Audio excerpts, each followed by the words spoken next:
Thank you, Chairman Cole. We would not be taking up this bill without your leadership. The hard work and focus that you bring to this committee is commendable. It's a long process, 12 bills through each respective subcommittee, then on to full committee. That's no easy task, and you do it, sir, with expertise. I want to thank you for your continued leadership. We'd also like to thank Ranking Member Meng, Ranking Member DeLauro, and all members of this committee. Additionally, I'd like to thank the majority and minority staff for their hard work. The work that happens in this committee is vitally important to our communities, and it would not be possible without members' ideas and dedication. Today, we are continuing our work by taking up the Fiscal Year 27 Commerce, Justice, Science, and Related Agencies Bill, including NASA. The agencies funded in this bill impact the American people every day. That's why I'm proud to present to you this legislation that furthers the successes of the Trump administration in the last 16 months and refocuses federal agencies to ensure our government is working on behalf of Americans, not against them. The bill before us today provides a total discretionary allocation of $77.3 billion, a $670 million decrease in spending below the fiscal year 26 enacted level. Fentanyl and other opioids continue to poison our constituents and ravage communities. Too often, families and the dreams of our youth are destroyed by these and other drugs. To counter this devastation, this bill increases funding for DEA within the Department of Justice. DEA has brought multiple cartel leaders to justice, and with the additional resources provided in this bill, DEA can build on those hard-earned successes. This bill also continues strong funding for other federal law enforcement components that are working to secure our nation. Moreover, from increased funding levels for the Burn JAG formula program to the COPS hiring program, this legislation puts our state and local law enforcement first. The men and women in blue who protect our families and neighborhoods every day are fully supported in this bill. The bill also allocates $30 million to the Department of Justice's new National Fraud Enforcement Division to advance President Trump's efforts to combat fraud. With this investment, those who attempt to deceive the American people and steal their hard-earned money will finally face the consequences. The Fiscal 27 bill also provides strong funding for the National Weather Service for much-needed weather forecast and warning enhancements to keep our people safe when severe storms strike. This is especially important to me as this week marks 1 year since an EF4 tornado killed 19 people in my district. Building on the success of Artemis 2, which launched flawlessly on the 1st of April, splashed down on April 10, the Fiscal 27 bill maintains strong funding for NASA to ensure America remains the leader in space exploration. It's a pivotal time for human space exploration and national security. This bill sets NASA on a path to return American astronauts to the moon before China and ensures America maintains the competitive edge and advantage. The legislation also protects and restores constitutional rights, including by reining in and refocusing the ATF and fully supporting the Department of Justice's new Second Amendment section. Overall, the provisions and funding levels in the bill protect everyday Americans and ensure our nation can thrive. Importantly, as we continue to celebrate National Police Week on Capitol Hill, there's no better bill to advance through full committee, and that's what we're going to do today. With that, Mr. Chairman, I yield back. Thank the gentleman for his remarks. I'd now like to recognize the ranking member, Ms. Meng of New York, for remarks on the bill. Thank you, Mr. Chairman. I would first like to thank the Appropriations Committee staff for all of their hard work on this bill. Bob Bonner, Jamie Weiss, Nora Fay, and Faye Cobb, and Tom and Rebecca from my individual office. I also want to thank my Democratic colleagues on our subcommittee, Congress members Ivey, Morelli, Dean, Mervan, and Ranking Member DeLauro. Mr. Chairman, I know that you and I share many of the same priorities. However, I must strongly oppose this appropriations bill. It turns its back on struggling communities and hardworking Americans, weakens our ability to fight crime, and jeopardizes our nation's competitive edge. I want to be clear, the billions of dollars in cuts in this bill are not just numbers on a page, they are choices, and they are the wrong choices. As written, this bill abandons our fundamental responsibility to keep Americans safe and our economy strong. At a time when Americans are worried about gun violence and hate crimes, this bill delivers a devastating blow to law enforcement agencies and programs that protect them. We cannot claim to protect public safety, prioritize public safety, while simultaneously gutting the agency responsible for policing illegal firearms.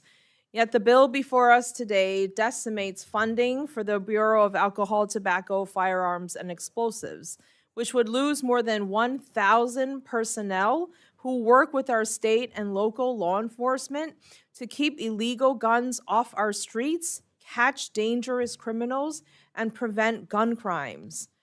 The bill also contains numerous policy riders that would make it more difficult to keep dangerous guns out of the hands of criminals and more difficult for local law enforcement to quickly trace many of the guns that are found at crime scenes. The legislation before us today leaves our communities more vulnerable to violence by zeroing out community violence intervention and prevention grants, as well as hate crime prevention and prosecution grants.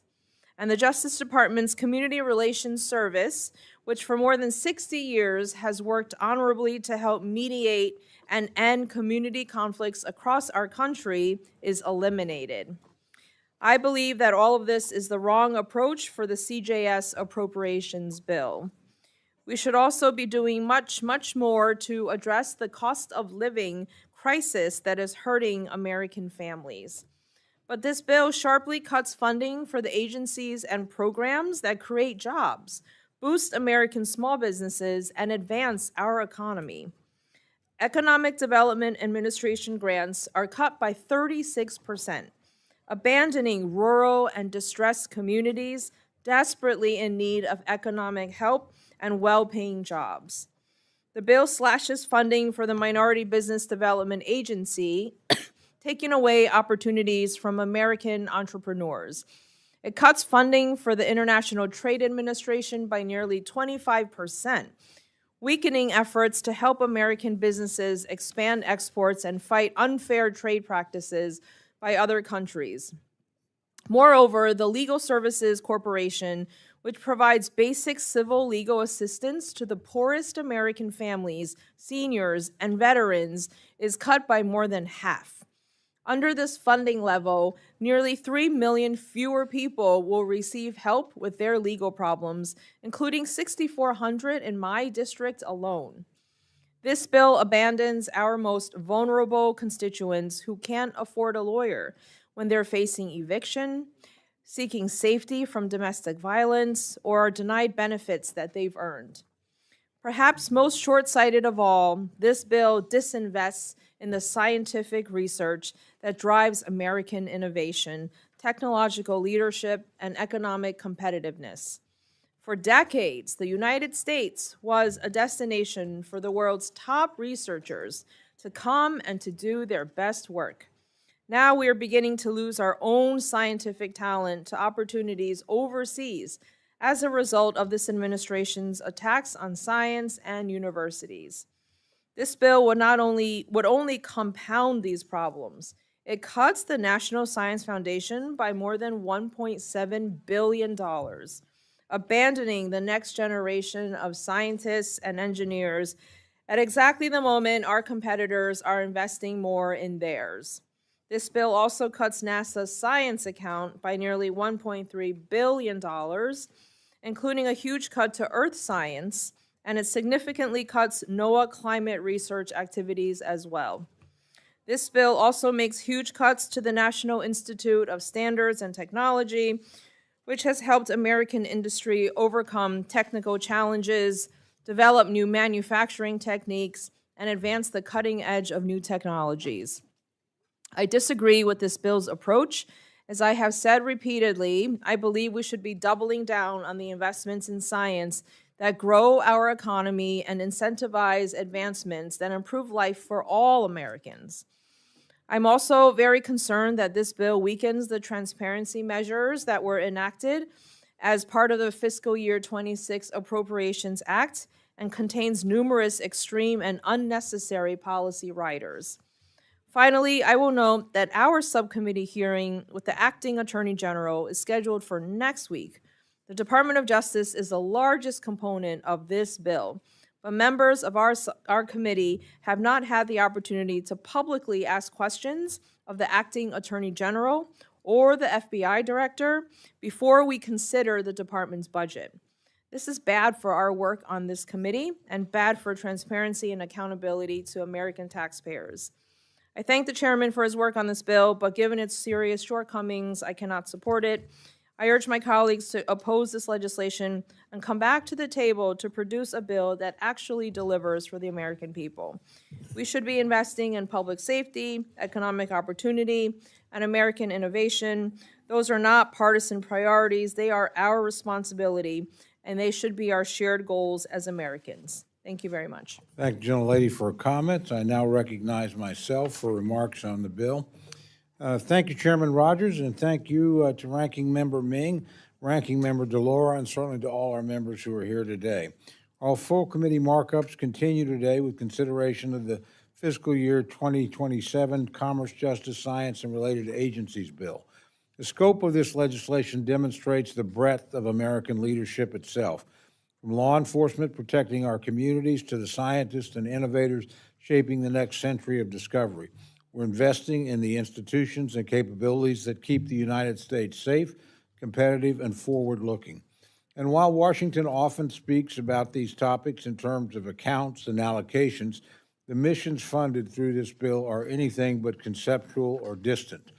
That reality is underscored by this markup taking place during the National Police Week.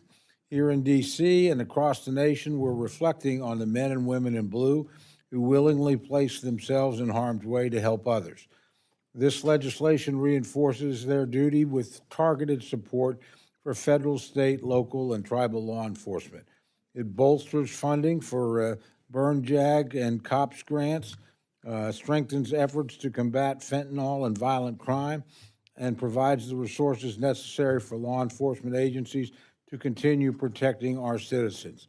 Whether confronting cyber hackers or transnational crime, or supporting a justice system rooted in the rule of law, this measure reinforces the simple reality that safe communities are the foundation of a strong nation. In the front lines of American service do not end in the streets. In fact, they extend into new frontiers of exploration, modernization, and discovery beyond Earth itself. As Artemis astronauts visited with the CJS subcommittee just yesterday, they reminded us of something important. America is still a nation that builds, explores, invents, and pushes beyond what others think is possible. It's why we continue to support innovation and NASA in this legislation, because making history means leading it.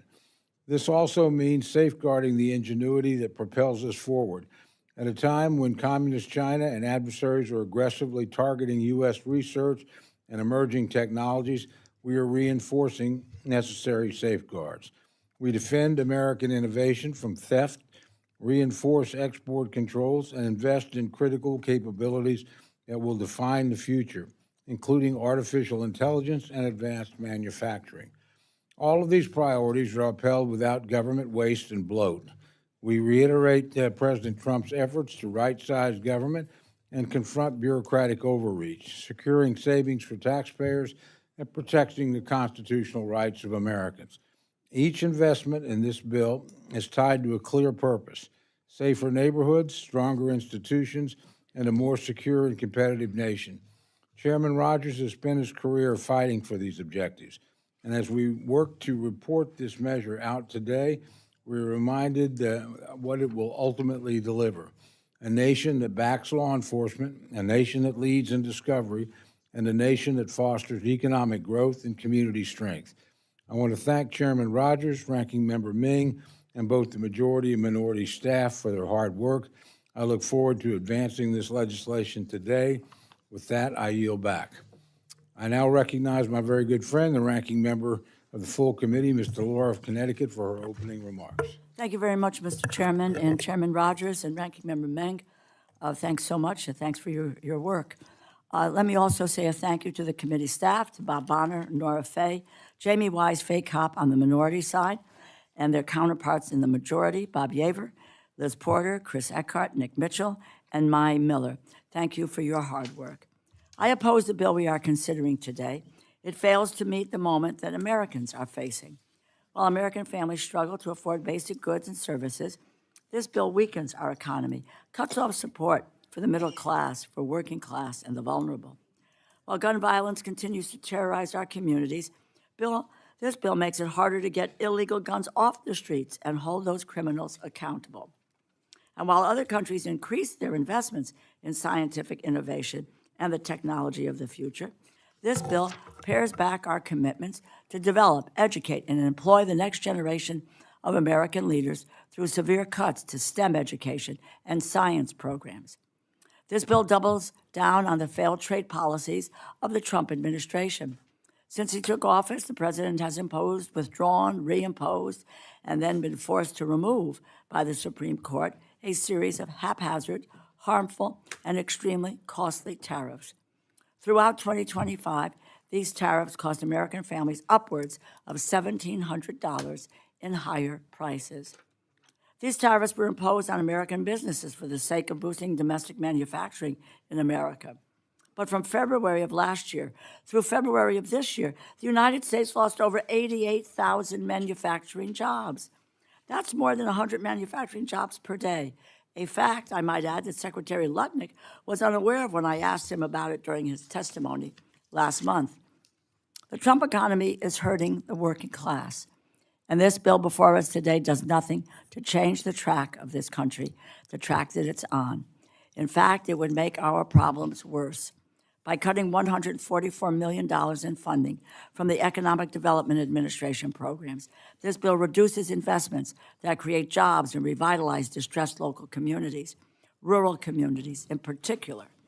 From 2018 to 2024, the EDA created or retained more than 727,000 jobs, spurred more than $80 billion in private investment.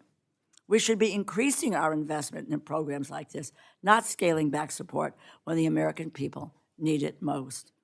This bill cuts $142 million in funding from the International Trade Administration, which fights unfair trade practices in other countries and supports American businesses trying to expand their exports.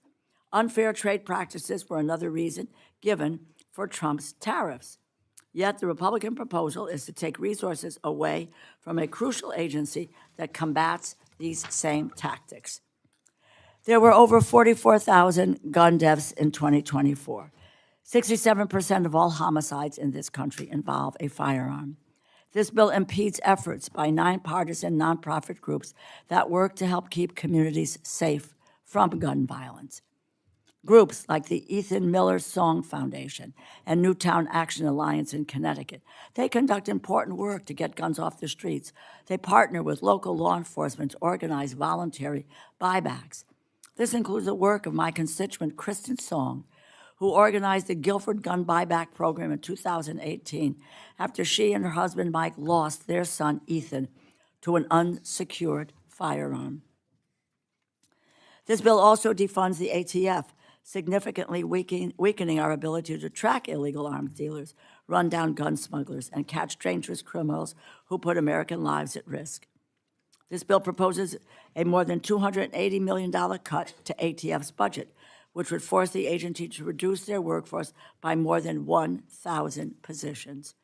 These officers work around the clock to keep us safe, but the Republican proposal is to put them out of a job. This bill undermines public safety by slashing critical Justice Department grant funding, including a $50 million cut to juvenile justice programs.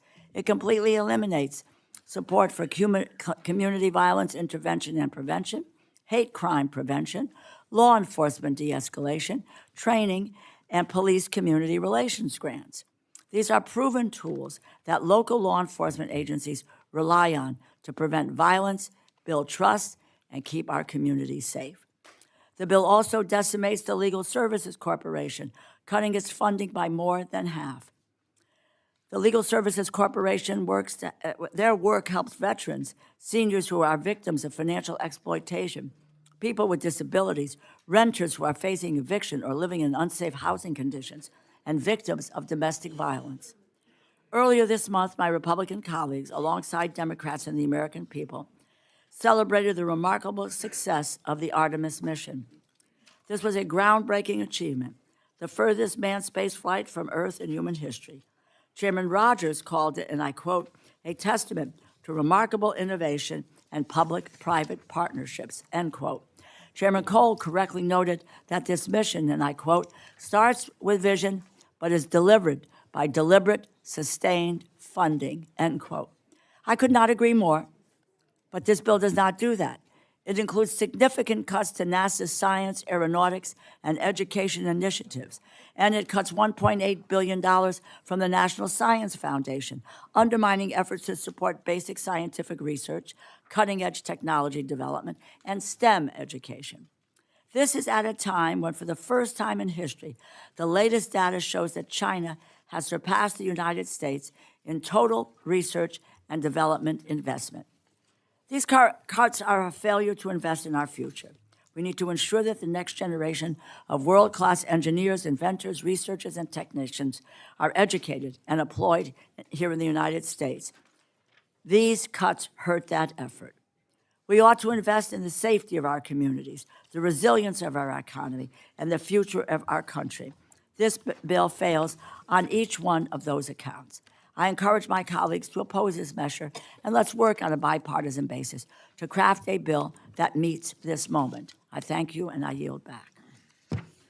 Thank the gentlelady for her remarks. I would, well, the chair will always be generous with the clock. I would ask people, it's going to be a long day, so if we can stay within the limits, that would be very, very helpful. We still have general comments on the bill. The chair recognizes the gentleman from Alabama, Mr. Strong, for general comments on the bill. Thank you, Chairman Cole, Chairman Rogers, Ranking Member DeLauro, Ranking Member Meng for the work that you've done on this bill and your continued leadership. I thank the staff for all of their hard work. As Vice Chairman of Commerce, Justice, and Science Subcommittee, I'm proud to stand strong in strong support of this Fiscal Year 2027 bill. This bill right-sizes and reinforces spending and essential defending the American people, keeping our nation competitive and safe, and advancing American superiority in space and science. It takes key investments to secure the future of the Space Launch System, the Human Landing System, and nuclear thermal propulsion. I'm proud of the role that North Alabama and Marshall Space Flight Center play in reinforcing America's leadership in space and strengthening national security. This bill also provides support for the Department of Justice to confront evolving national security threats, to combat violent crime, and stop the flow of deadly fentanyl into communities. In my district, the FBI Redstone stands at the forefront of law enforcement innovation and national security. Whether it's counting emerging UAS threats or preventing cyber intrusions, the work being done at Redstone is helping keep communities across the country safe. This bill strengthens and the capability that keeps America secure, competitive, and ahead of our adversaries. North Alabama is proud to help lead that mission. Thank you, Chairman Rogers and Chairman Cole, for your leadership. I urge my colleagues to support this bill. I yield back. Thank the gentleman for his remarks. Gentlelady from Ohio, Ms. Kaptur, is recognized for remarks on the bill. Thank you, Mr. Chairman. Chairman Cole, Ranking Member DeLauro, Chairman Rogers, Ranking Member Meng, thank you for moving this important Commerce Justice State legislation forward. The CJS Bill presents an opportunity to make America safer, more bountiful, and better prepared for the future. Yet the bill before us today cuts $1.2 billion from hardworking Americans, makes families less safe, and attacks one of our true advantages, American innovation and enterprise based on science, technology, especially in the industrial arts. Let me reference and focus on the Hollings Manufacturing Extension Program. It's nicknamed MEP, Manufacturing Extension Partnership, named after the former senator from South Carolina, Fritz Hollings. This lesser-known but effective MEP program is a national network of centers, business development centers, that provide custom services to small and medium-sized manufacturers to improve production processes, upgrade technologies of manufacturers, improve their capabilities by upgrading their technology, and launch and facilitate product innovation. People talk about the defense industrial base and improving manufacturing in America. Well, that's what this program's supposed to do. In my region alone, products have been launched as new brands and improved brands and have gone on to national acclaim. Just in the food sector, we're so thrilled because a product called Willie's Salsa, I own no stock in it, but has just been approved to go into Winn-Dixie. For we in the North, that's a big deal. And MEP centers across our country have worked with more than 154,000 emerging businesses and manufacturers to help create and retain more than 1.5 million jobs and create new jobs. Today, the network consists of over 1,440 trusted advisors and experts across 460 MEP center service locations nationwide that help manufacturers out. Today, these centers have helped create, get ready, $148.7 billion in new sales. That's a win-win the way I look at it, and $31.6 billion in cost savings. In a word, this program works. Imagine if you're a food manufacturer, you got to label your product, but the labels have to be made in a certain way so they're not toxic. That may not seem like a big deal to you, but it's a big deal to a company that wants to be successful. Yet despite this effectiveness for our economy and the way this program helps those manufacturers be better, last year, very curiously, the Department of Commerce, and they really need to tell Congress why they did this, suspended funding for the Manufacturing Extension Partnership Program without any warning, without releasing any audit report or findings to justify such an extreme action. This has left state and local governments scratching their head because many of these programs are managed through the states.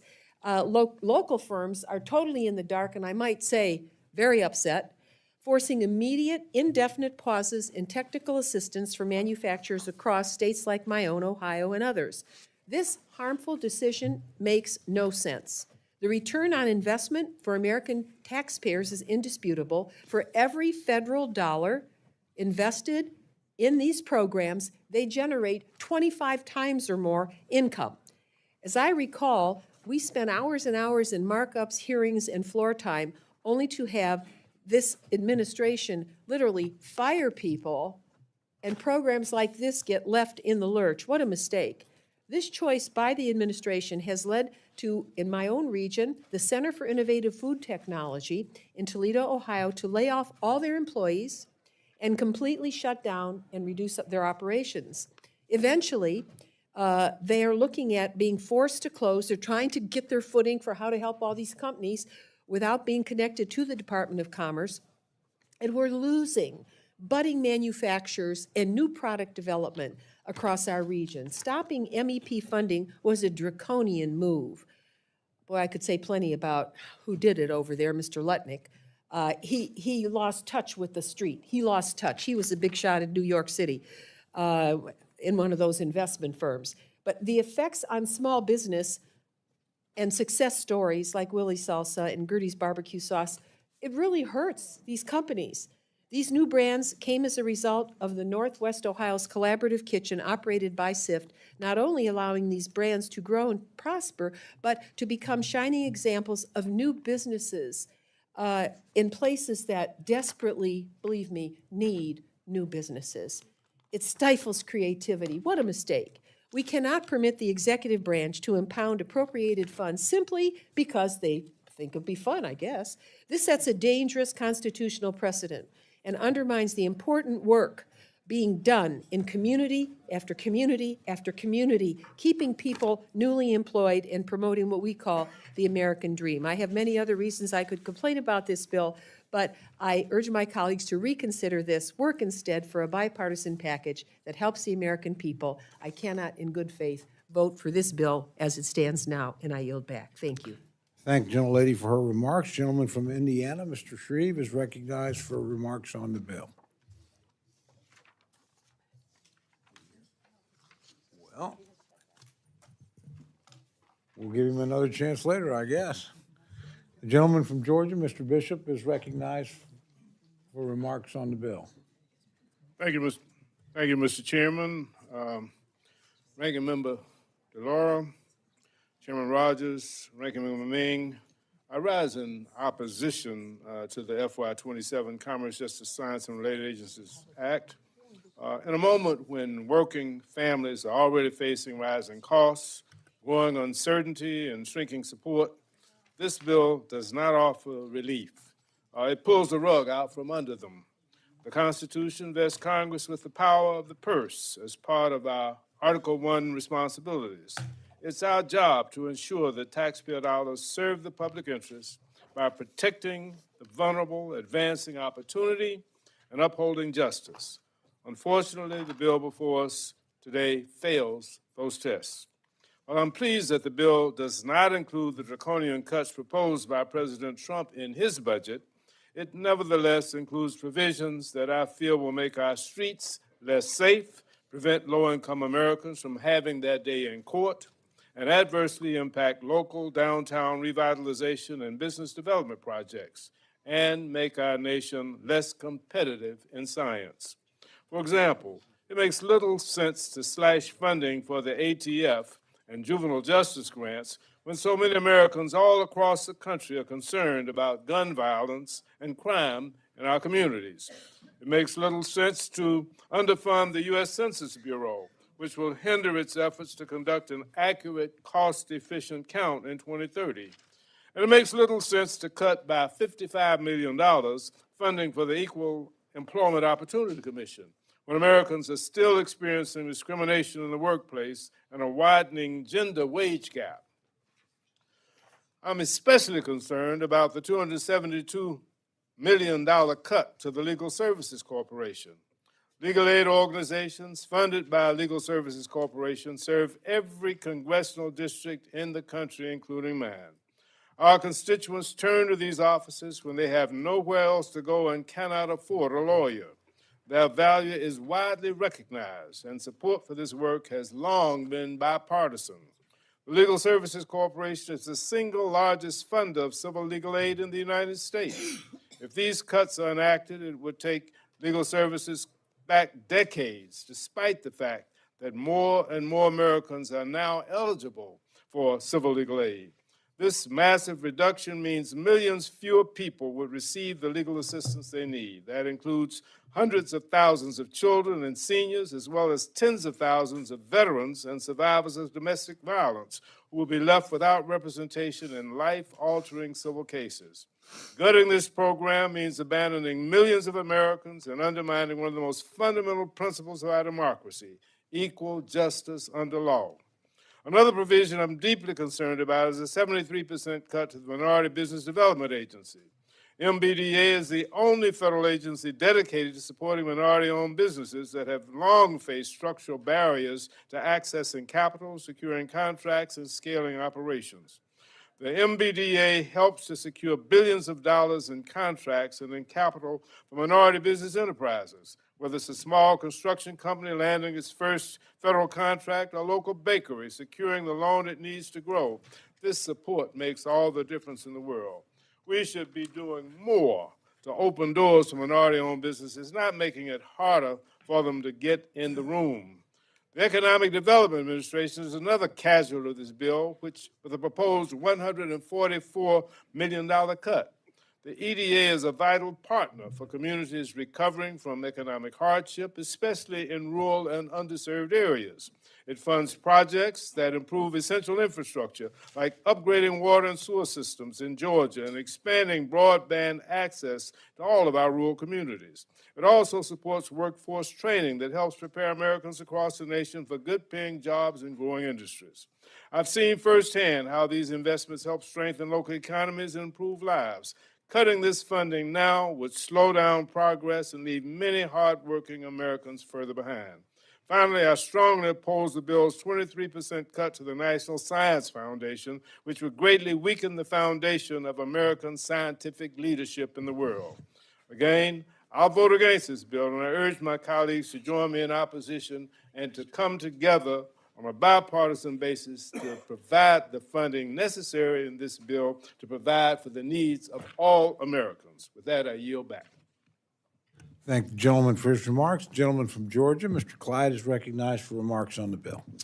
Thank you, Mr. Chairman. I rise to give my very strong support for the Fiscal Year 2027 Commerce, Justice, Science Appropriations Bill.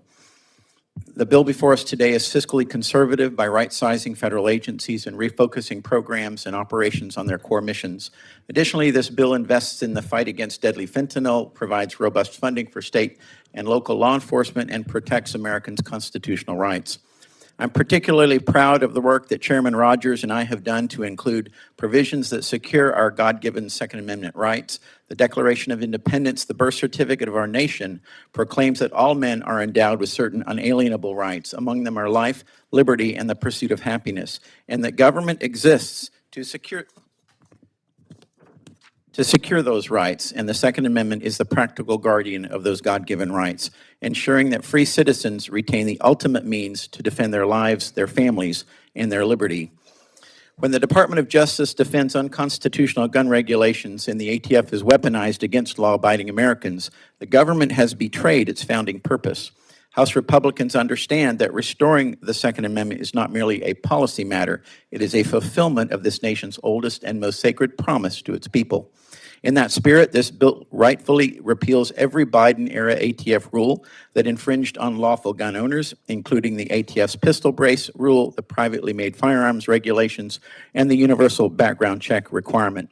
Furthermore, this bill includes my amendment offered last year to eliminate the registration requirement for suppressors and short-barreled firearms under the draconian National Firearms Act. Congressional Republicans and President Trump delivered the biggest Second Amendment victory in over 90 years by eliminating the NFA transfer and manufacturing taxes for short-barreled firearms and suppressors in the One Big Beautiful Bill. Now, our intent behind this action was to remove both the taxation and registration requirements for these firearms. After all, those two requirements are inseparably linked. Without the NFA tax, there is no foundation for NFA registration. Unfortunately, the DOJ is currently ignoring this congressional intent and defending this NFA registration in court. While litigation is ongoing, American tax dollars should not be used to fund invalidated NFA requirements. Simply put, the National Firearms Act has unjustly subjected American gun owners to unconstitutional infringements on our Second Amendment freedoms for over 9 decades. When I came to Washington, I promised to not only protect my constituents' Second Amendment rights, but to restore what has been lost. In addition, this bill takes meaningful strides in reforming and reducing the size and scope of the Bureau of Alcohol, Tobacco, and Firearms. The ATF has long operated as an agency at war with the very industry and citizens it regulates. But now, I must commend President Trump for the new leadership at ATF, which gives us hope, and I appreciate the newly Senate-confirmed Director Cicada and the new Chief Counsel. This bill would impose lasting cultural and operational reform by refocusing the agency's resources on genuine criminal enforcement against violent criminals rather than regulatory harassment of law-abiding gun owners and federal firearms licensees. The FY27 CJS Bill cuts the ATF's budget by $285 million, representing an 18% cut from fiscal year 26. This bill also includes important policy riders that would shut down the ATF's $1 billion plus record gun registry, prohibit mandatory background or buyback programs, and defend red flag laws. I was a proud champion to a provision in the bill report that codifies President Trump's FY27 budget request for a $1.4 million to establish the Second Amendment rights section within the Department of Justice's Civil Rights Division. This new section will be dedicated to protecting Americans' constitutional right to keep and bear arms by monitoring state and local laws, regulations, policies, and practices for unlawful infringements and pursuing enforcement actions where necessary. While the Biden Department of Justice wanted to charge service-disabled veterans with felonies for attaching a stabilizing brace to their firearm, the Trump DOJ is already delivering meaningful Second Amendment victories through its new Second Amendment rights section. Gun owners across the country are already reaping the benefits. The Civil Rights Division at DOJ has sued multiple blue state and local jurisdictions for unconstitutional gun laws. I look forward to ensuring this office has the resources and the authority it needs to continue defending the Second Amendment rights of all Americans. I thank Chairman Rogers, I thank Chairman Cole for these important Second Amendment protections that this bill advances, and I urge all of my colleagues to support this bill, and I yield back 12 seconds. I thank the gentleman. I hope others follow your example. With that, the chair recognizes the gentlelady from Minnesota for remarks on the bill. I rise currently to oppose this bill. And our job in this committee is to make investments that meet the needs of the American people. The choice we make reflects our values and our commitments.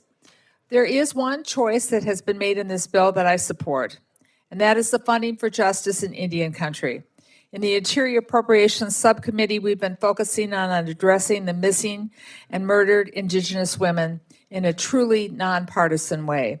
I want to thank Chairman Simpson and Ranking Member Pingree for the work that they've done on that. The DOJ is an important source of funding to get this work done. The continued strong support in this bill for the tribal set-aside for Crime Victims Fund on research and violence against women also is vitally important.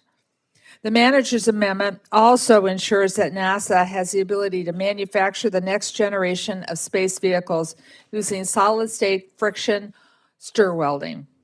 And that's an important new entry into how we can make this equipment work better and smarter for all of us. So I want to thank the chair and the ranking member for working with me on that. But there's other choices in this bill I could not support. The bill cuts overall funding for the National Science Foundation by $1.8 billion. I cannot support a bill that follows the Trump administration lead on dismantling American scientific research and innovation. Investments today in basic science will guide our nation's future. Advances in quantum computing, clean energy, and other fields that could transform our economy. The development of early disease detection tools and devices that could improve our nation's health dramatically. Research in areas from cybersecurity to space to weather will not only strengthen our national security, but our economic security as well. This bill diminishes all of that by the cutting that's in here. And as we celebrate 250 years of our nations governed by the rule of law, this bill makes a 50% cut to the Legal Services Corporation, which supports justice for all Americans, especially those in the low-income area.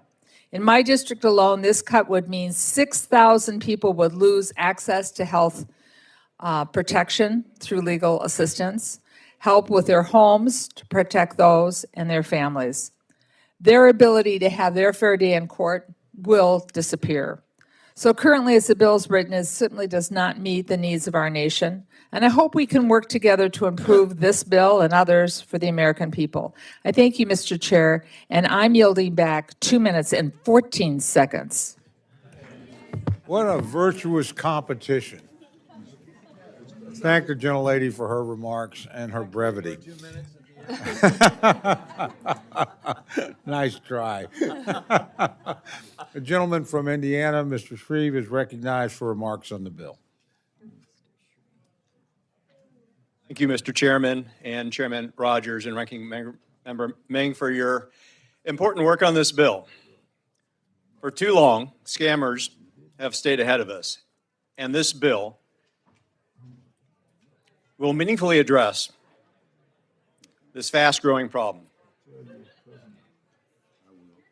Industrial-sized scam centers, most of which are anchored in other parts of the world, including Southeast Asia, have weaponized AI, and the pace is only quickening. They've spoofed trusted agencies and built sophisticated criminal organizations, while our U.S. responses have remained fragmented.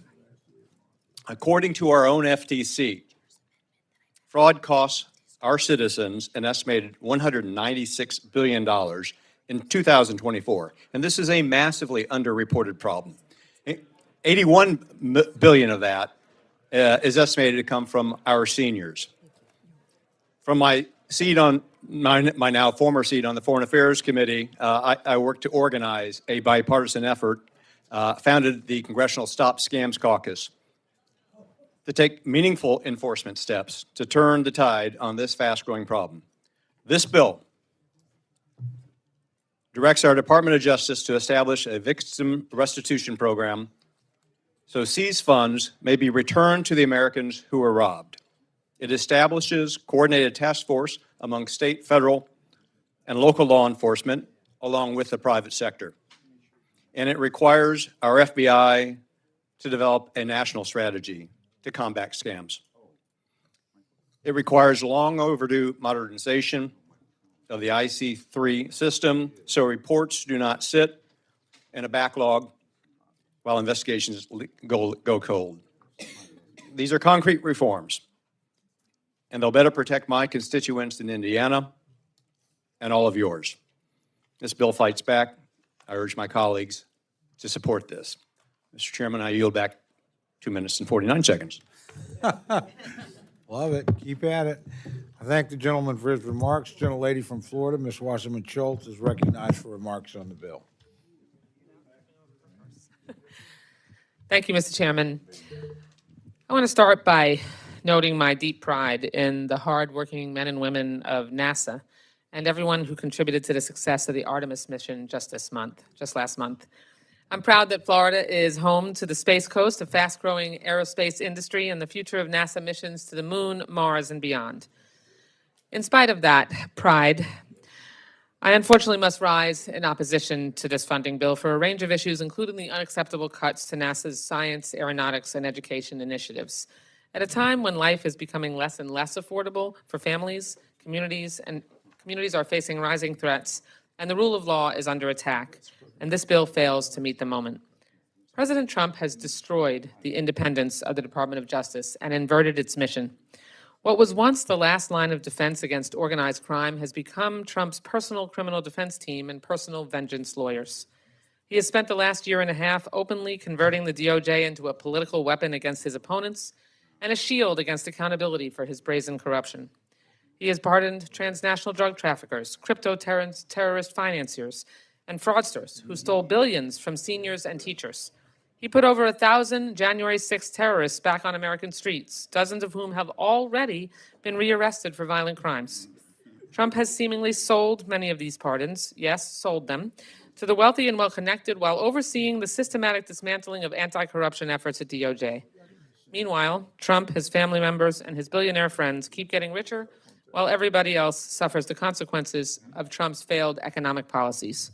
This bill does nothing to address Trump's tariffs, which are an illegal tax on the things that every American family buys. It does nothing to address the unsustainable cost of living.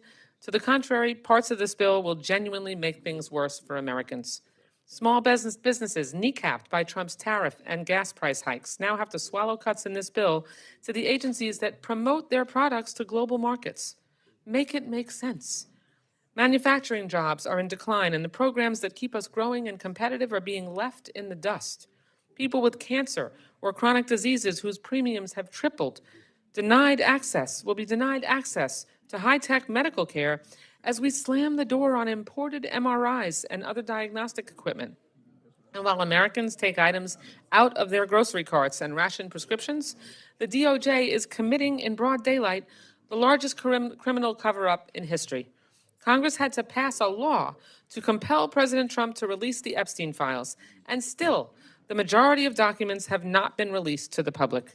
I've gone twice to view the unredacted files at DOJ. Both times, I've identified potential co-conspirators whose names are still redacted and victims whose information is unredacted. Hundreds of Epstein affiliates have been revealed despite the Trump administration's best efforts to shield them, and 0 have been held accountable. Here's a stat for you. If somebody abused women and girls with Jeffrey Epstein, they are literally more likely to be hired by Trump's administration than prosecuted by it. And there's been a lot of talk about how this president is tough on crime. I'm sure there will be more. But I, for one, think it is bad to divert thousands of FBI agents from disrupting trafficking rings and drug cartels to deputize them against law-abiding immigrants. I think that before President Trump launched his strategic disaster of a war against the leading state sponsor of terror, he maybe shouldn't have replaced career counterterror specialists with political cronies and sycophants. I think we shouldn't condition funding for local law enforcement based on whether they spend their time staffing ICE detention camps. And I think that when anti-Semitic attacks and political violence are surging, perhaps we should include more than $0 of funding for preventing hate crimes, which is what this bill does. These are the kinds of things we're supposed to address in this bill. Our fundamental freedoms and the rule of law are under attack. How is it that my colleagues, who used to at least pretend to care about the Constitution when President Biden was in office, now pretend that Article 1 simply doesn't exist? This bill does nothing to fend off Trump's attacks on the separation of powers, free speech, equal protection, voting rights, or privacy. Those are in the Constitution too, but this bill and report mention guns, firearms, and the Second Amendment more than 90 times. The only other amendments worthy of mention in this report are, quote, soil amendments. I can only conclude that besides guns, the rest of our Bill of Rights is treated worse than dirt. I cannot explain why millions of mostly Black and Hispanic Americans are denied representation and voting rights in my state and across the South, and this bill only seems to care about protecting Trump and appeasing the gun lobby. This bill doesn't just misplace our resources and attention, it misses the point entirely. The Trump administration treats our laws and our Constitution with venomous contempt, and the Supreme Court is more interested in disenfranchising my constituents than putting a check on these abuses. It's up to us as appropriators. We must step in and hold the line, and this bill does nowhere near close enough. In its current form, I cannot support this bill, and I yield back. Thank you, Mr. Chairman. Thank gentlelady for her comments. The gentleman from Texas, Mr. Cuellar, is recognized for remarks on the bill. Thank you, Mr. Chairman. I want to thank you and the ranking member and the staff. In particular, I want to thank Chairman Rogers and the ranking member, Ms. Meg, also, and their staff for working on this bill. Look, we do understand this bill needs a little bit more work to do, and at the end of the time, it will be a bipartisan bill. We all know the drill here. But I do want to talk about a couple of provisions that I worked with the chairman and the ranking member and other members that I think will be good. The first one has to do with fighting organized crime, cargo, and retail theft. And I appreciate the inclusion of the language where we get the federal law enforcement, DOJ, and other folks to work with state and local law enforcement to address the issue of cargo theft and supply chain fraud. Investigating, prosecuting those cases are important. The bill also dedicates $2 million to stand up this task force to make sure that we go at the areas where we find the highest cargo theft and make sure that we go after them. Look, we know that this cargo theft doesn't work in isolated areas. We're looking at organized crime drug trafficking, illicit financing, and it requires a coordinated effort. So I thank the chairman, the ranking member for adding this particular language. I also want to thank him for including the language to combat organized animal cruelty. And in particular, I want to say that the language that directs them to go and increase efforts to investigate and dismantle dogfighting and cockfighting operations is important, especially work with USDA and federal and state local law enforcement. Again, it's also documented that illegal animal fighting, drug trafficking, and money laundering it's all tied in together. So I want to thank the committee for adding that. The other area that I want to add also is the area with AI standards and small business innovation. This bill directs the National Institute of Standards and Technology to advance voluntary consensus standards for artificial intelligence and agentic AI systems working across the industry, academia, and of course, government. Clear standards to reduce risk and lower barriers to adopt is important, and I want to say thank you for that. It also directs the NIST to coordinate with SBA to develop and get practical AI resources for small businesses and make sure that they're updated on a regular basis. This, again, is important to make sure that we keep up with AI standards. Finally, the last area that I want to say thank you to the chairman and the ranking member, the inclusion of the $84 million for school safety program under the Stop School Violence Act. This, again, is important to make sure that we provide training on warning signs and the violence that we see. That includes also the violence, the suicide, the mental health crisis intervention, and the prevention, which is so important. I think we've seen case after case of school violence that those preventive steps are important, especially when it comes to mental health crisis intervention. So I want to say thank you on that. We got to keep our schools safe. So chairman and ranking member, to all the staff, I want to say thank you. We need a little bit more work to do. It'll be a bipartisan bill, but I want to thank you for this first step. So with that, I yield the back of my time. Thank you, Mr. Chairman. Excuse me, I thank the gentleman for his remarks. Just quickly, so I think probably everybody knows, but there is lunch available across the hall. Thank you, Mr. Chairman, for the hearty meal you would expect to get through a long markup. 5 guys, hamburgers and fries, pretty good stuff. With that, the gentlelady from New Jersey, Ms. Watson Coleman, is recognized for remarks on the bill. Thank you, Mr. Chairman. I rise in opposition to this bill as it's currently configured. This bill kneecaps the Department of Justice from doing what it's supposed to do, protecting the American people from criminals. Yet again, we have Trump priorities, increasing hardship and decreasing protections for everyday Americans. Thanks to proposed funding cuts, it will be harder for law enforcement to prevent gun and drug trafficking and transnational crime. It will also be harder for the underserved to access legal services. Instead, money is being poured into a war that Americans did not ask for, that Congress did not approve. It is incredibly misguided. In the first quarter of this year, all 50 states experienced shooting deaths, and the nation faced 94 mass shootings compared to 69 in quarter one in 2025.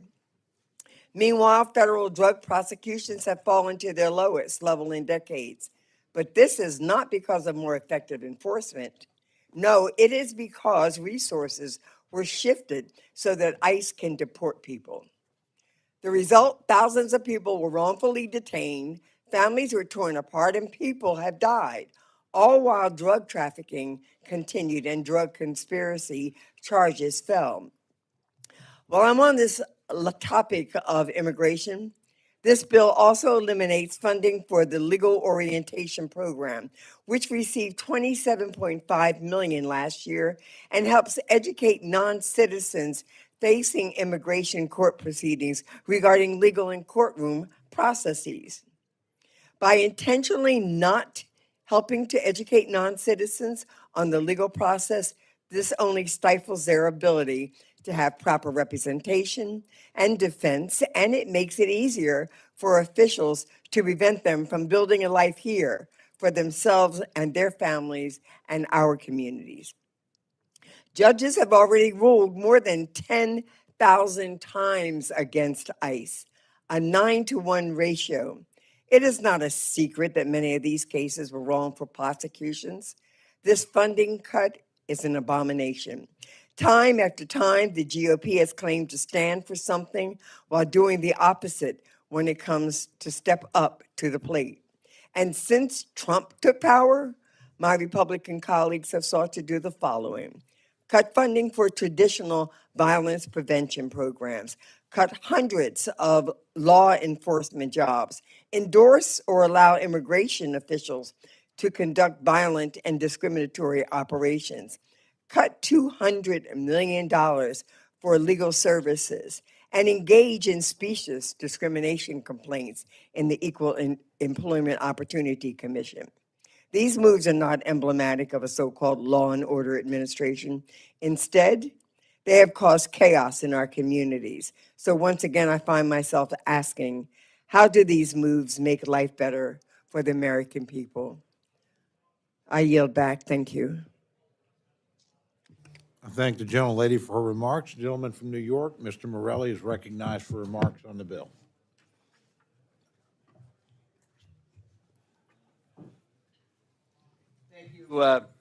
Thank you, Chairman Cole, Ranking Member DeLauro. Thank you to the subcommittee chair, Mr. Rogers, and to Ranking Member Grace Meng. And thank you to all the staff. I know whether we might agree or disagree on the final product, I know how much time and effort is put in, and want to just express my appreciation.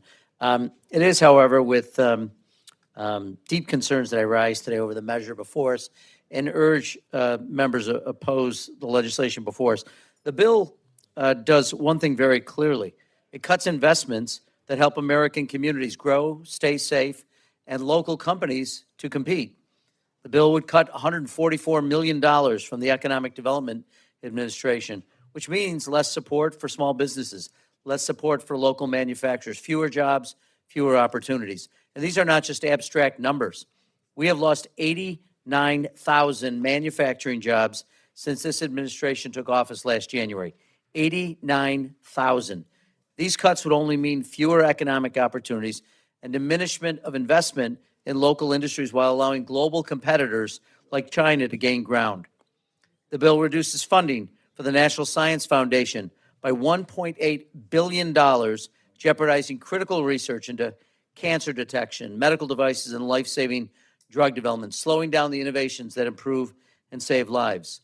The bill makes staggering cuts to NIST, the National Institute of Standards and Technology, and the National Oceanic and Atmospheric Administration's research accounts. These agencies help power the scientific breakthroughs and weather forecasting systems Americans rely on literally every single day. At a time when communities are facing more floods, more storms, more natural disasters, which are also more intense, the bill cuts the very research that helps keep people safe and prepared.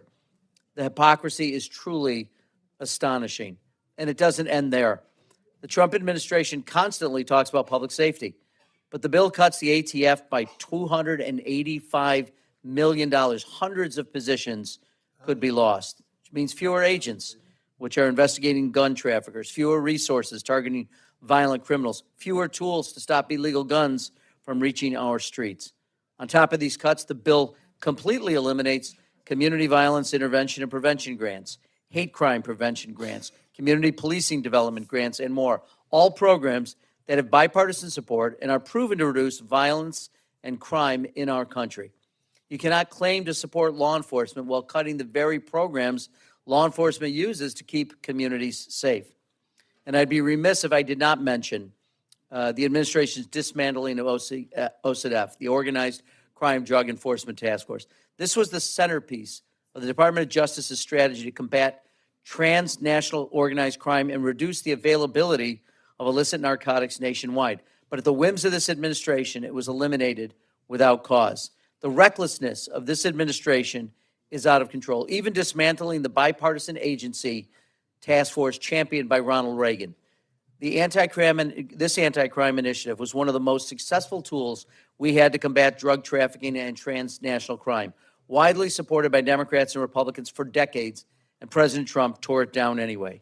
He's no longer just attacking Democratic priorities, he's actively getting rid of common sense public safety programs, and we must do everything we can to stop him. Once again, I appreciate Chairman Rogers and the majority working with me to include safeguards, ensuring funds continue supporting investigations into drug trafficking and transnational organized crime. But the fact that we even have to fight for this should alarm every single person in this room. Lastly, while the Department of Justice received $1.5 billion increase in funding, I rise with serious concerns about how they're allocating the money.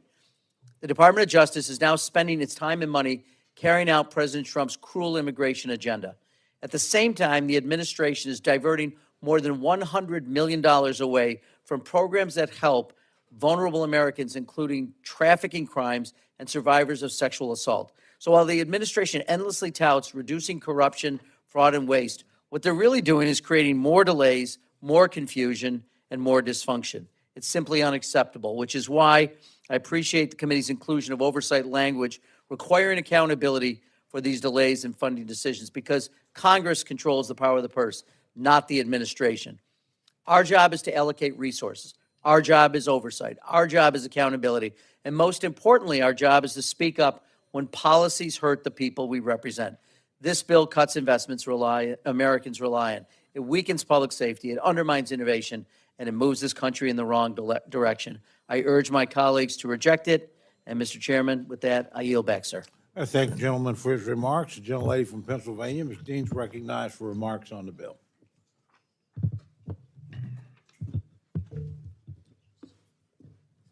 Thank you, Chairman Cole, Chairman Rogers, Ranking Member DeLauro, Ranking Member Meng. And thank you to the talented committee staff on both sides. Today, I rise in opposition to this bill. This bill harms our economy and small businesses, makes America less safe by cutting programs our local law enforcement agencies rely upon, and further erodes our nation's scientific leadership. Since taking office, President Trump has illegally imposed the highest tariff rates on the American family since the Great Depression. When the Supreme Court struck down his IEEPA tariffs as illegal, unconstitutional in February, President Trump continued imposing his illegal tariffs on Americans through Section 122 of the Trade Act, which just last week was ruled unlawful by the U.S. Court of International Trade. Every day, my constituents tell me about the affordability crisis these illegal tariffs have created. Americans are struggling to afford groceries, gas, rent, medicine. This is not the time to illegally impose Depression-era tariffs. I also hear from small businesses in my district about their struggles navigating the economic uncertainty these illegal tariffs have caused. Businesses need certainty and predictability. This chaotic tariff policy is everything but that. Instead of addressing the affordability crisis created by these tariffs, this bill guts programs that so many small businesses rely upon to keep prices down. This bill cuts the Economic Development Administration by $144 million below FY26 level, greatly reducing our investment in programs that creates jobs, help small businesses thrive, and revitalize distressed communities at the local level. This bill cuts the International Trade Administration by $142 million below FY26, reducing our investment in the primary agency tasked with promoting American exports and fighting the unfair trade practices of other countries.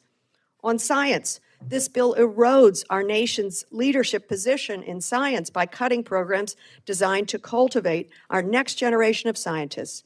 For example, this bill cuts inexplicably NASA's STEM engagement program by $59 million below FY26 levels and eliminates 2 of NASA's 4 STEM initiatives, baffling to me. On safety, this bill makes America less safe by eliminating programs that so many of our local law enforcement agencies have relied upon.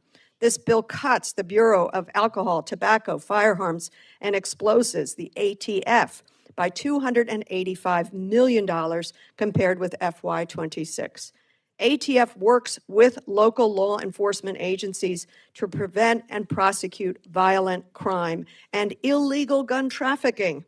As is, this funding level would force ATF to reduce its already limited workforce by hundreds of positions. That makes our communities less safe and takes away our promise of life, liberty, and the pursuit of happiness. Crimes are inherently more violent when guns are involved, and this bill strips resources that local law enforcement agencies rely upon to keep illegal guns off our street. And at a time when anti-Semitism is rising, this bill completely eliminates funding for the hate crime prevention grants. At a time when we know that community violence intervention programs are working, this bill eliminates funding for community violence intervention and prevention grants, despite their evidence of efficacy. This bill actually defunds the police. Surprising to me, because that is not something this majority party likes to run on. On cruelty, finally, I'm disheartened to see the cruelty behind the massive cuts to the Legal Services Corporation, which provides legal assistance to the poor, to underserved communities without access to counsel. This bill funds LSC at $272 million below FY26, which was already too low. In closing, Mr. Chairman, Americans are struggling to afford groceries, gas, and rent, and this bill only exacerbates these problems. But we have only to listen to our president, who said yesterday, and I quote, as he was on his way to China, he said, I quote, "I don't think about Americans' financial situation at all. I don't think about anybody," end quote. I hope you all will join me in opposing this bill, and I yield back. Thank the gentlelady for her remarks. The gentleman from Maryland, Mr. Hoyer, is recognized for remarks on the bill. Thank you very much, Mr. Chairman. First, let me say the chairman says regularly and correctly that this is the first step. That's the good news. The good news is it's not the last step. And the good news is this bill will change very substantially before it is sent to the president, if in fact it is. And I want to thank the ranking member of our subcommittee, Ms. Meng, for her outstanding work. I want to thank Mr. Rogers for his leadership in so many critical areas, particularly dealing with drug abuse in our country that cost the lives of so many. Like most of the appropriations bills before this committee, this one shortchanges, though, critical national priorities, limiting the positive impact the federal government can have and should have on improving the lives of Americans. We'll hear a lot today about the effects of President Trump's illegal tariffs on our working families and how this bill makes dangerous cuts to the agencies that could help alleviate their pain. But I want to take a few moments first and make sure the committee fully understands the impact of cuts to science research at NASA in this bill. Very frankly, the extraordinary progress that we have made in the space program has led to extraordinary innovation and inventions and better technical abilities for not only America, but for the entire world. The crew that took Artemis around the moon inspired us just as the first step for mankind did when we first landed on the moon. These people inspired the people of this nation and billions around the world who look each night at the moon and dream of where humanity might go over generations to come. As their capsule slipped behind the waning moon beyond the reach of Earth's communications, its four occupants were hard at work. They spent their time on the far side of the moon observing landscapes never before seen by human eyes, capturing more than 12,000 photographs and high-definition videos and transmitting more than 480 gigabytes of lunar data back to the Earth. Before they even splashed down in the Pacific, NASA scientists, including many at Goddard Space Flight Center in the district of Mr. Ivy, were already sifting through this data and using it to develop a better understanding of the moon. Mr. Chairman, it was the scientists at NASA Goddard who developed the communication system used on Artemis Orion spacecraft and the data transfer system that sent its findings back to Earth. Now, that was for that mission, but the ramifications of the research and what we learned are for the entire world and for creating jobs here in America. Goddard also produced the James Webb telescope, which is sending us back jaw-dropping images of the universe back to the very almost beginning of time. This is part of America's unique contribution to advancing human knowledge and exploration. The cost of cutting this funding will be far greater than $1.3 billion. It will come with cost to what our nation represents and to what we as human beings, the latest in a chain of explorers over the generations, are trying to achieve during this time on Earth. Just as I hope we will reconsider the dangerous cuts this bill makes to other science and research agencies like NOAA, NIST, and National Science Foundation, and the number of programs that every member of this committee that has spoken referenced that help Americans at a time of tough economic stress for them. Our science programs do not only send humans to the moon, but they make a difference for our economy here on Earth. They mean the world to millions in our country who use scientific discoveries and research every day, even without knowing it. For NOAA in particular, whose National Center for Weather and Climate Prediction predicts dangerous storms, other catastrophes that we are subject to by natural disasters. At the same time, this bill also removes critical tools for law enforcement. It's so interesting that we're cutting crime fighting, we're cutting getting after tax evaders, and we are cutting other regulatory agencies at a time when we talk about making sure people follow the rules. People follow the rules because the referee is on the field. You take the referee off the field, not so much. This bill slashes economic development assistance, particularly for rural communities, which is sorely needed to make the painful impacts of the Trump tariffs and rising gas prices from the president's war of choice, referred to by the gentlelady from New Jersey. So, Mr. Chairman, I believe that we must do better in this bill. The good news, ladies and gentlemen, is I want to congratulate Chairman Rogers. As he did last year, essentially, he and the committee rejected the draconian cuts proposed by the administration. And while this bill is not as good as I would like it, it is better than the administration proposed by far. And I have great confidence that Mr. Rogers, the chairman of this committee, and the ranking member, Ms. Meng, will reach, as the gentleman from Texas said, a bill that can and hopefully will receive bipartisan support. But at this point in time, Mr. Chairman, I'm going to oppose this bill because I think the cuts in it undermine America's competitiveness and undermine Americans' future. I yield back. Thank the gentleman for his remarks. Are there any other members wishing to make general comments on the bill? Seeing none, I would like to recognize Chairman Rogers to offer a manager's amendment. Thank you, Mr. Chairman. I have an amendment at the desk. Rogers, number 1. I would ask unanimous consent to dispense with the reading of the amendment. Without objection, the reading is dispensed with, and the gentleman is recognized to explain the amendment.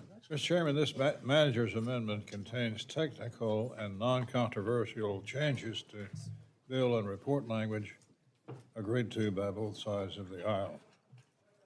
I urge the adoption of this amendment, and I yield back.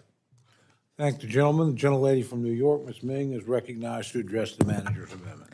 I rise in support of the chairman's amendment. The amendment accommodates changes from both sides of the aisle and makes a number of technical corrections. I ask my colleagues to support this amendment, and I yield back. Thank the gentlelady. Do any other members seek recognition to speak to the amendment? Manager's amendment Yes, the gentleman from Texas, Mr. Cuellar, is recognized. Yes, sir. Quickly, I just want to say, Mr. Chairman, thank you so much. Two items. One has to do with immigration judges to make sure that we work on the backload. So I want to say thank you so much for putting that amendment. And then the Second Amendment has to do with the performance budgeting. As you know, Mr. Chairman, we've added this on different amendments. All we're trying to say, hey, let's look at rules and regulations that are outdated.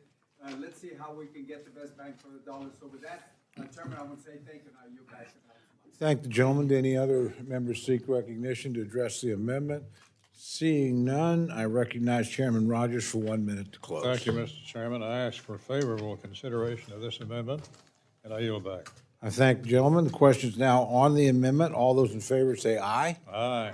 All those opposed say no.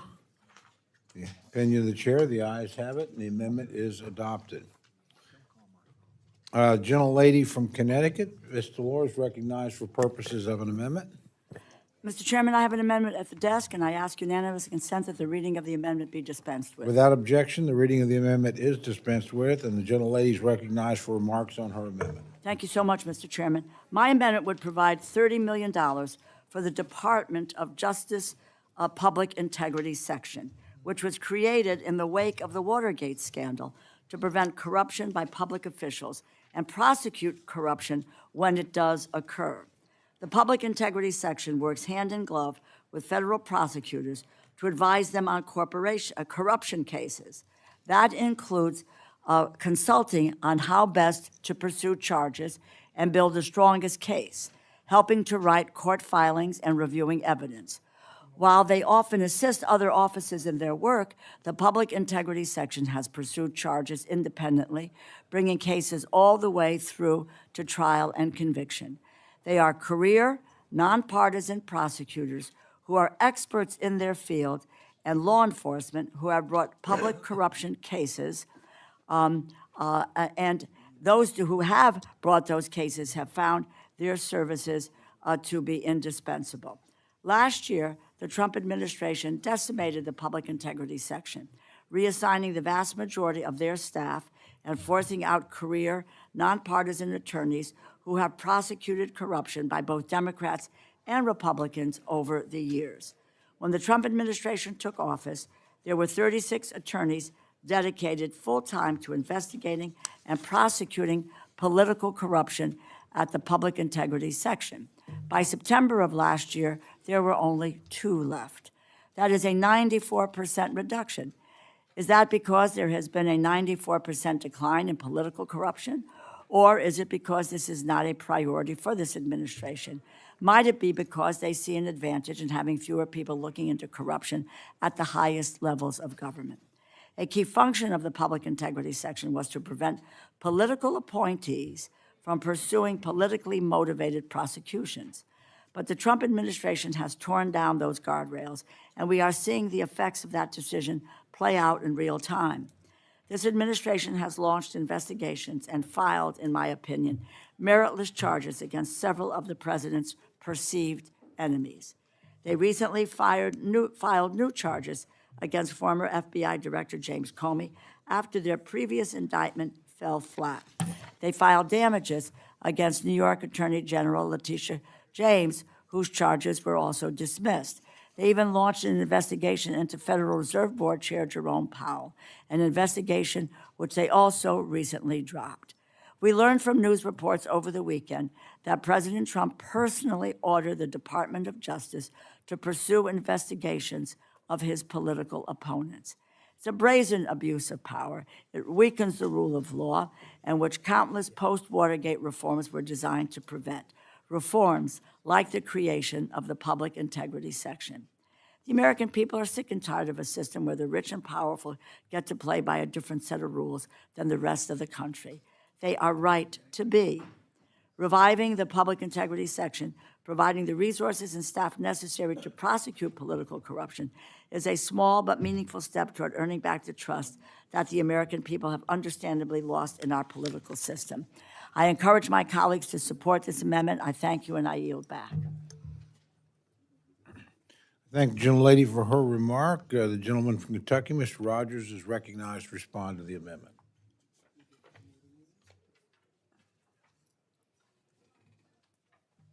Thank you, Mr. Chairman. I rise in opposition to this amendment, which carves out $30 million for the public integrity section within Justice's criminal division. I'm proud that the House CJS 57 bill maintains a strong appropriations for the Department of Justice litigating components. The Fiscal 27 CJS bill provides a healthy top line for the general legal activities account, which covers everything from the Civil Rights Division of the Criminal Division.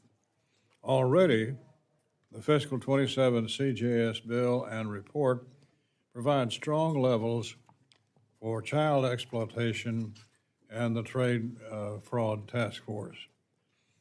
This amendment would force the Criminal Division to cut into its share of the general legal activities top line more than may be necessary to achieve the mission of the public integrity section. For these reasons, I oppose the amendment, urge my colleagues to do the same, and I yield back. Thank the gentleman. The gentlelady from New York, Ms. Meng, is recognized to respond to the amendment.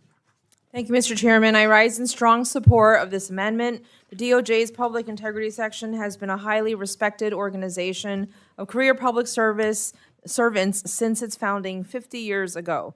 But over the past 16 months, it has dwindled down to almost nothing. This amendment ensures that this office has the resources it needs to help prosecute public corruption wherever it exists. The Public Integrity Section has operated through its history in a nonpartisan manner, providing valuable advice and assistance to federal prosecutors. It has helped hold public officials of both major parties accountable and prosecute them. This amendment is not a partisan matter. It should be broadly supported by all of us who have the honor of serving in the United States government, and I urge its adoption. Thank you, and I yield back. Thank the gentlelady for her remarks. Are there other members wishing to address the amendment? The gentleman from Maryland is recognized to address the amendment. Thank you, Mr. Chairman. I want to rise in support of my colleague's amendment to restore the funding for the Public Integrity Section. The Public Integrity Section is one of the most important departments in the Department of Justice because it goes to the heart of making sure that we root out and prosecute elected officials at the federal and the state level who misuse their public office in a way to personally enrich themselves or in other ways that abuse the trust that the public has given them. I think it's important for us to make sure that we're doing everything we can to root that out. Certainly there's a crisis of confidence among people across the country with respect to the federal government and state governments as well. They see people personally enriching themselves in the federal government and getting away with it. We've got to make sure we root that out. The Trump administration's reduction of the Public Integrity Section from, I believe it was about 30 to two prosecutors now, is a frontal assault on the ability to prosecute bribery across the country. The section had been a warehouse or a storehouse actually of information, institutional knowledge and the like, so that when there were offices, U.S. attorneys' offices who were in the 96 across the country, the districts across the country who spotted bribery by elected officials, they were able to seek out guidance and expertise from prosecutors who were in that section. And in some instances, those prosecutors came out and became parts of the teams that led those prosecutions. And that includes governors and senators and members of Congress. But it's also true for state and local officials as well who've crossed the line, because sometimes you have challenges with respect to putting prosecutions together at the state and local level. Local district attorneys' offices, for example, might not have the ability to put wiretaps in place. In fact, the vast majority of them do not. But you might need that to bring one of these cases and root out that kind of corruption. The Public Integrity Section was the lead arm in doing that for the Department of Justice. So I think it's important for us to support this language. I know there's a challenge or questions about the funding issue, but $30 million is not that much for the people who were doing this work, and we need to bring them back so they can continue to do it. And then lastly, apparently the Department of Justice and the Trump administration need some kind of message from us that says we think it's important to prosecute bribery and corruption at the highest levels of government and make sure that people are held accountable. And that includes incarceration where it's appropriate. And sometimes it includes restitution and the like. We've got to make sure that we're doing everything possible to get that done. We frequently hear arguments about waste, fraud, and abuse and why we should, prevent, I think, legitimate programs from being put in place or fully funded. If we're really serious about that, let's make sure we don't fire the 18 IGs across the federal government on your first day in office. Let's make sure they stay there and they're well-funded and can do their work and they're insulated from political influence. And let's make sure that if they find corruption and forward that in the referral to the Department of Justice, we actually have the prosecutors with the experience and the ability to prosecute those cases and hold those criminals who just happen to be in public office. Let's hold them accountable. And with that, I yield back. Thank the gentleman for his remarks. Are there other members wishing to address the amendment? Seeing none, Chairman Rogers is recognized for 1 minute to close. Oh, excuse me.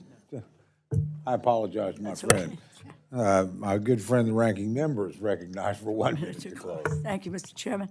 Public service is a public trust, my friends. It's not a means for private gain. In order to restore the trust in our system that the American people have lost, and in fact, and indeed, they have lost it, we must hold those who are accountable, whomever they are. The party affiliation does not make any difference here. People who have abused their office to enrich themselves, persecute their enemies. We cannot continue to allow this to happen. And that was what is the public integrity section at DOJ is all about. So restoring that section is an important step to rebuilding this trust and securing accountability in our system. I urge my colleagues, I encourage you to support this amendment. Thank you, and I yield back. Thank the gentlelady for her comments. The question's now on the amendment offered by the gentlelady from Connecticut. All those in favor say aye. Aye. All those opposed say no. No. Opinion of the chair, the noes have it. Roll call is requested. Sufficient number of hands kind of close, have been raised. Raise your hands. But actually, it is not enough technically, but I don't want to, we're going to have this vote. I don't want to delay it. So, but if you would, please get more of your members here so we can move quickly because it's going to delay the roll call. With that, seeing sufficient show of support, clerk will call the roll. Mr. Adderholt, Mr. Aguilar, Mr. Alford, no. Mr. Amadei, Mrs. Bice, no. Mr. Bishop, Mr. Bishop, aye. Mr. Calvert, no. Mr. Carter, no. Mr. Case, Mr. Siscomani, no. Mr. Klein, no. Mr. Cloud, Mr. Clyburn, aye. Mr. Clyde, no. Mr. Cole, No. Mr. Cole, no. Mr. Cuellar, Ms. Dean, Ms. DeLauro, Aye. Mr. DeLauro, aye. Mr. Diaz-Balart, no. Mr. Edwards, no. Mr. Elzey, no. Ms. Escobar, Mr. Espaillat, Mr. Fleischman, no. Ms. Frankel, aye. Mr. Franklin, no. Mr. Guest, no. Mr. Harder, aye. Dr. Harris, no. Mrs. Hinson, Mr. Hoyer, Mr. Ivy, aye. Mr. Joyce, Ms. Kaptur, aye. Mr. Laloda, no. Ms. Lee, aye. Ms. Letlow, Mr. Levin, aye. Ms. Malloy, no. Ms. McCullum, aye. Ms. Meng, Aye. aye. Mr. Molinar, no. Mr. Moore, no. Mr. Morelli, aye. Mr. Mervan, aye. Mr. Newhouse, Ms. Perez, Ms. Perez, aye. Ms. Pingree. Ms. Pingree, aye. Mr. Pocan. Mr. Pocan, aye. Mr. Quigley. Mr. Quigley, aye. Mr. Reschenthaler. Mr. Rogers. Mr. Rogers, no. Mr. Rutherford. Mr. Rutherford, no. Mr. Shreeve. Mr. Shreeve, no. Mr. Simpson. Mr. Simpson, no. Mr. Strong. Mr. Strong, no. Mrs. Torres. Mrs. Torres, aye. Ms. Underwood. Mr. Valadeo. Ms. Wasserman Schultz. Ms. Wasserman Schultz, aye. Mrs. Watson Coleman. Mrs. Watson Coleman, aye. Mr. Womack. Mr. Womack, no. Mr. Zinke. Mr. Zinke, no. Are there members wishing to vote or change their vote? Gentleman from Alabama? Mr. Adderholt, no. Gentleman from Texas? Mr. Cloud, no. Gentlelady from Pennsylvania? Ms. Dean, aye. Gentleman from Hawaii? Mr. Case, aye. Gentleman from Maryland? Mr. Hoyer, aye. Gentleman from California? Mr. Aguilar, aye. Another gentleman from California? Mr. Valadeo, no. Gentlelady from Texas? Ms. Escobar, aye. Are there other members wishing to vote or change their vote? Seeing none, the clerk will tally.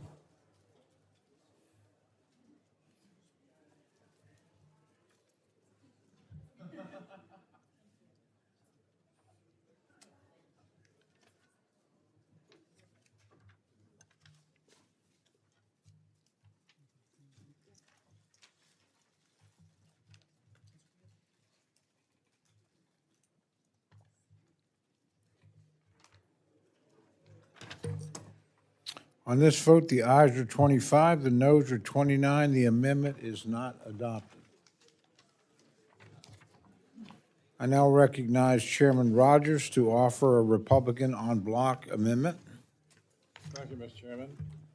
I have an amendment at the desk, Rogers number 2. I would ask unanimous consent to dispense with the reading of the Without amendment. objection, the reading of the amendment is dispensed with, and the gentleman is recognized to explain the amendment.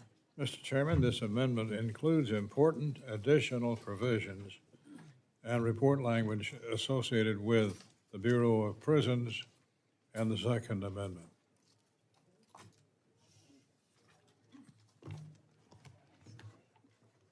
I would like to thank my Republican colleagues for working on these additional items, and I urge the adoption of this amendment, and I yield back. Thank the gentleman. The gentlelady from New York is recognized to address the amendment. I rise in opposition to this amendment. Unfortunately, this amendment adds to the list of controversial provisions of this bill. It will move us further away from the bipartisan compromise that we will need to pass a bill that truly serves the American people. I urge my colleagues to reject this amendment. Thank you, and I yield back. Thank you, gentlelady. Do any other members seek recognition to speak on the en bloc amendment? Seeing none, Chairman Rogers is recognized for 1 minute to close. Thank you, Mr. Chairman. I ask for favorable consideration of this amendment. Yield back. I appreciate that stirring. Close. Questions now on the amendment. All those in favor say aye. Aye. All those opposed say no. No. In the opinion of the chair, the ayes have it, and the amendment is adopted.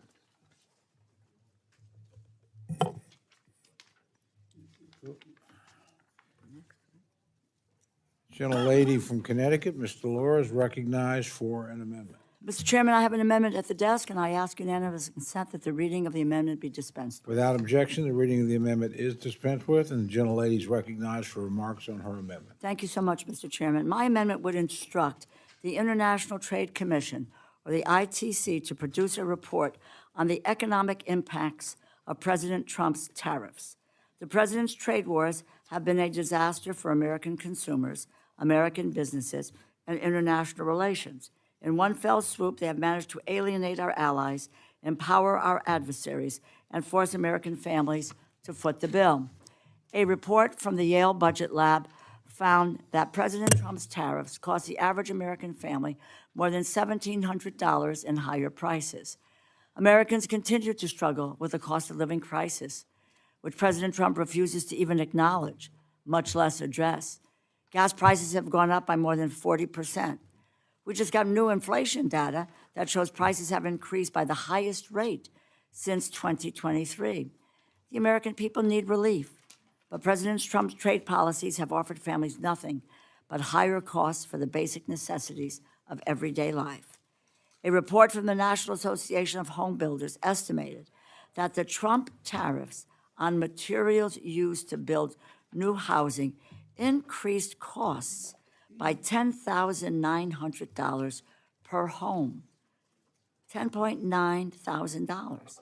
The president's trade war was waged under the pretense that it would lead to a resurgence in American manufacturing. That is a goal that I share, and I'm sure many of you share as well. Excuse me. But that is not the effect that these tariffs have had. On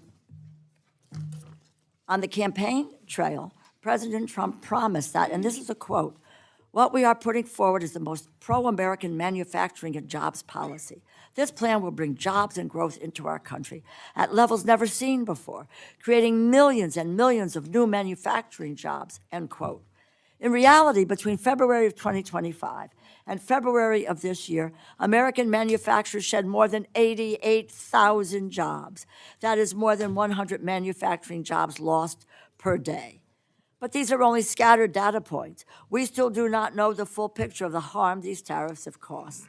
The American people deserve transparency. This type of independent investigation, analysis, and report are part of the reason the ITC exists in the first place. It is one of its core statutory responsibilities. I believe that based on what we know so far, that President Trump's tariffs have had a disastrous impact on our economy. But I know that my Republican colleagues disagree, and maybe they are right. If they are confident in their assessment of the value of these tariffs, I do not see why they would oppose this amendment. If they are correct in their analysis, the report will reflect that. I encourage my colleagues to support this amendment. Thank you, and I yield back. I thank the gentlelady for her remarks. The gentleman from Kentucky, Chairman Rogers, is recognized to respond to the amendment. Thank you, Mr. Chairman. The House bill includes targeted funding increases for trade agencies to ensure the administration has the resources they need to enact a trade agenda that opens new market access for American producers of all sizes and reverses decades-long barriers to U.S. exports in international markets. The trade deficit has fallen 24% since last April, and we're seeing record investment in the U.S. that's spurring job growth in communities across the nation. This amendment is a distraction that seeks to co-opt federal resources to produce a biased report. I can't support an amendment that would waste taxpayer dollars and interfere with the administration's attempts to enforce trade agreements and build on hard-earned trade wins. I oppose the amendment, urge my colleagues to do the same, and I yield back. Thank the gentleman for his remark. Gentlelady from New York, Ms. Meng, is recognized to respond to the amendment. Thank you, Mr. Chairman. I rise in strong support of this amendment. One of the ITC's important statutory responsibilities is to conduct investigations and provide independent, expert analysis of trade policy to Congress and the President. As lawmakers and the branch with the constitutional power to set trade policy, it's our responsibility to know the facts. We need an objective analysis of the impact this administration's tariffs policies are having on our American businesses and consumers. So far, the evidence we've seen has been troubling. Small and medium-sized businesses are telling us they can't plan because the rules change week to week. American families are paying more for groceries. U.S. manufacturers are facing increased costs on inputs and retaliatory tariffs on their own exports. In 2025, the trade deficit in goods hit a record high, and more than 80,000 manufacturing jobs were lost. After getting a boost from historic investments under the Biden administration, spending on U.S. factory construction has been falling since the beginning of last year. This administration is telling a different story, and if the administration and my colleagues believe these policies are delivering for the American people, then an independent analysis would only strengthen that case and make us all better informed. We as legislators should want this information. At the same time, if ITC's independent analysis shows that the tariff policy is hurting American businesses and consumers, we should want to know that too. It's our responsibility to be informed so that we can exercise our authority and act in the best interest of the American people. I hope my colleagues on both sides of the aisle will support this amendment, and I yield back. Thank the gentlelady for her remarks. The gentlelady from Ohio is recognized, Ms. Kaptur, to address the amendment. Thank you, Mr. Chairman. I rise in very strong support of the DeLauro Fair Trade Amendment. Why do we want to keep the American people in the dark about why their prices are rising on almost everything? The tariff policy by the Trump administration is probably one of the most curious historical events ever to face the country. What we do know is tariffs have raised prices by about 7% above what might have been projected. And when we look at the related costs that families are paying just for gasoline, it's over $1,500 extra a year. It's a lot of money. And believe me, you don't want to come to my district and talk to all the truck drivers that have to buy diesel. It's skyrocketing. I just heard from a United States steel worker from a northwestern Ohio refinery, and that to import Canadian sour crude, they're now paying an extra 10% tariff. We are connected. The Canadian economy and the U.S. economy and the Great Lakes Nation are connected. And when we sneeze, they have pneumonia and vice versa.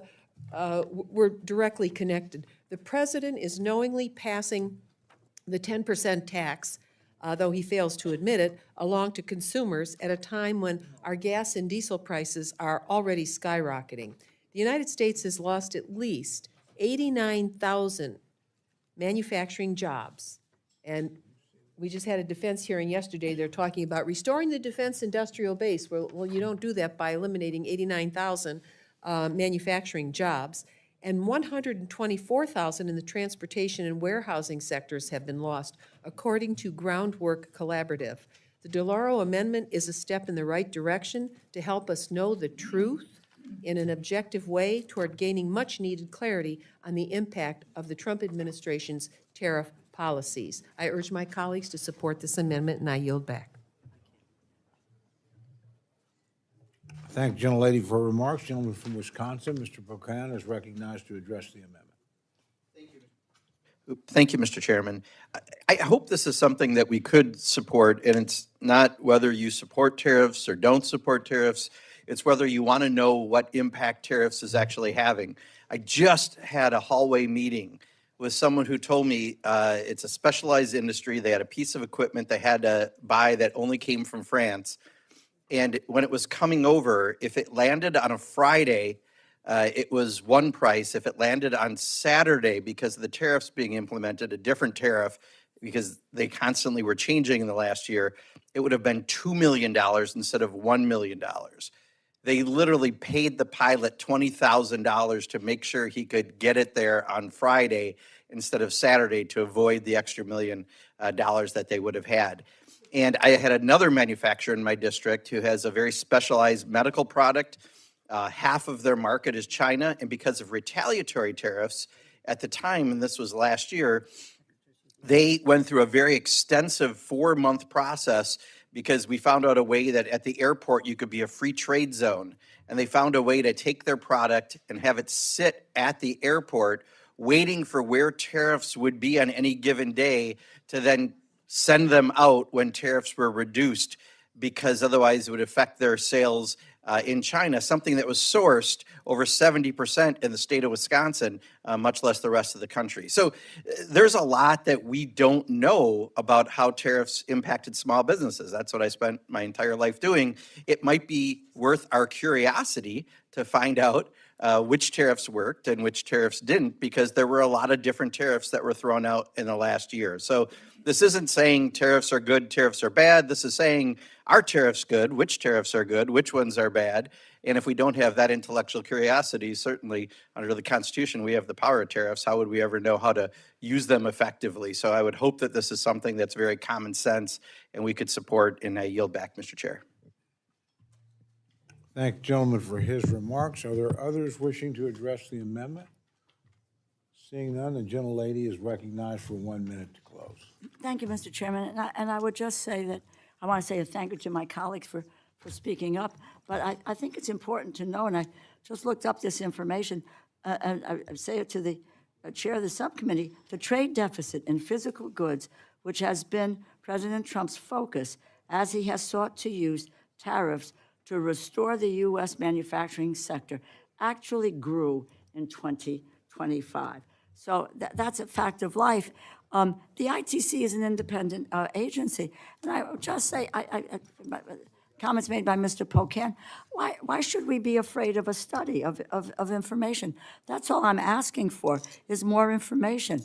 We need to know in depth and detail the true impact of the president's tariffs. What has been the effect on American consumer, on businesses, and on the economy as a whole? We're all hearing from small businesses, we're all hearing from farmers, we're all hearing, let's get some real serious data from an independent outlet here. If my Republican colleagues believe these tariffs have had a net positive on the country, then I would expect you would eagerly support this amendment. Democrats believe that these tariffs have been harmful to the American people. Republicans do not. Let's allow an independent analysis to determine who is accurate and to what degree. I think the American people deserve to know the full scope of how this policy has impacted our country. And instead of being anecdotal, let's move from factual information and have that discussion. I encourage my colleagues to support this amendment. I thank you, and I yield back. Thank you, gentlelady. The question is now on the amendment offered by the gentlelady from Connecticut. All those in favor say aye. Aye. All those opposed say no. No. Any of the chair of the noes have it? The roll call has been requested. Please raise hands.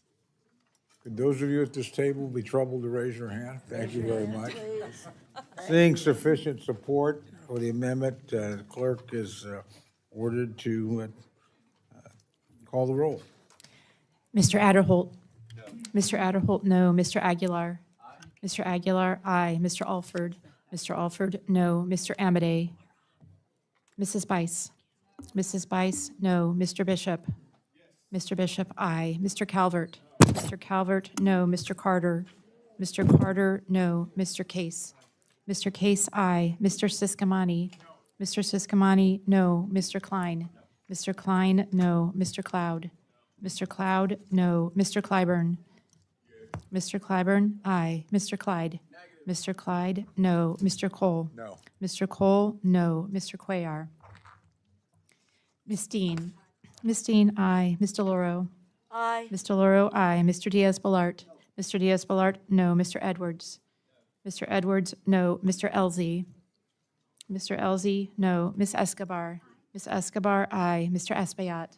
Mr. Espaillat, aye. Mr. Fleischman? No. Mr. Fleischman, no. Ms. Frankel? Mr. Franklin? Mr. Franklin, no. Mr. Guest? Mr. Guest, no. Mr. Harder? Dr. Harris? Dr. Harris, no. Mrs. Henson? Mr. Hoyer? Mr. Ivy? Mr. Ivy, aye. Mr. Joyce? Mr. Joyce, no. Ms. Kaptur?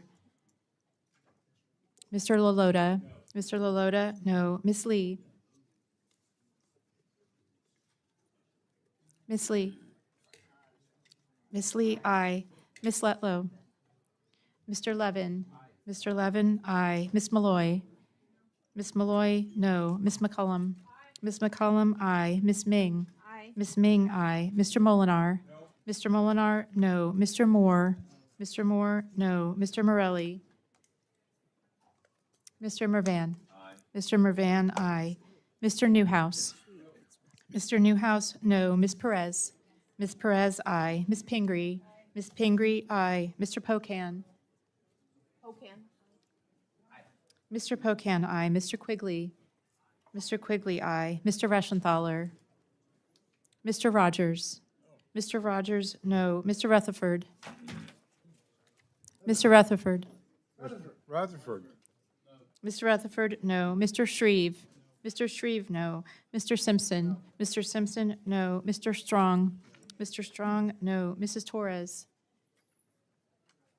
Ms. Underwood. Mr. Valadeo. Mr. Valadeo, no. Ms. Wasserman Schultz. Ms. Wasserman Schultz, aye. Mrs. Watson Coleman. Mrs. Watson Coleman, aye. Mr. Womack. Mr. Womack, no. Mr. Zinke. Mr. Zinke, no. Are there members wishing to vote or change their vote? Gentleman from California? Mr. Harder, aye. Gentlelady from Ohio? Ms. Kaptur, aye. Gentleman from Texas? Mr. Cuellar, aye. Gentleman from Maryland? Mr. Hoyer, aye. Gentleman from New York? I do not believe the gentleman is recorded. Mr. Morelli, aye. Gentlelady from Florida? Ms. Frankel, aye. Gentleman from Nevada? Mr. Amadei, no. Are there other members wishing to vote or change their vote? Seeing none, clerk will tally.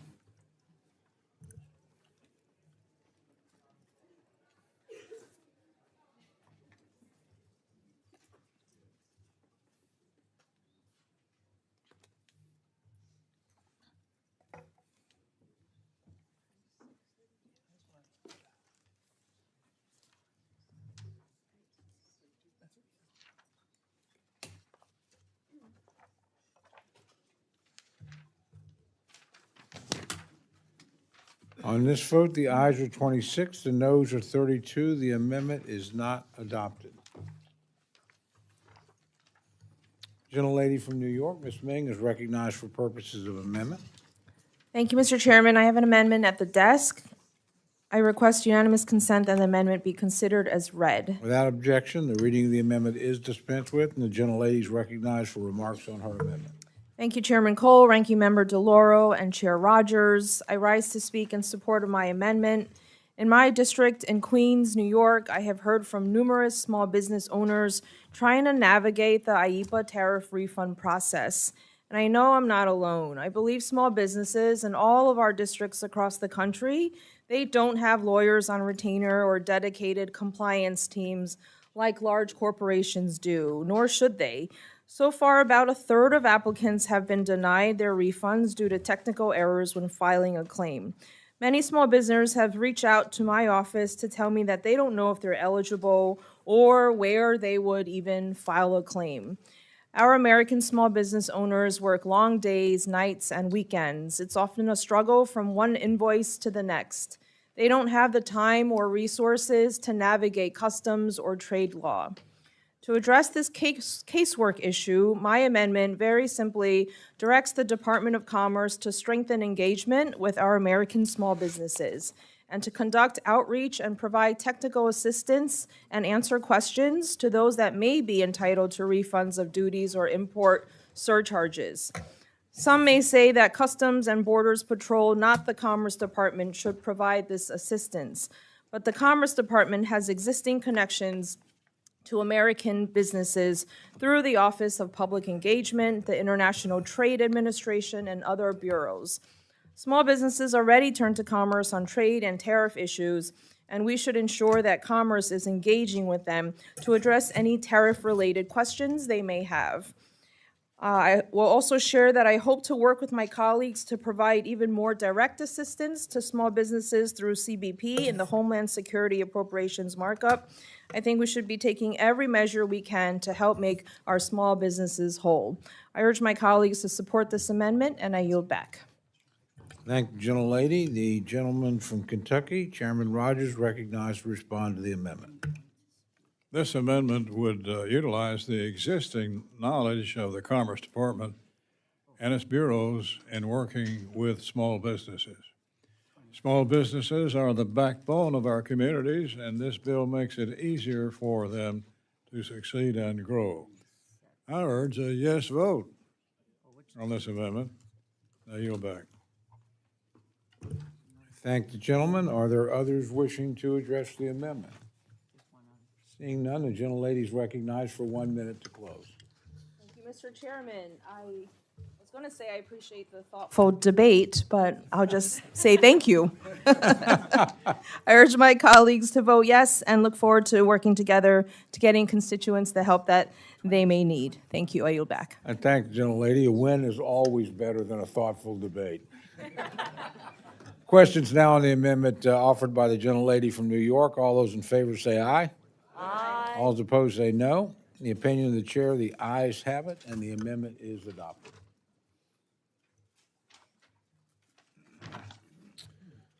Gentlelady from New York, Ms. Meng, is recognized for the purposes of an amendment. Mr. Chairman, I have an amendment at the desk. I request unanimous consent that the amendment be considered as read. Without objection, the reading of the amendment is dispensed with, and the gentlelady is recognized for remarks on her amendment. Thank you, Chairman Cole, Ranking Member DeLauro, and Chair Rogers. I rise to speak in support of my amendment. Currently, as written, this bill provides flat funding for the Census Bureau. This is $521 million below the President's budget request and is totally insufficient for the work that the Census Bureau must do in fiscal year 27, especially to prepare for the 2030 decennial census. The Census Bureau is the nation's leading statistical agency.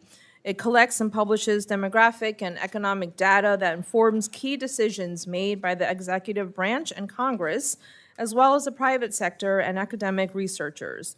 It ensures the equal representation of every person. To do this work in fiscal year 27, the Census Bureau needs more resources, not less.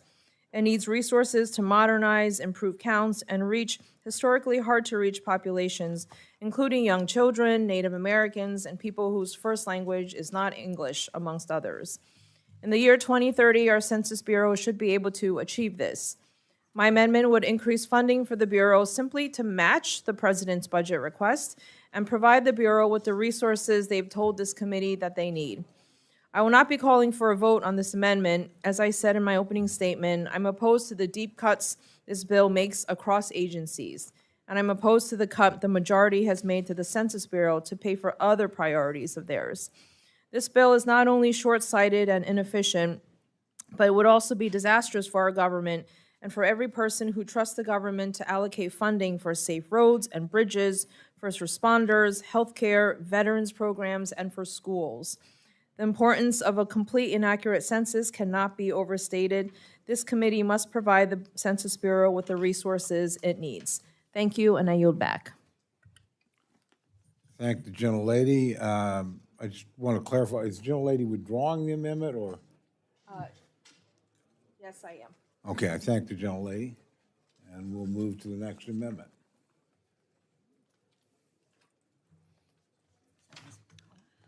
Gentlelady from Minnesota, Ms. McCullum, is recognized for the purpose of an amendment.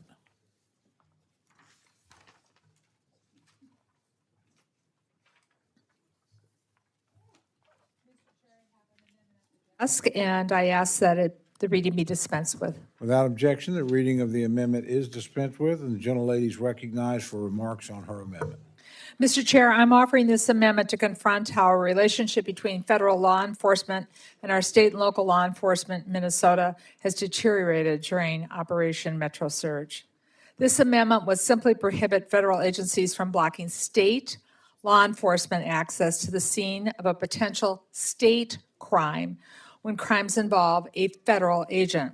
It would require that our state law enforcement officials be allowed to conduct joint investigations and collect the evidence that they need.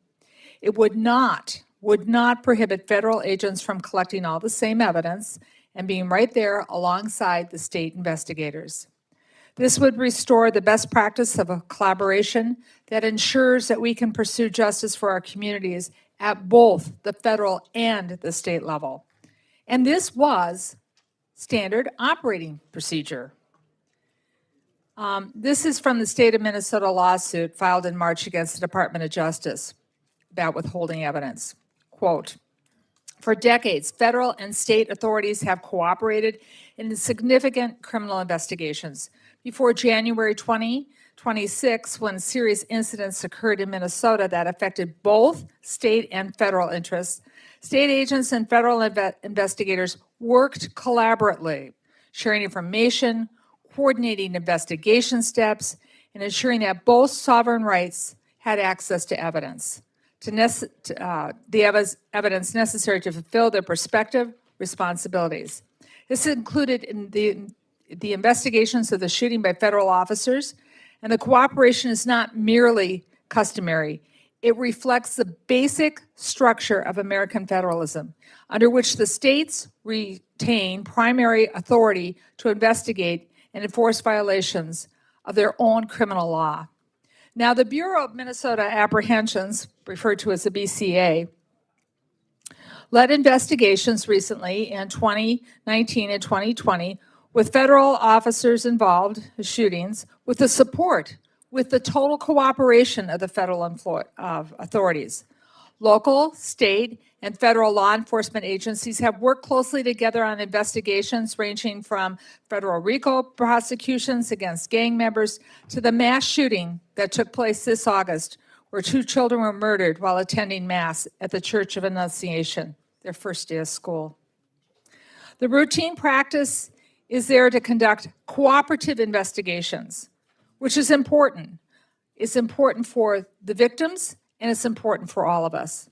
This practice was totally shattered by Operation Metro Surge. On January 2026, federal immigration agents shot and killed Renee Good and Alex Preddy, and shot and wounded Julio Sosa Celsus. In the scenes that took place at Good and Sosa Celsus shootings, federal agents seemed eager. They were agreeing to work together with the BCA, but then later they were told to stop, and total control of all the evidence was shut off to the BCA. After the Preddy shooting, the federal agents physically blocked state investigators from even accessing the crime scene. These 3 shootings are just the most prominent examples of potential violations of state law involving federal agents. Whenever federal officers have acted unlawfully and committed unauthorized acts or acted improperly in their duties, they are not covered by immunity under the Supremacy Clause, and the state has the authority to investigate. But that authority was undercut when the federal government withholds evidence and bars access to crime scenes. Now, Mr. Chair, I'm going to withdraw this amendment because I'm working on some legislation, and this affects each and every one of our states. And so at this time, I would just like my colleagues to know we need to protect states' rights. And if it happens in my state, it could happen in yours. With that, I yield back.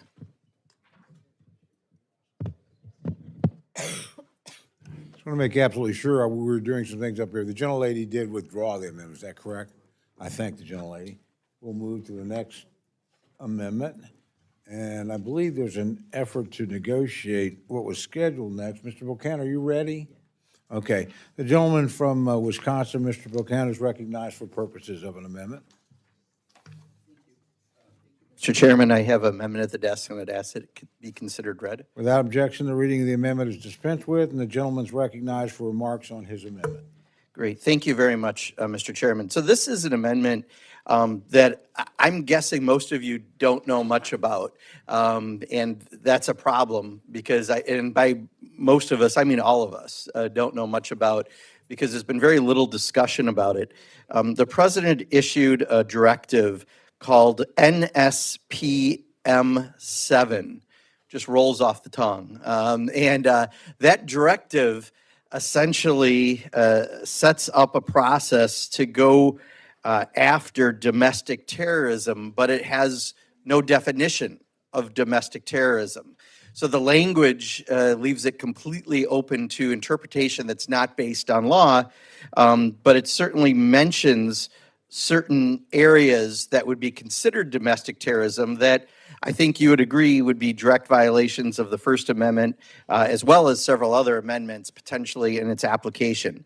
It talks about going after groups that would have anything that's anti-American, That's a pretty loose interpretation. Anti-capitalism, pretty loose interpretation. Anti-Christianity, I don't know, Judaism, is that anti-Christianity? I don't know, pretty loose interpretation. And this is not in any way defined by Congress or in statute. So what's happening is you've essentially set up a process where there are these agencies that are going to be going after and finding this. So while at first I think there were 3,700 nonprofits that signed a letter against this directive because it could impact them if someone gives money to a group or if someone is affiliated with a group, and they could be prosecuted if this is under this very, very, very loose interpretation of what is anti-capitalism or anti-American. The problem is, just I think yesterday, Sebastian Gurka said that Tucker Carlson or Nick Fuentes, not necessarily people I follow, but could also be applicably gone after under this directive that almost no one knows what it's about. So the real problem is, we have free speech. If you have any libertarian tendencies whatsoever, this should make the hair on your back or your hair on your arms go up a little bit, because you're wondering why the government would have this set up, especially when there's no definition. Now, the intention was when Charlie Kirk was killed, assassinated, this was why this supposedly came up. But I would argue, someone could argue Charlie Kirk's speech could have fallen under this category, or others could have fallen under this category. And that's a looseness that I don't know if any of us should be comfortable with, because right now it's one person in charge. Another time in the future, it could be another person in charge.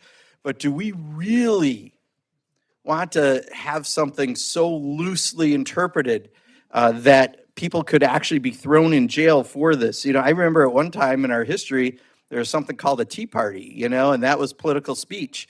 And that was a way of fighting back by the founders of this country. And for us to now say that that could be anti-American or anti-capitalism or whatever else is a real slippery slope that I think we should be very, very careful about. So we simply are asking very simply that no funds be allowed to use this based on First Amendment rights, to go after someone on their First Amendment rights. And there are other amendments that would be equally applicable that could be affected by this, but this is something that I would hope would be a no-brainer. These joint terrorism task force is a joint mission center that's to go after this. But again, we have approved nothing. There is no definition of this, but this certainly is almost rewriting parts of the Constitution without having anyone involved other than a simple directive, and now you're asking people to make it apply without a definition. So I would just encourage folks to say, let's protect the constitutional rights that people have, whether it be Tucker Carlson's or whether it be so-called Antifa. The only Antifa I know, there's a drag queen named Aunt Tifa. But nonetheless, whatever it is that you're going after, we should do it with actual definitions. I don't think we have actual definitions in the law, and I would encourage us to support this amendment. And I'll yield back, Mr. Chairman. Thank the gentleman for his remarks. The gentleman from Kentucky, Chairman Rogers, recognized to respond to the amendment. Thank you, Mr. Chairman. I rise in opposition to this amendment, which unnecessarily blocks funds for targeting or investigating organizations or individuals based solely on their lawful and constitutionally protected First Amendment rights. While we all support the First Amendment and the freedom of speech, this provision is simply unnecessary. The Justice Department, under this administration, simply does not target people on the basis of their constitutionally protected speech alone. I oppose the amendment and urge my colleagues to do the same, and I yield back. I thank the gentleman. The gentlelady from New York, Ms. Meng, is recognized to address the amendment. Thank you, Mr. Chairman. I rise in support of this amendment, which simply says that the Justice Department must not target people for criminal investigations based on the exercise of the First Amendment they don't like. We may not like what some people say or how they say it. We may not worship the way that they do. We may get mad and even offended when they assemble. But in the U.S., they have the right to do all of this, and they have the right to not be prosecuted when they do. This is the First Amendment, a constitutional right. Unfortunately, this administration has not consistently respected this right.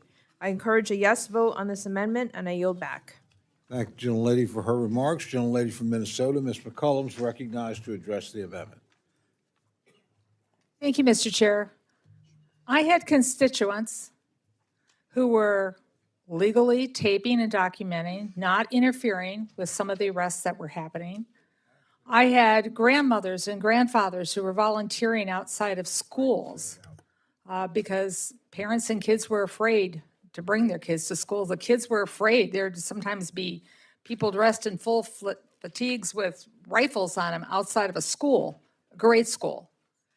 And if someone didn't like what they were doing, one of our federal agents, they would come up, they would take their picture, and they would say, I've got your picture. You're a political terrorist. I know where you live, and we're watching you. So I support the gentleman's amendment because I think we all want law enforcement to be able to do their jobs effectively, but we want them to do it the right way. And when we have constituents out there just making sure that law enforcement, whether it's state, local, federal, county, I don't care, is doing their job the right way and recording something, to be turned around and called a terrorist by someone, to say, I know where you live, we're watching you. I support the gentleman's amendment.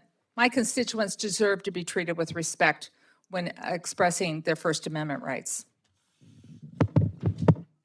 Thank the gentlelady for her remarks. Are there others wishing to address the amendment? Gentlelady from Maine is recognized. Chair, I want to rise in support of this amendment by Representative Pocan. You know, this amendment rests on a very basic American principle.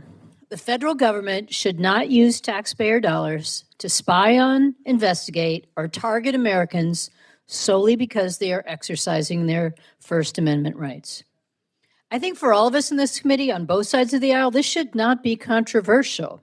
The First Amendment is critically important. It protects our right to speak, to protest, to organize, to worship, to associate with others, to observe government activity, and criticize those in power.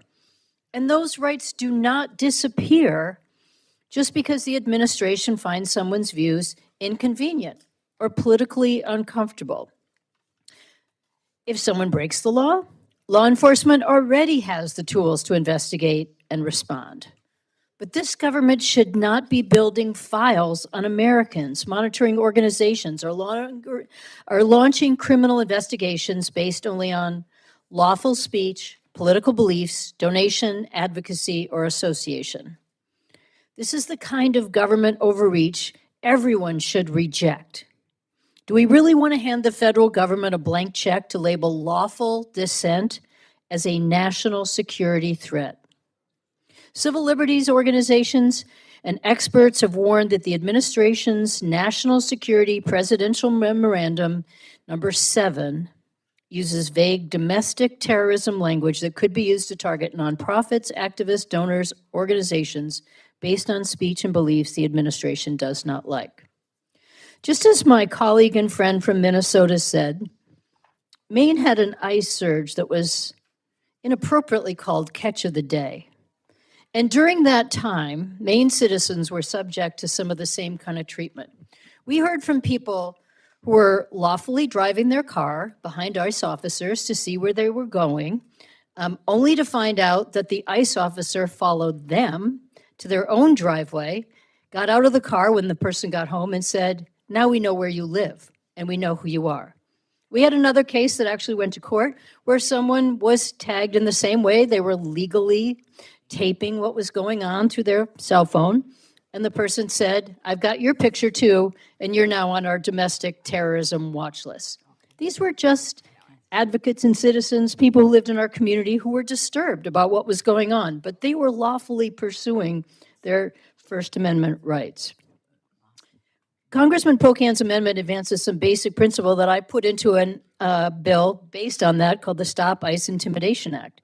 And that just says federal agencies should not be allowed to use public money to punish, monitor, or intimidate people for exercising their constitutional rights. This amendment protects the First Amendment. It protects Americans from unconstitutional investigation, and it makes clear that dissent is not domestic tourism. But we like Tourism Maine. But let me be clear. This amendment makes it clear that dissent is not domestic terrorism. I urge my colleagues to support this amendment, and I yield back. Thank you, Gentlelady, for her remarks. Are there others wishing to address the amendment? Seeing none, the gentleman is recognized for 1 minute to close.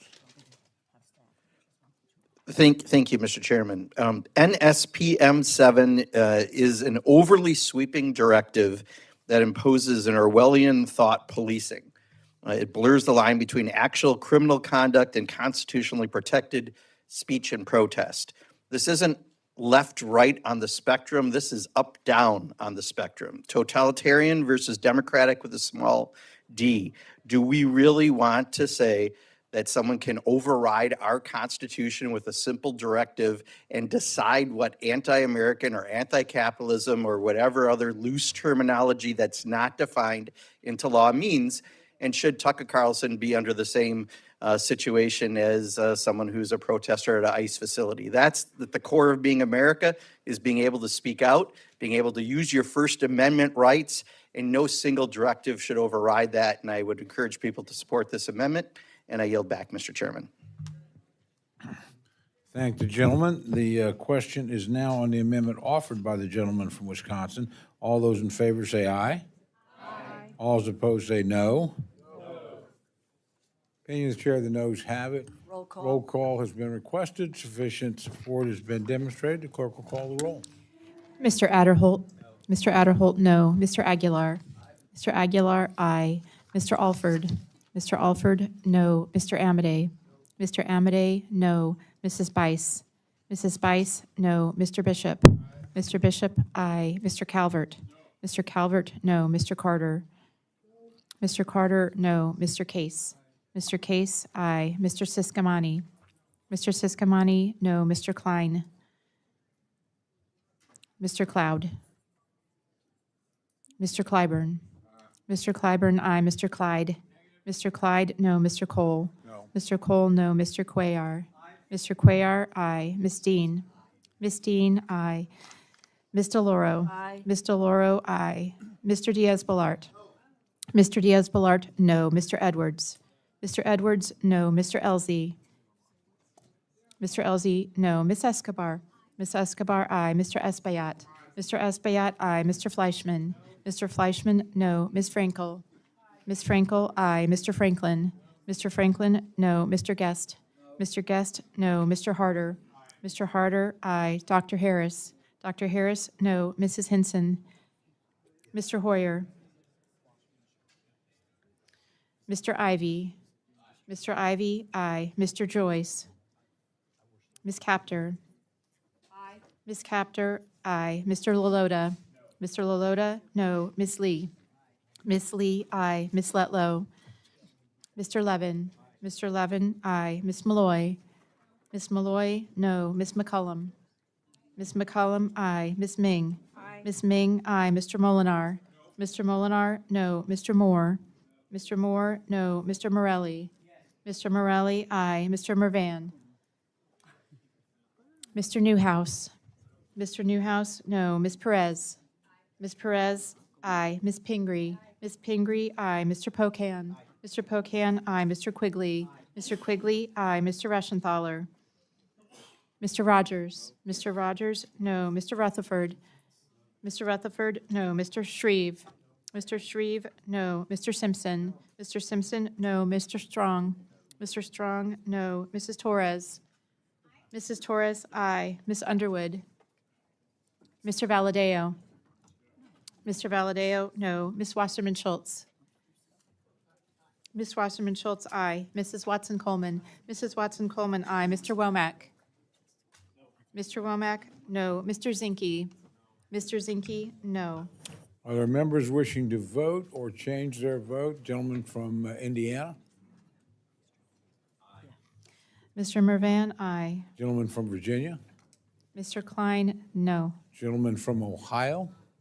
Mr. Joyce, no. A gentleman from Maryland? Aye. Mr. Hoyer, aye. Gentleman from Texas? Mr. Cloud, no. Are there other members wishing to record or change their vote? Seeing none, the clerk will tally.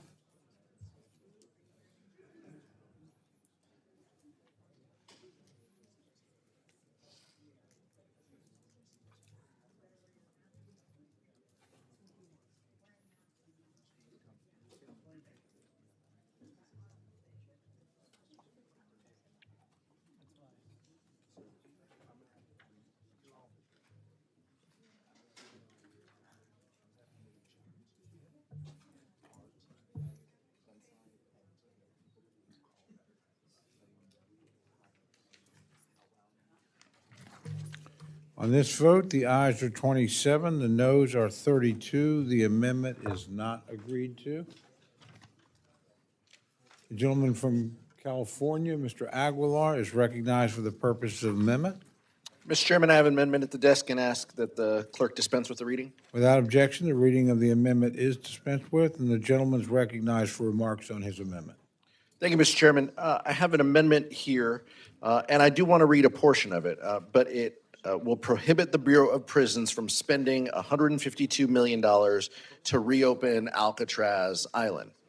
This is the actual Alcatraz Island, not another one that has been in the news and given that moniker.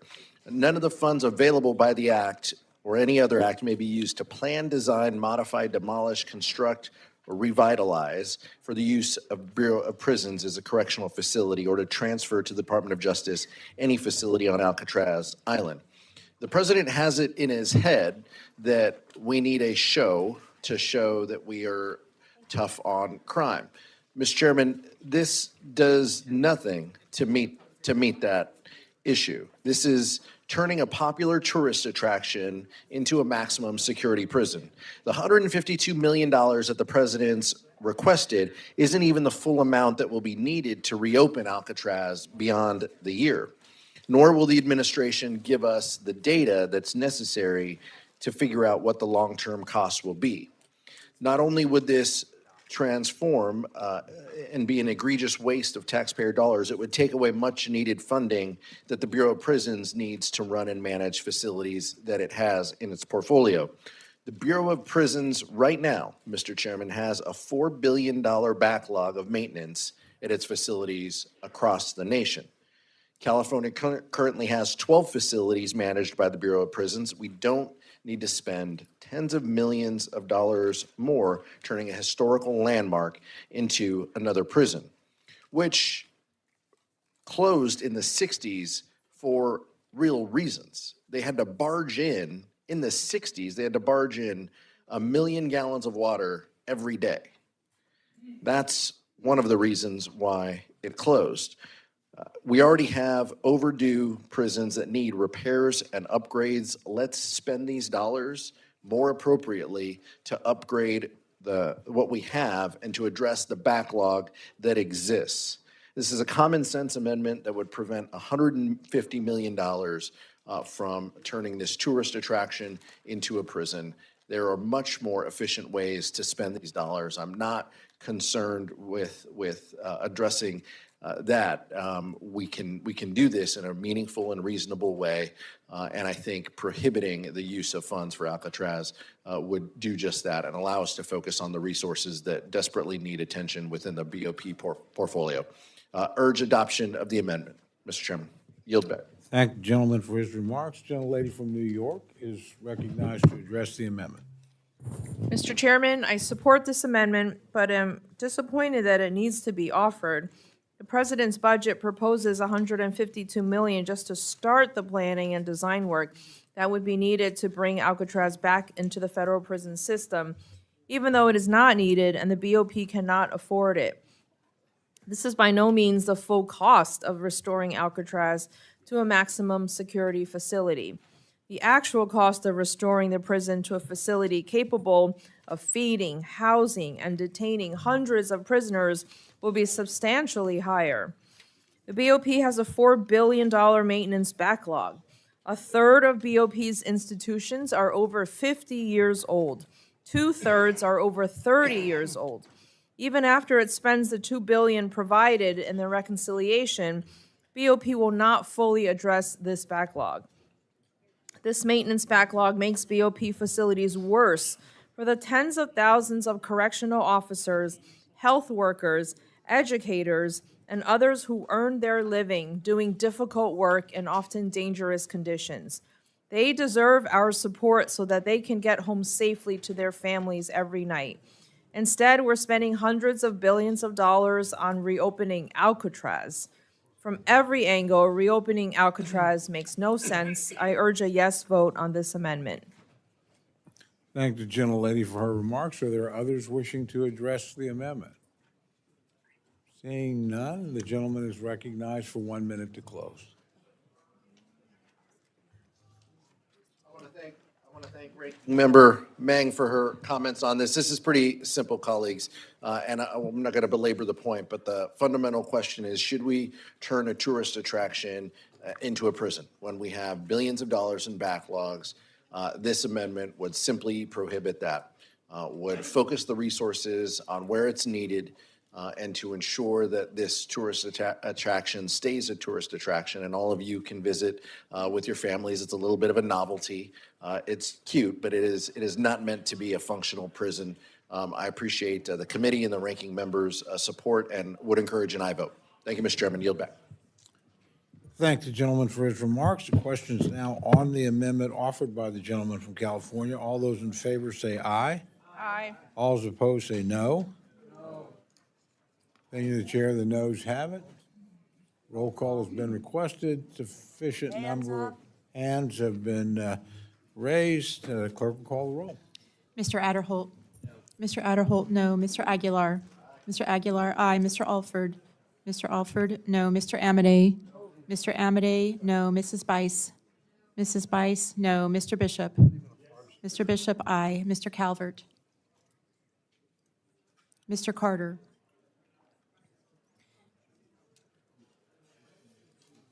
Mr. Carter. Mr. Carter, no. Mr. Case. Mr. Siscamani.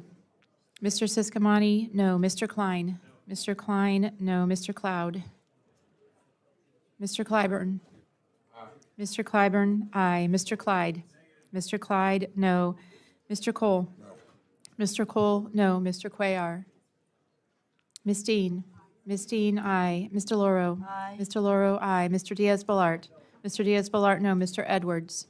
Mr. Edwards, no. Mr. Elzey. Ms. Escobar. Ms. Escobar, aye. Mr. Espaillat. Mr. Espaillat, aye. Mr. Fleischman. Mr. Fleischman, no. Ms. Frankel. Ms. Frankel, aye. Mr. Franklin. Mr. Franklin, no. Mr. Guest. Mr. Guest, no. Mr. Harder. Mr. Harder, aye. Dr. Harris. Dr. Harris, no. Mrs. Hinson. Mr. Hoyer. Aye. Mr. Hoyer, aye. Mr. Ivy. Mr. Ivy, aye. Mr. Joyce. Mr. Joyce, no. Ms. Kaptur. Ms. Kaptur, aye. Mr. Lalota. Mr. Lalota, no. Ms. Lee. Ms. Lee, aye. Ms. Letlow. Mr. Levin. Mr. Levin, aye. Ms. Malloy. Ms. Malloy, no. Ms. McCollum. Ms. McCollum, aye. Ms. Ming. Aye. Ms. Ming, aye. Mr. Molinar. Mr. Molinar, no. Mr. Moore. Mr. Moore, no. Mr. Morelli. Mr. Mervan. Mr. Mervan, aye. Mr. Newhouse. Mr. Newhouse, no. Ms. Perez. Ms. Perez, aye. Ms. Pingree. Ms. Pingree, aye. Mr. Pocan. Mr. Pocan, aye. Mr. Quigley. Mr. Quigley, aye. Mr. Reschenthaler. Mr. Rogers. Mr. Rogers, no. Mr. Rutherford. Mr. Rutherford, no. Mr. Shreeve. Mr. Shreeve, no. Mr. Simpson. Mr. Simpson, no. Mr. Strong. Mr. Strong, no. Mrs. Torres. Mrs. Torres, aye. Ms. Underwood. You're up next.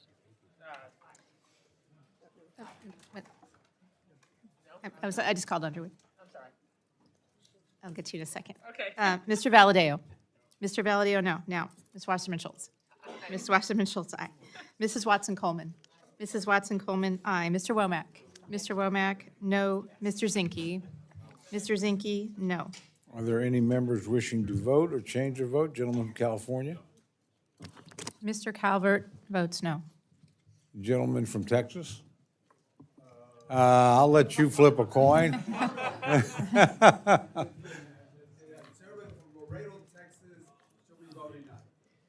Mr. Cuellar votes aye. Other gentleman from Texas? Mr. Cloud votes no. Gentleman from Hawaii? Mr. Case votes aye. Are there any others? Mr. Morelli. Oh, I'm sorry, gentleman from New York. Gentleman is not recorded. Mr. Morelli votes aye. Yes, he has. Are there any other members wishing to vote or change their vote? Seeing none, the clerk will tally.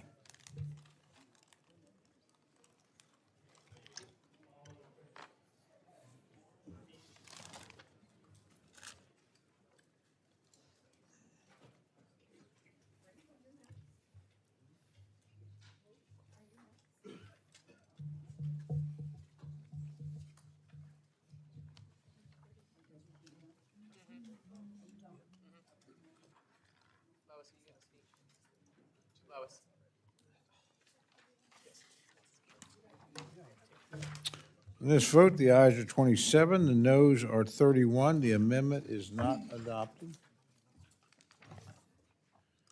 The gentlelady from Florida, Ms. Wasserman Schultz, is recognized for the purposes of an amendment. Thank you, Mr. Chairman. First, I want to thank Mr. Moore of West Virginia for working with me on revising this amendment so that we could really take a step forward on something that I think is important to us all, and that's ensuring that crime victims' rights are upheld. Gentlelady like the amendment. But of course, I would first like to ask that the amendment be considered Without objection. unanimous consent that it be considered as read. Without objection, the reading of the amendment is dispensed with. Jumped the gun on voting, jumped the gun on And the speaking. gentlelady is recognized for I'm a little remarks wound on up her today. amendment. Thank you, Mr. Chairman. So again, I want to thank Mr. Moore of West Virginia for working with me to advance what I know is important to all of us, and that is to really make sure that we can allow victims of crime to have their rights enforced. The Crime Victims' Rights Act that passed in 2004 is one that has very express direction on how crime victims' rights should be handled, particularly when a decision is being made about plea deals, about the final outcome of crimes and sentencing. And so I'm rising today to offer this amendment that would begin to address those gaps in the current DOJ procedures and the legal ambiguities that denied Jeffrey Epstein's victims justice and let him walk free with a secret sweetheart plea deal, but without any opportunity for the victims to be afforded their day in court as the CVRA requires. Courtney Wild fought for years and continues to fight to make sure that what happened to the Epstein victims never happens to anyone again. She was sexually abused by Jeffrey Epstein in Florida when she was a 14-year-old girl. And when U.S. Attorney Alex Acosta and others gave Epstein a sweetheart plea deal in 2008, instead of throwing him in jail, Courtney was blindsided. That sweetheart deal allowed Epstein to plead to state prostitution charges, and he spent 13 months sleeping overnight in a cell, but returning to his penthouse for 12 hours a day. The original Crime Victims' Rights Act of 2004 was meant to protect the rights of all victims to have their voice heard in court and to receive timely notice of any major development in the defendant's case, including a plea deal. That's what the law was supposed to do. But Epstein's victims, like Courtney, were never told about this backroom deal until it was already in effect. Instead of providing a tool for victims, the CVRA became another weapon for shielding predators from accountability. And for every day since, for nearly 2 decades, Courtney has been fighting to restore the CVRA's original purpose. Just yesterday, Courtney testified before our Democratic colleagues on the House Oversight Committee at their hearing in Palm Beach County. And please listen to what she said. She said, "I came here to ask for one simple thing, to make sure this never happens again." Think about that. We have the power to prevent this kind of injustice from being repeated. Any victim of a crime as despicable as Epstein's trafficking of young girls deserves to have their day in court to speak out against a plea deal or non-prosecution agreement. I have long fought for reforms to the CVRA, not just to secure justice for Epstein survivors, but to prevent other crime victims from being victimized again by the justice system. But in place of a change in the law, which is what my bill, the Courtney Wild Reinforcing Crime Victims' Rights Act, would do, alongside Lois Frankel, we can start by having a clear picture of whether current DOJ policies are upholding the intent of the original CVRA to protect all victims. And this amendment would provide us with important answers so we can expand protections for crime victims through every avenue possible. Because all survivors deserve transparency. They deserve justice. No survivor should have to tell their story over and over again, like many of the Epstein survivors, under immense scrutiny from the public, just to get the justice that they should have been afforded under the law in the first place. As she continues to fight for justice, I'm in awe of Courtney's unwavering determination and the bravery she and other Epstein survivors have shown. Her efforts have put a spotlight on these ambiguities in current law, and we know more survivors, more than just Epstein survivors, also fight for the same right. Time and time again, victims are provided only vague information that a plea is under consideration, without any awareness of any deal's terms, timing, or the possibility of restitution. These victims then lose the opportunity to advocate for agreements that reflect their needs and interests, just like Epstein's victims. These examples show us that unless the law is clarified to require meaningful and timely consolation on pleas, victims will continue to be marginalized at some of the most consequential stages of criminal cases. My colleague, Ms. Frankel, and I have been backing Courtney's fight since 2019, and Courtney Wild has fought it even longer than that. Now we need to take action. Nobody who is abused by a predator like Jeffrey Epstein, or anyone, should be victimized once again by our laws. This is a small step, but a first step towards Courtney's plea to make sure this never happens again. I urge all of my colleagues to support this amendment, and I appreciate again Mr. Moore's cooperation, and I yield back. I thank the gentlelady for her remarks. Gentleman from West Virginia is recognized to address the amendment. Okay. Hey, thank you, Mr. Chairman, and thank you to Ms. Wasserman Schultz for working with me on this amendment. I will keep it very brief, urge all my colleagues to support, and I yield back. Oh, man, Chairman's favorite, no question about it. Gentleman from Kentucky, Mr. Rogers, is recognized to address the amendment. Thank you, Mr. Chairman. I support the wisely crafted amendment by the gentleman from West Virginia and the gentlelady from Florida. I urge my colleagues to support this amendment. Yield back. Thank you, gentleman. Gentlelady from New York, Ms. Meng, is recognized to address the amendment. I, too, rise in support of this amendment. As my colleague from Florida has said, this amendment will close a loophole that has been such a source of pain and frustration for many victims of Epstein who were denied their rights under the Crime Victims' Rights Act in 2008 and then denied restitution by the 11th Circuit in 2020. But while this amendment attempts to respond to the pain and suffering of Epstein's victims, this amendment is not only about the Epstein case. It is also an opportunity to prevent future injustices. This amendment requires the DOJ's Inspector General to do a top-to-bottom review of how DOJ is implementing the Crime Victims' Rights Act and give us and the department recommendations for how to better serve crime victims. There's no cost to this provision. It does not alter the total amount of spending in the bill, but it has the potential to make all the difference for victims of crime. With that in mind, I urge all my colleagues to support this amendment. Thank the gentlelady for her remarks. Are there other members wishing to address the amendment? Gentlelady from Florida is recognized. The other gentlelady, well, I'm sorry, and Frankel from Florida is recognized. Thank you. And thank you, Representative Wasserman Schultz, for the amendment, and to our colleagues on both sides of the aisle for support. And I want to make a comment because what happened in Florida with this case, to me, was such a miscarriage of justice and so outrageous that I think it's important to lay it out so that the world knows. As was recited, Congress passed the Crime Victims' Rights Act to ensure that victims are treated with dignity, informed of critical developments in their cases, and given a voice in the justice process. But in one of the most famous cases in modern history, these rights were effectively denied.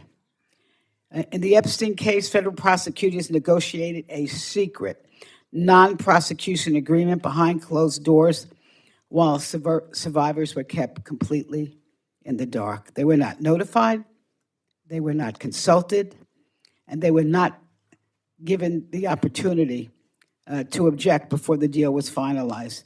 This was not just a failure of communication, this was a failure of justice.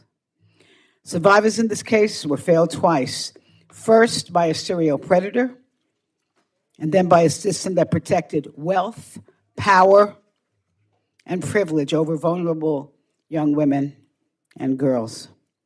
I was at that field hearing yesterday when we heard from a number of survivors, and Courtney Wild was one of them, and who's been fighting so hard with perseverance and courage to make sure we get this law right.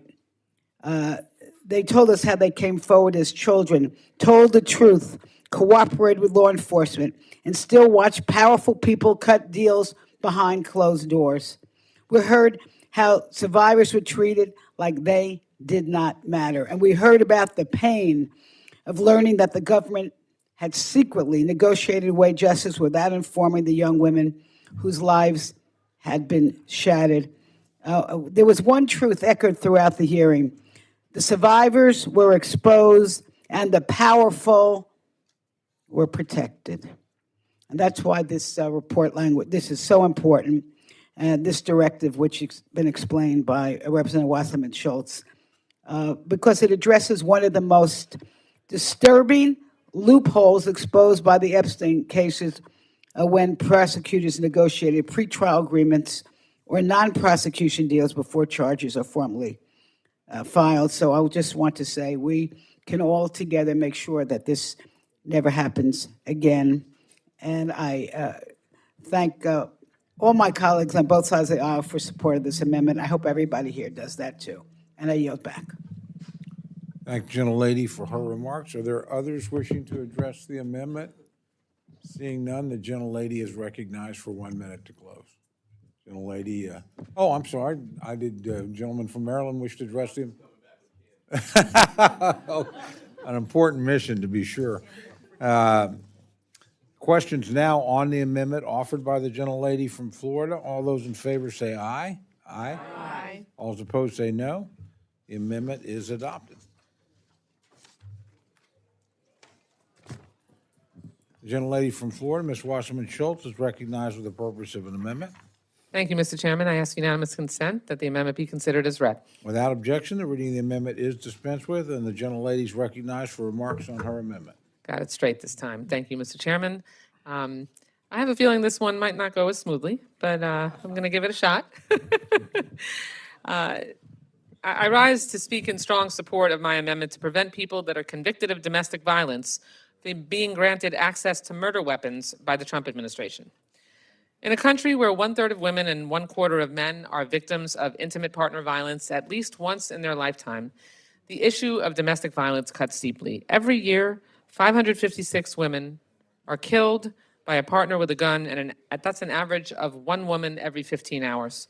And that devastating total is at risk of rising. Instead of standing up for the most vulnerable among us, the Trump administration wants to make it easier, yes, easier for convicted violent criminals to own a firearm. Former Attorney General Bondi already restored gun rights to several people with violent criminal histories, including convicted domestic abuser Mel Gibson. Let me be absolutely crystal clear. Rearming convicted domestic abusers is as dangerous as it is nonsensical. These individuals have proven themselves to be willing to direct physical violence against their families and their partners. Allowing these convicted abusers to legally obtain extremely deadly weapons will turn more domestic violence incidents into murders. The mere presence of a firearm is a key factor that turns abusive partners into cold-blooded killers. When a male abuser has direct access to a gun, the likelihood the violence he commits against his partner will become fatal increases by over 1,000%. 1,000%. It's absolutely absurd to me that we would allow any policy choice that makes it 1,000% more likely, it sounds like an exaggeration, but it's not, that an abused wife will be shot dead in her home. Importantly, arming domestic abusers doesn't just endanger their family members or their friends, it puts us all at risk. According to a Secret Service threat assessment, 41% of people who carried out a mass attack had a history of domestic violence, and 60% of mass shootings over a 6-year period involved an aggressor with a history of domestic violence. The last thing we need is more guns and bullets in the possession of people predisposed predisposed to violence. And gun violence is not limited to just fatal interactions. Abusers frequently brandish their firearms to intimidate, silence, harass, or threaten their partner. That's the unfortunate reality for thousands of people across the country. And failure to take action now will make this a reality for thousands more. Access to firearms for dangerous criminals should not outweigh the safety of domestic violence survivors. The fact that we even need to have this conversation in the first place is utterly insane. My amendment is simple. It simply states that no funding from this bill may be used to restore the gun rights of individuals convicted of misdemeanor or felony domestic violence. We should not want our tax dollars spent on giving known violent criminals guns. Hopefully, we can agree on that. I urge my colleagues to stand by domestic violence survivors and prevent more women from being victimized by supporting this essential amendment. Thank you. I yield back the balance of my time.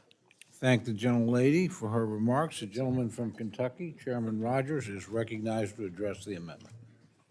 Thank you, Mr. Chairman. The Second Amendment provides hallowed protections, and I oppose any infringement upon this constitutional right. I am proud that the U.S. House, the bill, maintains strong Second Amendment protections. I oppose the amendment, and I urge my colleagues to do the same. I yield back. Thank the gentleman. The gentlelady from New York, Ms. Meng, is recognized to address the amendment. I rise in strong support of this amendment. All of us should be able to agree unequivocally domestic abusers should absolutely not be allowed to own firearms. I commend my colleague and urge the adoption of her amendment. Thank you, and I yield back. Thank the gentlelady. Are there others wishing to address the amendment? Seeing none, the gentlelady from Florida is recognized for 1 minute to close. Thank you, Mr. Chairman. This simply says that if you have committed and been convicted of domestic violence, either a misdemeanor or a felony, that we aren't going to spend funds in this bill allowing DOJ to restore your right to hold have a firearm. That isn't an infringement on the Second Amendment. It is already against the law. Already against the law. But yet we have had DOJ officials restore the firearms access to the people who have been convicted of domestic violence, who we know have a much higher likely eventually killing a victim. Why would you do that? To suggest that that is a violation of the Second Amendment is so grossly exaggerated and overstated and outrageous, it's breathtaking to me. So I hope that cooler heads will prevail and we will protect victims of domestic violence from being eventually killed by their abusers, which happens far too often in this country. Thank you. I yield back. Thank the gentlelady for her remarks. The question is now on the amendment offered by the gentlelady from Florida. All those in favor say aye. Aye. All those opposed say no. Any chair, the noes have it. Roll call has been requested. Sufficient support has been demonstrated. The clerk will call the roll. Mr. Adderholt. Mr. Adderholt, no. Mr. Aguilar. Mr. Aguilar, aye. Mr. Alford. Mr. Alford, no. Mr. Amedee. Mr. Amedee, no. Mrs. Bice. Mrs. Bice, no. Mr. Bishop. Mr. Bishop, aye. Mr. Calvert. Mr. Calvert, no. Mr. Carter. Mr. Carter, no. Mr. Case. Mr. Case, aye. Mr. Siscomani. Mr. Siscomani, no. Mr. Klein. Mr. Cloud. Mr. Clyburn. Mr. Clyburn, aye. Mr. Clyde. Mr. Clyde, no. Mr. Cole. No. Mr. Cole, no. Mr. Cuellar. Mr. Cuellar, aye. Ms. Dean. Ms. Dean, aye. Ms. DeLauro. Aye. Ms. DeLauro, aye. Mr. Diaz-Balart. Mr. Diaz-Balart, no. Mr. Edwards. Mr. Edwards, no. Mr. Elzey. Mr. Elzey, no. Ms. Escobar. Ms. Escobar, aye. Mr. Espaillat. Mr. Espaillat, aye. Mr. Fleischman. Ms. Frankel. Ms. Frankel, aye. Mr. Franklin. Mr. Franklin, no. Mr. Guest. Mr. Guest, no. Mr. Harder. Mr. Harder, aye. Dr. Harris. Dr. Harris, no. Mrs. Hinson. Mr. Hoyer. Aye. Mr. Hoyer, aye. Mr. Ivy. Mr. Ivy, aye. Mr. Joyce. Mr. Joyce, no. Ms. Kaptur. Ms. Kaptur, aye. Mr. Lalota. Ms. Lee. Ms. Lee, aye. Ms. Letlow. Mr. Levin. Mr. Levin, aye. Ms. Malloy. Ms. Malloy, no. Ms. McCullum. Ms. McCullum, aye. Ms. Ming. Mr. Molinar. Mr. Molinar, no. Mr. Moore. Mr. Moore, no. Mr. Morelli? Mr. Morelli, aye. Mr. Mervan? Mr. Newhouse? Ms. Perez? Ms. Perez, aye. Ms. Pingree? Ms. Pingree, aye. Mr. Pocan? Mr. Quigley? Mr. Quigley, aye. Mr. Reschenthaler? Mr. Rogers? Mr. Rogers, no. Mr. Rutherford? Mr. Rutherford, no. Mr. Shreeve? Mr. Shreeve, no. Mr. Simpson? Mr. Simpson, no. Mr. Strong? Mr. Strong, no. Mrs. Torres? Mrs. Torres, aye. Ms. Underwood? Ms. Underwood, aye. Mr. Valadeo? Mr. Valadeo, no. Ms. Wasserman Schultz? Ms. Wasserman Schultz, aye. Mrs. Watson Coleman? Mrs. Watson Coleman, aye. Mr. Womack? Mr. Womack, no. Mr. Zinke? Mr. Zinke, no. Are there any members wishing to vote or change their vote? Gentleman from Tennessee? Mr. Flashman, no. Gentleman from Virginia? Mr. Klein, no. Gentleman from Texas? Mr. Cloud, no. Gentleman from Wisconsin? Mr. Pocan, aye. Gentleman from Indiana? Mr. Mervan, aye. Gentlelady from New York? Mr. Cormier is an aye. Ms. Meng, aye.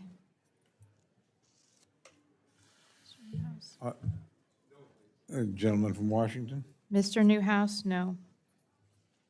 Are there others wishing to vote or change their vote? Seeing none, the clerk will tally.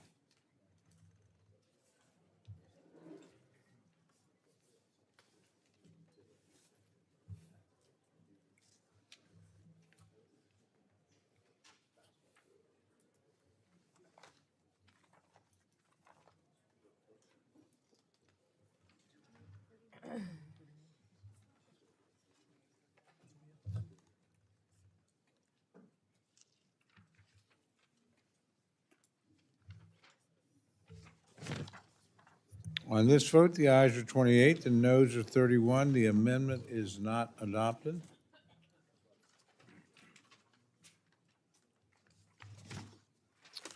Gentlelady from Florida, Ms. Frankel, is recognized for the purpose of an amendment. Hello. Thank you, Mr. Chair. Thank you, Mr. Chair. I have an amendment at the desk, and I ask unanimous consent that the reading of the amendment be dispensed with. Without objection, the reading of the amendment is dispensed with, and the gentlelady is recognized for remarks on her amendment. Well, here goes another triple M. You know what that means. My.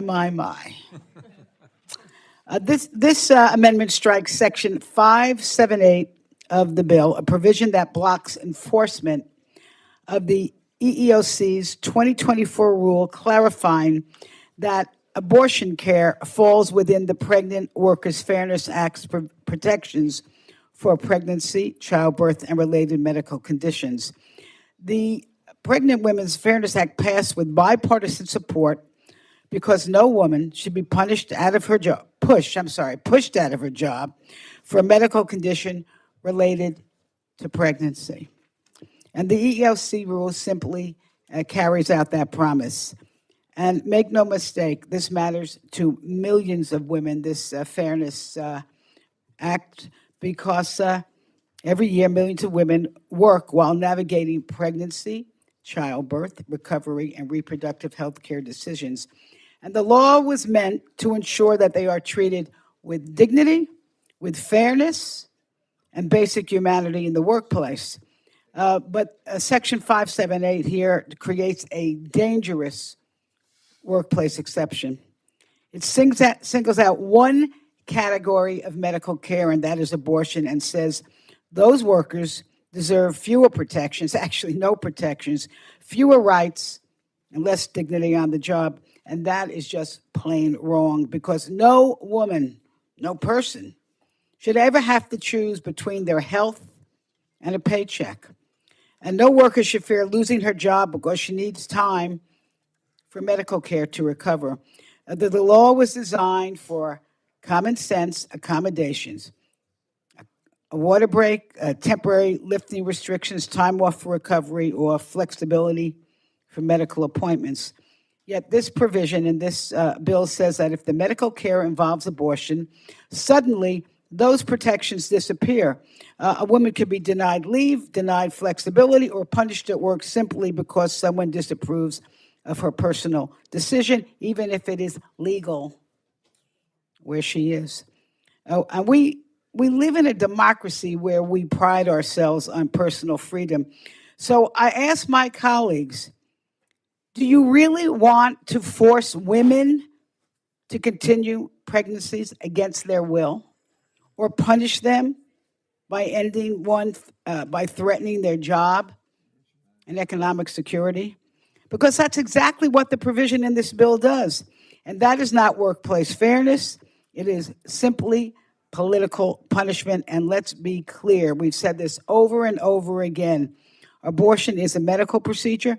And like any medical procedure, it can require follow-up care, recovery time, travel, or multiple appointments, especially in states where women are forced to travel long distances or navigate burdensome restrictions just to obtain legal care. And listen, this amendment doesn't require anybody in this room to agree with abortion. It doesn't require anyone to support abortion. At its core, it is about whether women can support themselves and their families without sacrificing their health, safety, and economic security. I urge my colleagues to support this amendment, and I yield back. Thank the gentlelady for her remarks. The gentleman from Kentucky, Chairman Rogers, recognized to respond to the amendment. Thank you, Mr. Chairman. The Fiscal 27 House bill takes serious steps forward to protect unborn human life. The bill includes the longstanding Hyde-like amendment for the Department of Justice that prevent taxpayer funds from funding abortions. This amendment, which does not follow congressional intent, would strip a provision from the bill and take a step back from the progress that this bill makes in order to protect unborn lives. I oppose this amendment, urge my colleagues to do the same, and I yield back. Thank the gentleman. The gentlelady from New York, Ms. Meng, is recognized to address the amendment. Mr. Chairman, I strongly support this amendment. I support women and their right to make the health care decisions that are best for them. Women must be able to make these decisions with their doctors and loved ones in privacy. Through the Bipartisan Pregnant Workers Fairness Act, Congress put laws in place to prevent discrimination against pregnant women and ensure that their workplaces make accommodations for them and the various potential medical conditions related to pregnancy. Section 578 of this bill undermines that protection and is an insult to the American women Congress stood up to protect through the Pregnant Workers Fairness Act. I thank my colleague for offering this amendment to strike this harmful and unnecessary provision and urge a yes vote. I yield back. Thank the gentlelady for her remarks. Gentleman from Georgia, Mr. Clyde, is recognized to address the amendment. Thank you, Mr. Chairman, Chair Rogers. I rise to support Chair Rogers in opposition to this amendment, which seeks to preserve an unlawful abortion mandate imposed through an EEOC rule. Congress passed the Bipartisan Pregnant Workers Fairness Act to provide support and accommodations for pregnant women in the workplace, not to create a federal abortion mandate. The legislation Congress enacted in 2022 did not include abortion. In fact, both Republican and Democrat sponsors made clear during consideration of the bill that abortion was explicitly not part of the legislation. Yet the Biden administration's EEOC ignored that clear congressional intent and issued a final rule requiring employers to accommodate employees seeking elective abortions. While the Pregnant Workers Fairness Act granted the EEOC authority to implement the law, it did not authorize the agency to rewrite it. Abortion was never included in the statute, and elective abortion is not a medical condition related to pregnancy. It is the intentional murder of an innocent unborn child. Mr. Chairman, Congress wrote this law, and now Congress must clarify what it intended. We cannot allow unelected bureaucrats to impose this illegal and deadly overreach that Congress never authorized. I urge my colleagues to oppose the amendment, and I yield back. Thank the gentleman for his remarks. Are there others wishing to address the amendment? Seeing none, the gentlelady is recognized for 1 minute to close. Thank you, Mr. Here's an idea. I got a good idea. How about keeping women alive? How about allowing women who go to work to be able to support themselves and their families without compromising their health? That's what this is about, because when you fail to accommodate a woman for a personal medical decision, you could be leading to her morbidity or to her death. This is a very common sense amendment that I have here. Let's support the women of America. Let's keep them alive, and let's keep them healthy, and let's keep them able to support themselves and their families. And with that, I urge the support of this amendment. I yield back. I thank the gentlelady for her remarks. Questions now on the amendment offered by the gentlelady from Florida. All those in favor say aye. Aye. All those opposed say no. No. Opinion of the chair, the noes have it. Recorded vote. Recorded vote has been requested. Sufficient support has been demonstrated. The clerk will call the roll. Mr. Adderholt. Mr. Adderholt, no. Mr. Aguilar. Mr. Aguilar, aye. Mr. Alford. Mr. Alford, no. Mr. Amade. Mr. Amade, no. Mrs. Bice. Mrs. Bice, no. Mr. Bishop. Mr. Bishop, aye. Mr. Calvert. Mr. Calvert, no. Mr. Carter. Mr. Carter, no. Mr. Case. Mr. Case, aye. Mr. Siscomani. Mr. Siscomani, no. Mr. Klein. Mr. Cloud. Mr. Clyburn. Mr. Clyburn, aye. Mr. Clyde. Mr. Clyde, no. Mr. Cole. No. Mr. Cole, no. Mr. Cuellar. Ms. Dean. Ms. Dean, aye. Ms. DeLauro. Aye. Ms. DeLauro, aye. Mr. Diaz-Balart. Mr. Diaz-Balart, no. Mr. Edwards. Mr. Edwards, no. Mr. Elzey. Mr. Elzey, no. Ms. Escobar. Ms. Escobar, aye. Mr. Espaillat. Mr. Espaillat, aye. Mr. Fleischman. Mr. Fleischman, no. Ms. Frankel. Ms. Frankel, aye. Mr. Franklin. Mr. Franklin, no. Mr. Guest. Mr. Harder. Dr. Harris. Dr. Harris, no. Mrs. Hinson. Mr. Hoyer. Aye. Mr. Hoyer, aye. Mr. Ivy. Mr. Joyce. Mr. Joyce, no. Ms. Kaptur. Ms. Kaptur, aye. Mr. Lalota. Mr. Lalota, no. Ms. Lee. Ms. Letlow. Mr. Levin. Mr. Levin, aye. Ms. Malloy. Ms. Malloy, no. Ms. McCullum. Ms. McCullum, aye. Ms. Ming. Ms. Ming, aye. Mr. Molinar. Mr. Molinar, no. Mr. Moore.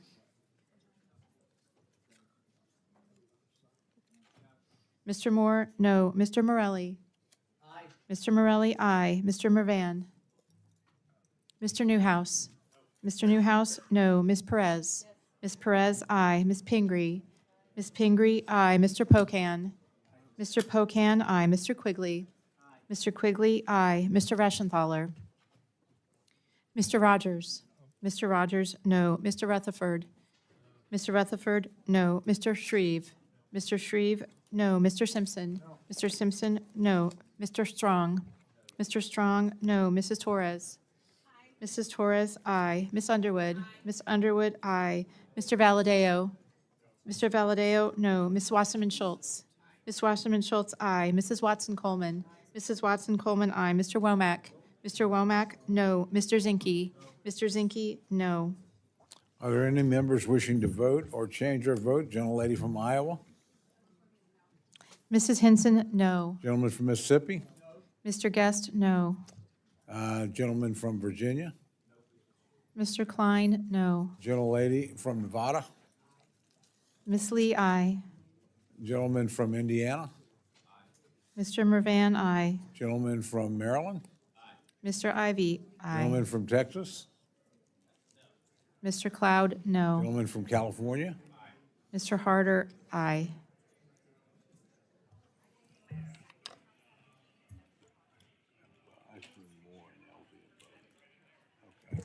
Are there any others wishing to vote or change their vote? Seeing none, the clerk will tally.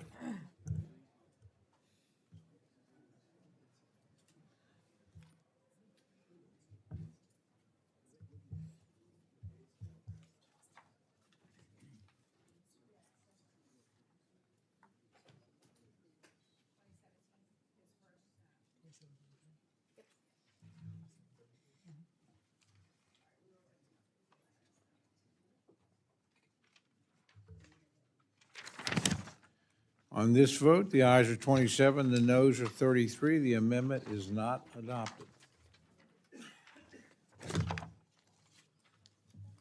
A gentleman from New Jersey, a gentlelady, excuse me, from New Jersey, Ms. Watson Coleman is recognized for an amendment.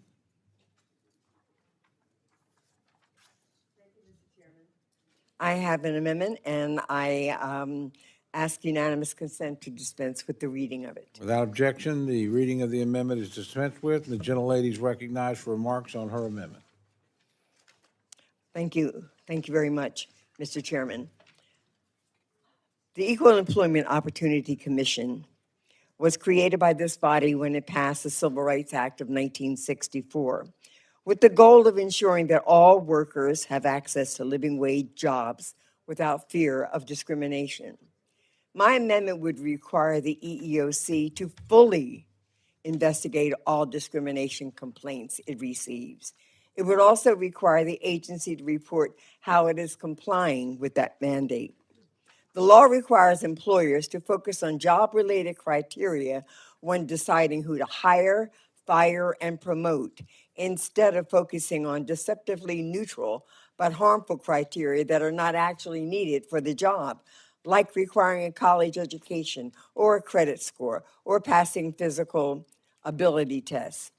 Its scope goes well beyond protecting gender or race-based discrimination, including religion, age, disability, sex, and sexual orientation as well.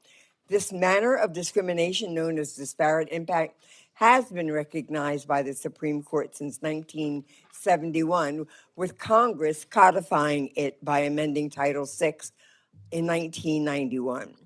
Yet, since taking office, Donald Trump and his allies have waged a wrong-headed crusade against any policy that allows marginalized communities to earn a seat at the table, from firing Black officials to criminalizing inclusion initiatives, and most recently, pushing states to wipe out minority representation in Congress. Now the EEOC is ignoring federal employment laws and refusing to help workers facing discrimination. That includes the dismissal of a case challenging unlawful employment practices at Sheetz that discriminated against Black and Latino workers. In fact, Chair Andrea Lucas has even explicitly directed the agency to prioritize claims from able-bodied white men. The absurdity of that is just beyond discussing. These decisions are hurting communities across America who are already dealing with the weakened job market and face increasing discrimination on a daily basis on so many aspects of their life. America is at its best when it places value in a diversity of minds and backgrounds. Instead, the agency is setting America back by abandoning its duty, all in service of a divisive political agenda. I urge my colleagues to vote in favor of this amendment. I thank you for the opportunity to present it, and I yield back. I thank the gentlelady for her remarks. The gentleman from Kentucky, Chairman Rogers, recognized to address the amendment. Thank you, Mr. Chairman. I rise to oppose this amendment. It's well settled Supreme Court precedent that disparate impact by itself does not establish a claim of intentional discrimination. This amendment tries to require the EEOC to nevertheless... Mr. Chairman, could you bring the mic a little closer? I'm sorry. This amendment tries to require the EEOC to nevertheless treat disparate impact as if it does establish such a claim. I oppose this amendment and urge my colleagues to do the same, and I yield back. Thank you, gentleman. Gentlelady from New York, Ms. Meng, is recognized to address the amendment. Mr. Chairman, I rise in support of this amendment. Disparate impact is an established legal framework that has been affirmed by courts and was codified in statute in the Civil Rights Act of 1991. This framework allows workers to challenge employment practices that may appear neutral but have a discriminatory effect. These protections are still important today when employers are increasingly using artificial intelligence and algorithmic tools to make hiring decisions, monitor performance, assign work, and evaluate productivity. Unfortunately, the administration is walking away from disparate impact enforcement across the government, weakening a wide range of protections from fair housing to equal employment opportunity, and leaving little recourse for Americans facing harmful discriminatory policies. The EEOC must carry out its mandate and fully investigate all cases of impact-based discrimination in American workplaces. I urge a yes vote on this amendment and yield back. Thank the gentlelady. Are there others wishing to address the amendment? Seeing none, the gentlelady from New Jersey is recognized for 1 minute to close. Thank you, Mr. Chairman. The EEOC's actions or lack thereof is another example of Trump's inability to make life better for every American, except for those of his buddies or people that look like him. The damage will reverberate well beyond discrimination. Americans are struggling to find work, struggling even more to earn a living wage. And this callousness will hurt us. It will hurt American pockets, and it does nothing to fix an economy where inflation now outpaces American paychecks for the first time in many years. Just yesterday, he said that he does not consider the financial impact of this war of choice in the Middle East when negotiating a peace deal. And based on his policies since day one, it doesn't appear that he considers the American taxpayer under any circumstances. Many people rely upon this. Many people have a right to work in this country free of discrimination. And I would ask my colleagues if you would please support me and support the people of the United States of America that are something other than just white men. I yield back. Thank the gentlelady for her comments. The question is now on the amendment offered by the gentlelady from New Jersey. All those in favor say aye. Aye. All those opposed say no. No. Opinion of the chair, the noes have it. Roll call has been requested. Sufficient support has been demonstrated. Clerk will call the roll. Mr. Adderholt. Mr. Adderholt, no. Mr. Aguilar. Mr. Aguilar, aye. Mr. Alford. Mr. Alford, no. Mr. Amodei. Mr. Amodei, no. Mrs. Bice. Mr. Bishop. Mr. Bishop, aye. Mr. Calvert. Mr. Calvert, no. Mr. Carter. Mr. Carter, no. Mr. Case. Mr. Case, aye. Mr. Siscomani. Mr. Klein. Mr. Klein, no. Mr. Cloud. Mr. Clyburn. Mr. Clyburn, aye. Mr. Clyde. Mr. Clyde, no. Mr. Cole. Mr. Cole, no. Mr. Cuellar. Ms. Dean. Ms. Dean, aye. Ms. DeLauro. Aye. Ms. DeLauro, aye. Mr. Diaz-Balart. Mr. Diaz-Balart, no. Mr. Edwards. Mr. Edwards, no. Mr. Elzey. Mr. Elzey, no. Ms. Escobar. Ms. Escobar, aye. Mr. Espaillat. Mr. Espaillat, aye. Mr. Fleischman. Mr. Fleischman, no. Ms. Frankel. Ms. Frankel, aye. Mr. Franklin. Mr. Franklin, no. Mr. Guest. Mr. Harder. Mr. Harder, aye. Dr. Harris. Dr. Harris, no. Mrs. Hinson. Mr. Hoyer. Aye. Mr. Hoyer, aye. Mr. Ivy. Mr. Joyce. Ms. Kaptur. Ms. Kaptur, aye. Mr. Lalota. Mr. Lalota, no. Ms. Lee. Ms. Letlow. Mr. Levin. Mr. Levin, aye. Ms. Malloy. Ms. McCollum. Ms. McCollum, aye. Ms. Meng.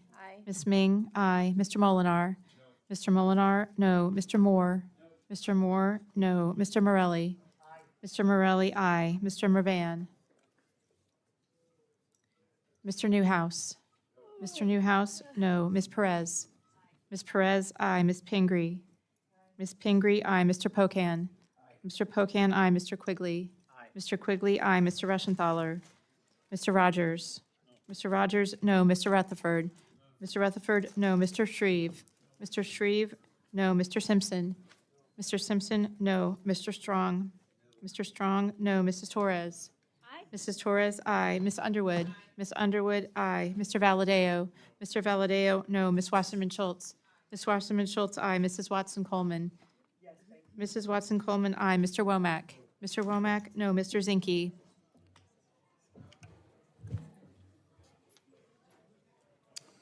Are there any members wishing to vote or change their vote? Gentleman from Arizona? Mr. Siskamani, no. Gentlelady from Nevada? Ms. Lee, aye. Oh, gentlelady from Oklahoma? Mrs. Bice, no. Gentleman from Texas? Mr. Cloud, no. Are there others wishing to record or change their vote? Seeing none, the clerk will tally.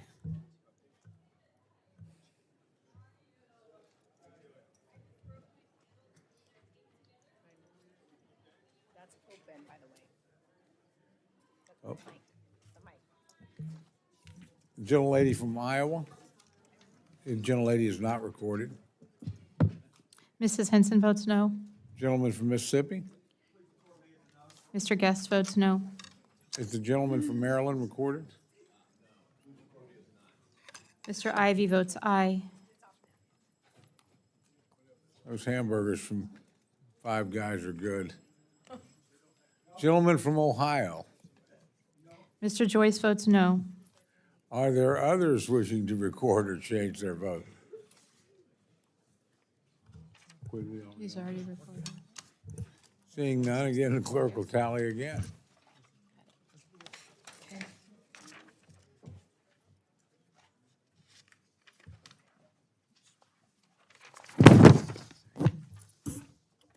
On this vote, the ayes are 26, the noes are 31. The amendment is not adopted.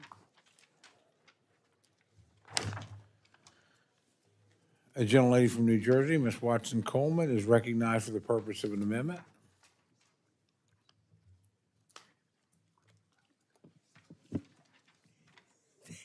Thank you, Mr. Chairman.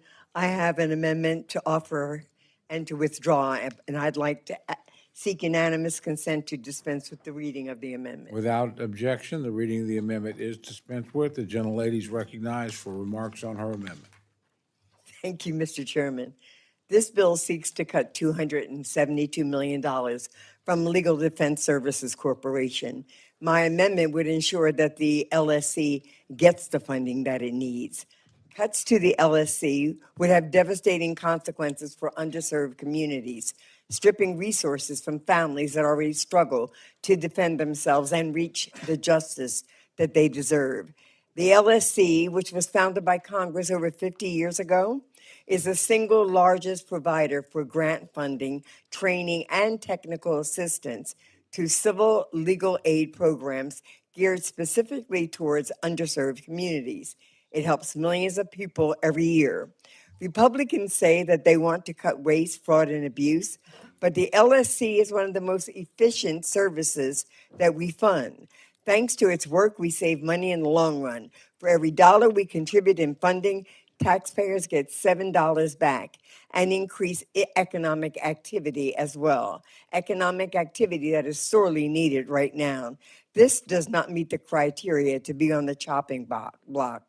The LSC is headed by a bipartisan board of directors, and the president appoints the board. The work that it does is in the service to all Americans, and all of us have constituents who have benefited from it. While we may disagree on many issues, this should not be one of them.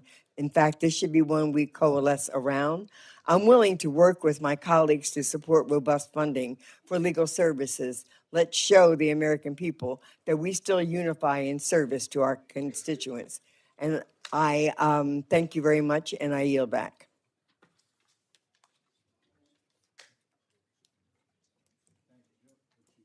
I thank the gentlelady. The gentleman from Kentucky, Mr. Rogers, is recognized to address the amendment.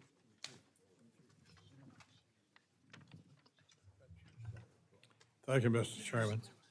This amendment is performative and unnecessary.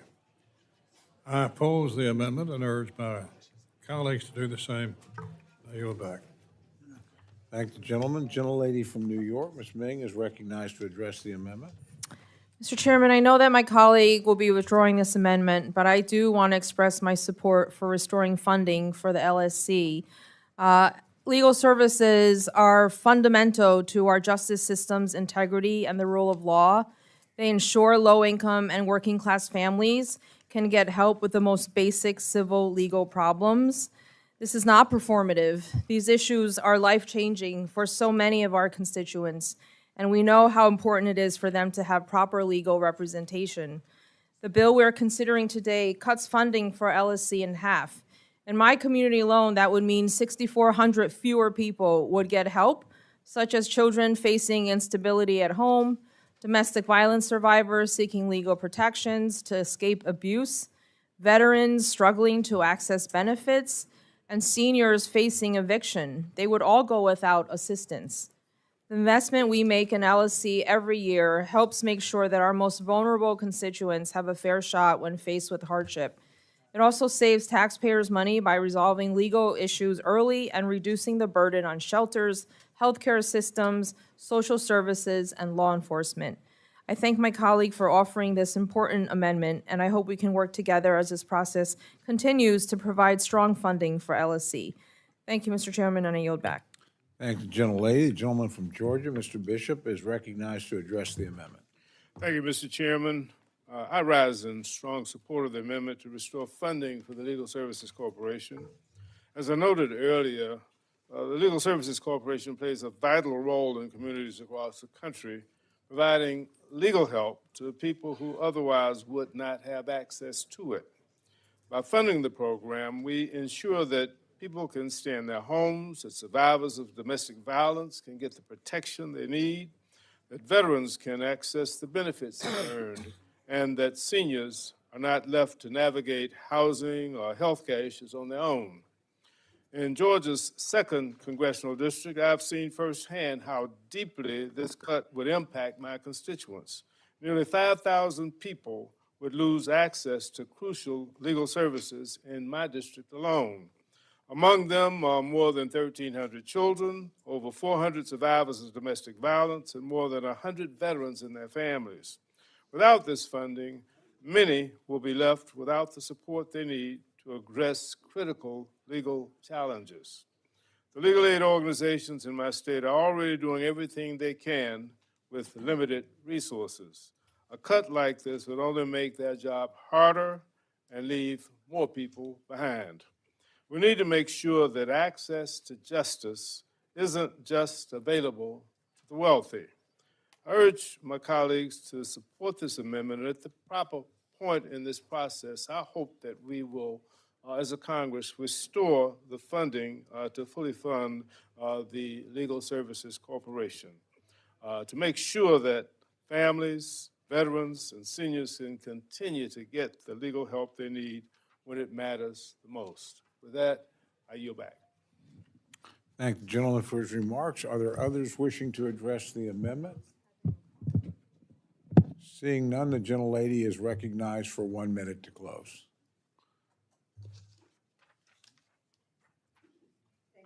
Chairman, first of all, I want to acknowledge that my colleagues have proposed this legislation, this bill, which has even a smaller cut to legal services than was originally proposed. And that's moving in the right direction. I think this is vitally important for the 6.4 million people that have used it before, for the issues which are coming before us even today. And I look forward to working with my colleagues to see if we can boost this up just a little bit. And with that, I withdraw my amendment, and thank you for the opportunity to present it. Thank the gentlelady. Gentlelady from California, Ms. Torres, is recognized for an amendment. Thank you, Chairman. I rise to offer an amendment and ask for the reading be dispensed with. Without objection, the reading of the amendment is dispensed with, and the gentlelady is recognized for remarks on her amendment. Thank you, Chairman. My amendment would prohibit preferential treatment for narco-traffickers or child traffickers by the Federal Bureau of Prisons or any other agency funded by this act. Why is that important? Well, this is why.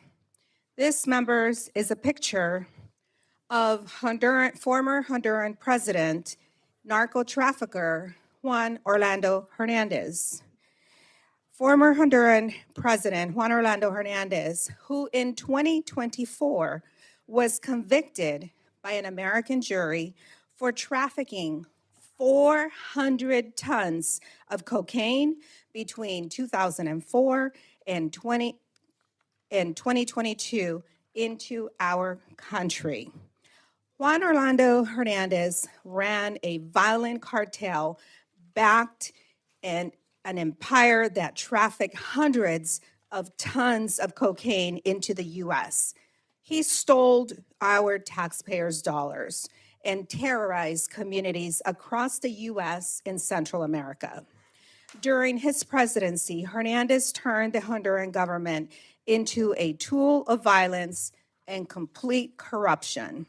Hernandez deployed police and military forces trained by US forces to protect cocaine shipments, used death squads to intimidate opponents, and openly branded drugs with his initials while profiting from the deaths of Americans right here at home. Juan Orlando Hernandez turned Honduras again into a narco state. His violent regime is responsible for 1.1 million Honduran refugees fleeing to our southern border, seeking protection. Donald Trump pardoned this narco-trafficker, signaling to the world that power and money can shield criminals from justice and that American victims' lives do not matter. Adding insult to this great injury, after Hernandez was pardoned, the Federal Bureau of Prisons and the Trump administration rolled out the red carpet for him. On the day Hernandez was supposed to be released, as customary, ICE put a detainer on him. Hernandez was to be turned over for deportation as he is a convicted drug trafficker.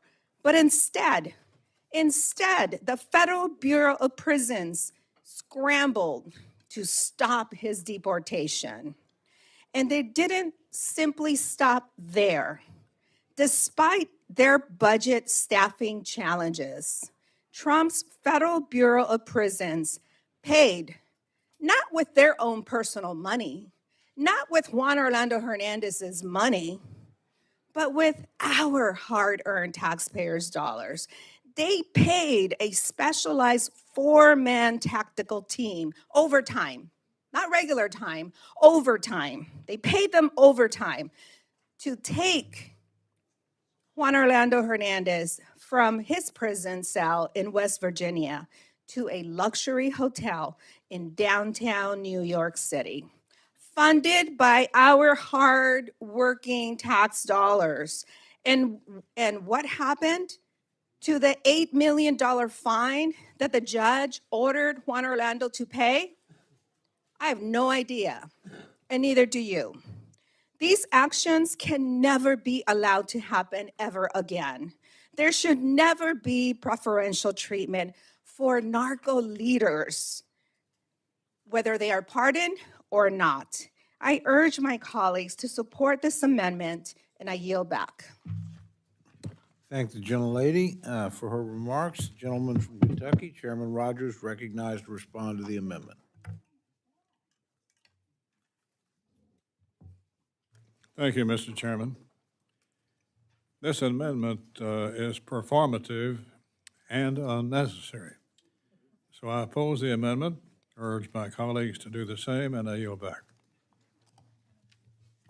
Thank the gentleman. The gentlelady from New York is recognized to address the amendment. Mr. Chairman, I support this amendment, which ensures that the Department of Justice does not play favorites when it comes to prisoners who have committed some of the worst felonies imaginable. The former president of Honduras was moved by BOP officers from his prison in West Virginia to the Waldorf Astoria Hotel in New York City after he was pardoned. He had served less than 4 years of a 45-year sentence. This was a man who allowed drug traffickers to export more than 400 tons of cocaine into the United States. Yet he was pardoned and then driven over 350 miles at the expense of your constituents to a 5-star hotel on Park Avenue. We must put a stop to this egregious waste of taxpayer dollars. This is a great amendment. It is not performative. It is important. I encourage my colleagues to support this amendment. Thank the gentlelady. Are there others wishing to address the amendment? The gentleman from Maryland is recognized.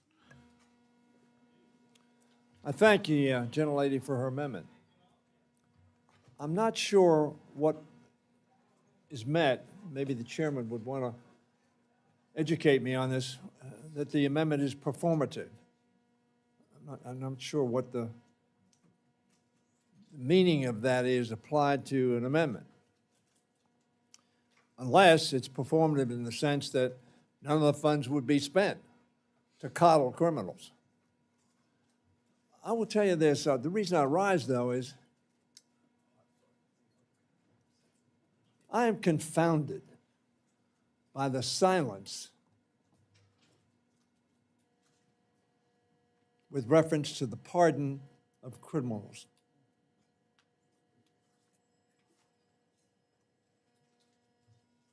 I don't understand why so many of us remain silent in the face of people who were responsible for the loss of life of policemen, and think that pardoning them is okay.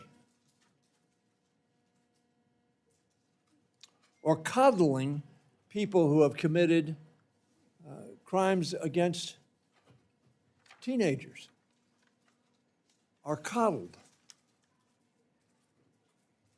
Mr. Chairman, I don't know why anybody would oppose this amendment. I think it speaks to a very important issue, and that is accountability. And here we have somebody who is a narco-trafficker. I know the chairman of this subcommittee is very concerned, and I share his concern, and I share great admiration for all the work he has done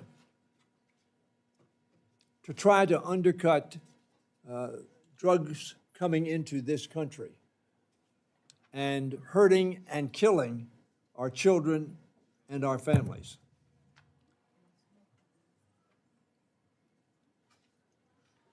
Pardon should be for those who have a justifiable reason for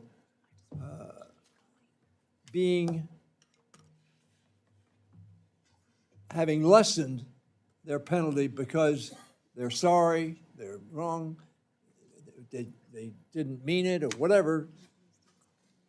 I don't see a reason for this.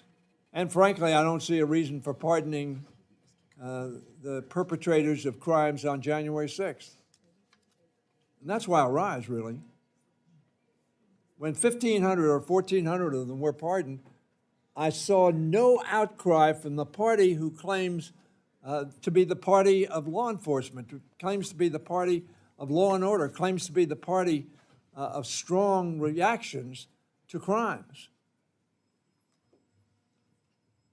And by the way, my presumption, unfortunately, is after the vote, I'm not going to understand that either. I yield back. Thank the gentleman. Are there others wishing to address the amendment? Seeing none, the gentlelady is recognized for 1 minute to close. Thank you, Chairman. I think that we can agree that the red carpet treatment that the Trump administration rolled out for Juan Orlando Hernandez should never be allowed to happen again. The only thing performative here today is that we failed to see the faces of our children of our parents, of our neighbors, all of those American victims of overdose caused by this former president. He stole American lives. He stole American money. Today, we have an opportunity to say no more. This is not your neighborhood drug dealer that sells a dime or a nickel of weed. This is a hardcore criminal. I urge you to vote in support of this amendment. Get our heads out of the sand and vote in support of this amendment, and I yield back. Thank the gentlelady. The question is now on the amendment offered by the gentlelady from California. All those in favor say aye. Aye. All those opposed say no. Opinion of the chair, the noes have it. Roll call has been requested. Sufficient demonstration of support. Clerk will call the roll. Mr. Adderholt. Mr. Aguilar. Mr. Aguilar, aye. Mr. Alford. Mr. Alford, no. Mr. Amade. Mr. Amade, no. Mrs. Bice. Mr. Bishop. Mr. Bishop, aye. Mr. Calvert. Mr. Calvert, no. Mr. Carter. Mr. Case. Mr. Case, aye. Mr. Siscomani. Mr. Siscomani, no. Mr. Klein. Mr. Cloud. Mr. Cloud, no. Mr. Clyburn. Mr. Clyburn, aye. Mr. Clyde. Mr. Clyde, no. Mr. Cole. No. Mr. Cole, no. Mr. Cuellar. Ms. Dean. Ms. DeLauro. Aye. Ms. DeLauro, aye. Mr. Diaz-Balart. Mr. Diaz-Balart, no. Mr. Edwards. Mr. Edwards, no. Mr. Elzey. Mr. Elzey, no. Ms. Escobar. Ms. Escobar, aye. Mr. Espaillat. Mr. Espaillat, aye. Mr. Fleischman. Ms. Frankel. Ms. Frankel, aye. Mr. Franklin. Mr. Franklin, no. Mr. Guest. Mr. Harder. Mr. Harder, aye. Dr. Harris. Dr. Harris, no. Mrs. Hinson. Mr. Hoyer. Aye. Mr. Hoyer, aye. Mr. Ivy. Mr. Ivy, aye. Mr. Joyce. Mr. Joyce, no. Ms. Kaptur. Ms. Kaptur, aye. Mr. LaLota. Mr. LaLota, no. Ms. Lee. Ms. Letlow. Mr. Levin. Mr. Levin, aye. Ms. Malloy. Ms. Malloy, no. Ms. McCollum. Ms. McCollum, aye. Ms. Ming. Aye. Ms. Ming, aye. Mr. Molinar. Mr. Molinar, no. Mr. Moore. Mr. Morelli. Mr. Morelli, aye. Mr. Mervan. Mr. Mervan, aye. Mr. Newhouse. Ms. Perez. Ms. Pingree. Ms. Pingree, aye. Mr. Pocan. Mr. Pocan, aye. Mr. Quigley. Mr. Quigley, aye. Mr. Reschenthaler. Mr. Rogers. Mr. Rogers, no. Mr. Rutherford. Mr. Rutherford, no. Mr. Shreeve. Mr. Shreeve, no. Mr. Simpson. Mr. Simpson, no. Mr. Strong. Mr. Strong, no. Mrs. Torres. Mrs. Torres, aye. Ms. Underwood. Ms. Underwood, aye. Mr. Valadeo. Ms. Wasserman Schultz. Ms. Wasserman Schultz, aye. Mrs. Watson Coleman. Mrs. Watson Coleman, aye. Mr. Womack. Mr. Womack, no. Mr. Zinke. Mr. Zinke, no. Are there any members wishing to vote or change their vote? Gentleman from Texas? Mr. Carter votes no. Gentleman from West Virginia? Mr. Moore, no. Gentleman from Mississippi? Mr. Guest, no. Gentleman from Alabama? Mr. Adderholt, no. Gentlelady from Nevada? Ms. Lee, aye. Gentleman from Virginia? Mr. Klein, no. Gentleman from Tennessee? Mr. Fleischman, no. Gentlelady from the state of Washington? Ms. Perez, aye. Gentlelady from Pennsylvania? Ms. Dean, aye. Gentlelady from Oklahoma? Mrs. Bice, no. Are there others wishing to vote or change their vote? Not, the clerk will tally. Oh, gentleman from Washington? Mr. Newhouse, no. Are there others wishing to change or record their vote? Again, seeing none, the clerk will tally.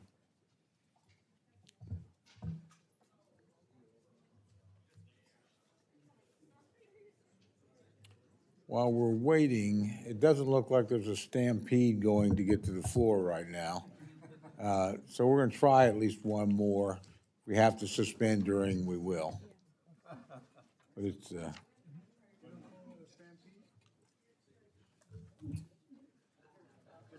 don't know, it's been like that. Either that or maybe the frame is frozen.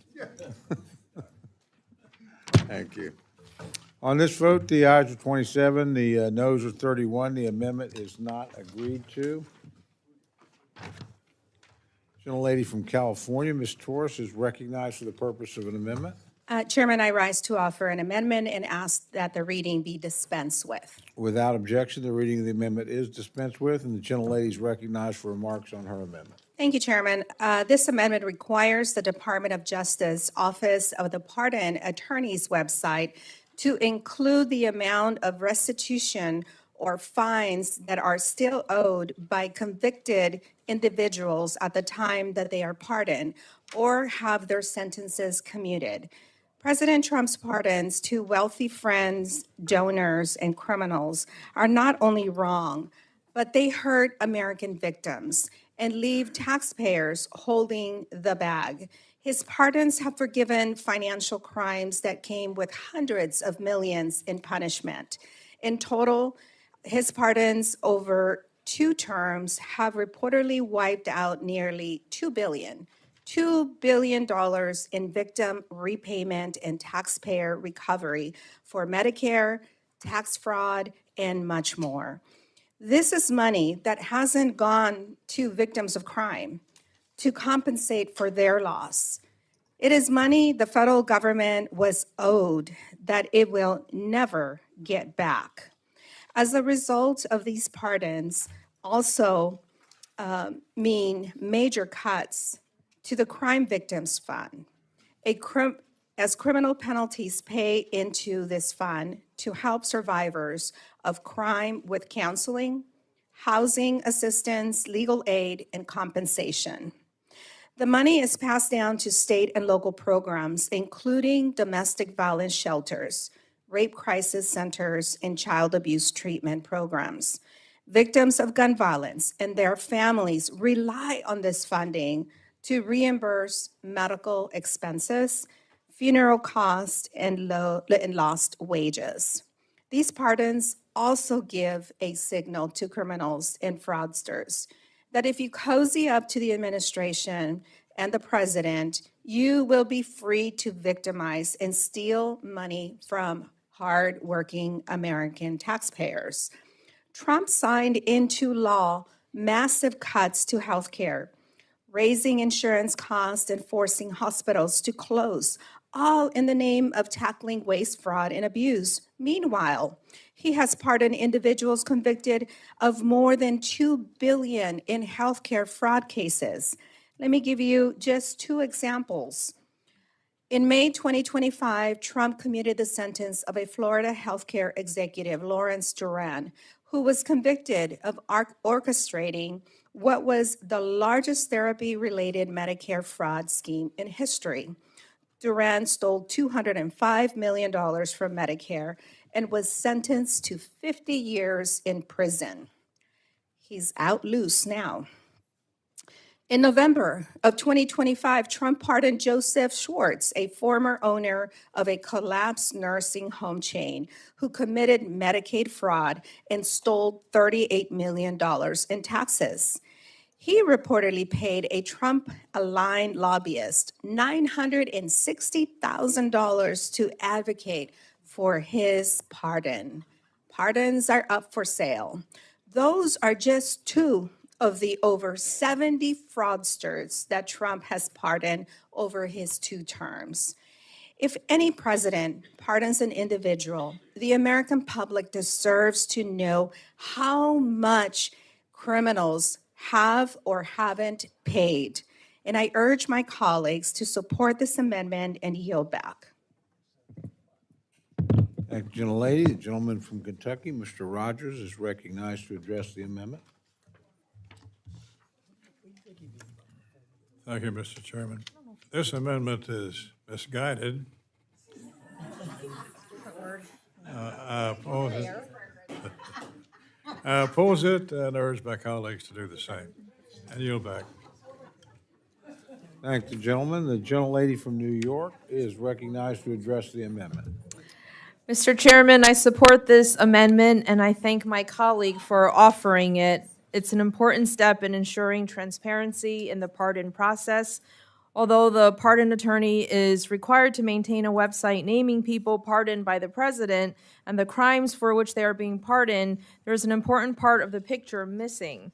We don't see if these individuals owed fines or restitution as part of their sentence. This amendment would fix this.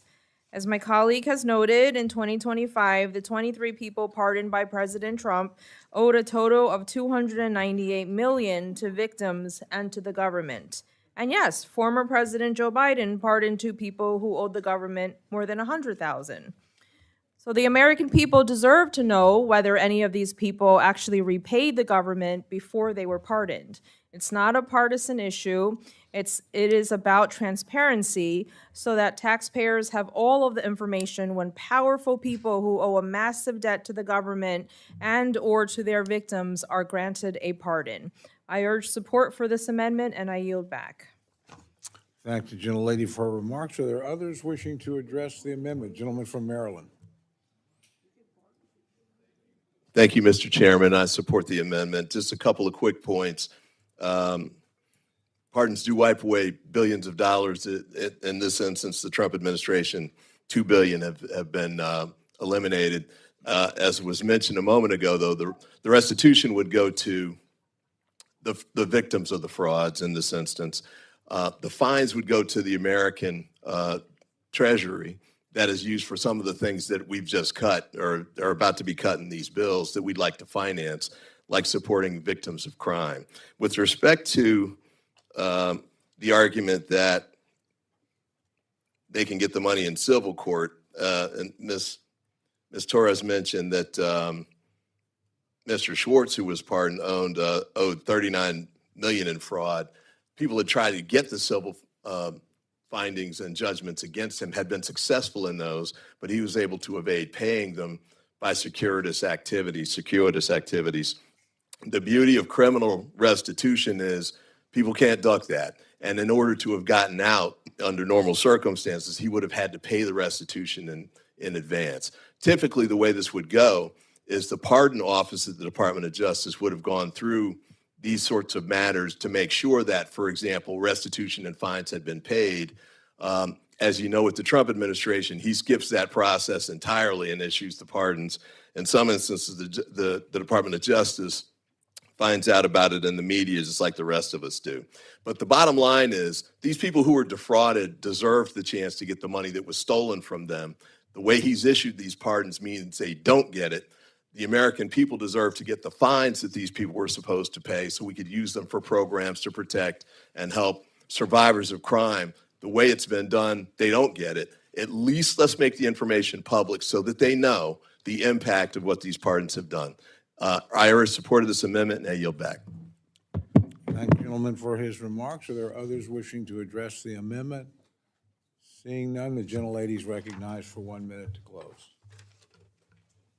Thank you, Chairman.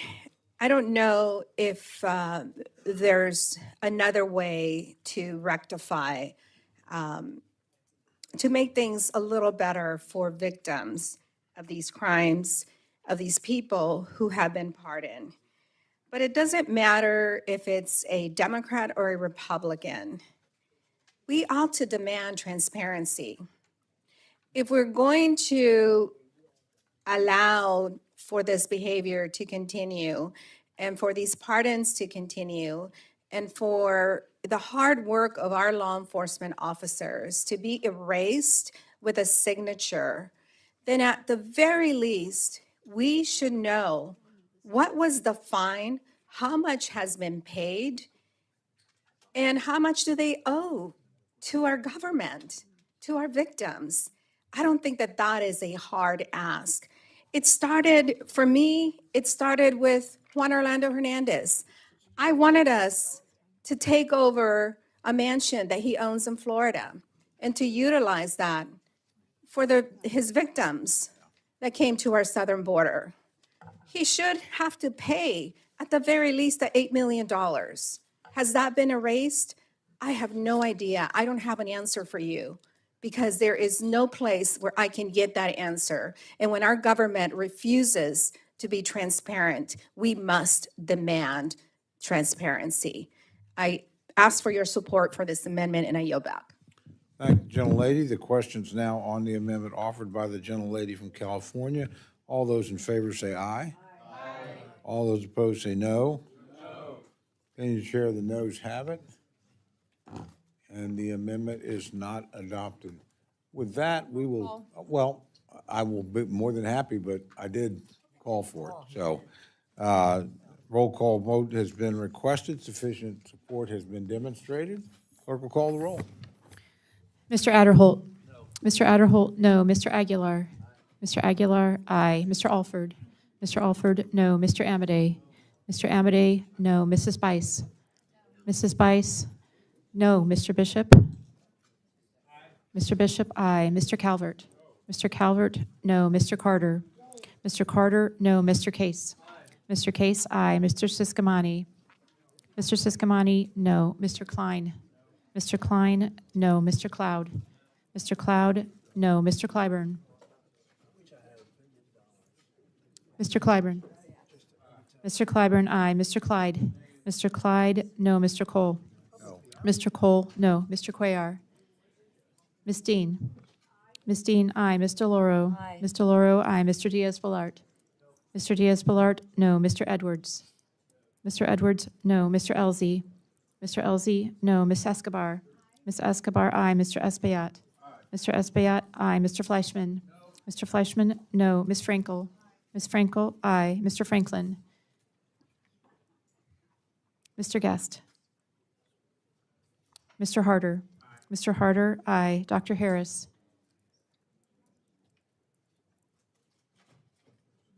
Dr. Harris? Dr. Harris, no. Mrs. Henson? Mr. Hoyer? Aye. Mr. Hoyer, aye. Mr. Ivy? Mr. Ivy, aye. Mr. Joyce? Mr. Joyce, no. Ms. Kaptur? Ms. Kaptur, aye. Mr. Lalota? Mr. Lalota, no. Ms. Lee? Ms. Lee, aye. Ms. Letlow? Mr. Levin? Ms. Malloy? Ms. Malloy, no. Ms. McCollum? Ms. McCollum, aye. Ms. Meng? Aye. Ms. Meng, aye. Mr. Molinar? Mr. Molinar, no. Mr. Moore? Mr. Moore, no. Mr. Morelli? Mr. Morelli, aye. Mr. Mervan? Mr. Mervan, aye. Mr. Newhouse? Mr. Newhouse, no. Ms. Perez? Ms. Perez, aye. Ms. Pingree? Ms. Pingree, aye. Mr. Pocan? Mr. Pocan, aye. Mr. Quigley? Mr. Quigley, aye. Mr. Reschenthaler? Mr. Rogers? Mr. Rogers, no. Mr. Rutherford? Mr. Rutherford, no. Mr. Shreeve? Mr. Shreeve, no. Mr. Simpson? Mr. Simpson, no. Mr. Strong? Mr. Strong, no. Mrs. Torres? Mrs. Torres, aye. Ms. Underwood? Ms. Underwood, aye. Mr. Valadeo? Mr. Valadeo, no. Ms. Wasserman Schultz? How many votes, Freddie? Mrs. Watson Coleman? Mrs. Watson Coleman, aye. Mr. Womack? Mr. Womack, no. Mr. Zinke? Mr. Zinke, no. Are there any members wishing to record their vote or change their vote? Gentleman from Mississippi? Mr. Guest, no. Gentleman from California? Mr. Levin, aye. Gentlelady from Florida? Ms. Wasserman Schultz, aye. Mr. Are Franklin? there, gentleman from Florida? Mr. Franklin, no. Are there other members wishing to vote or change their vote? Seeing none, clerk will tally.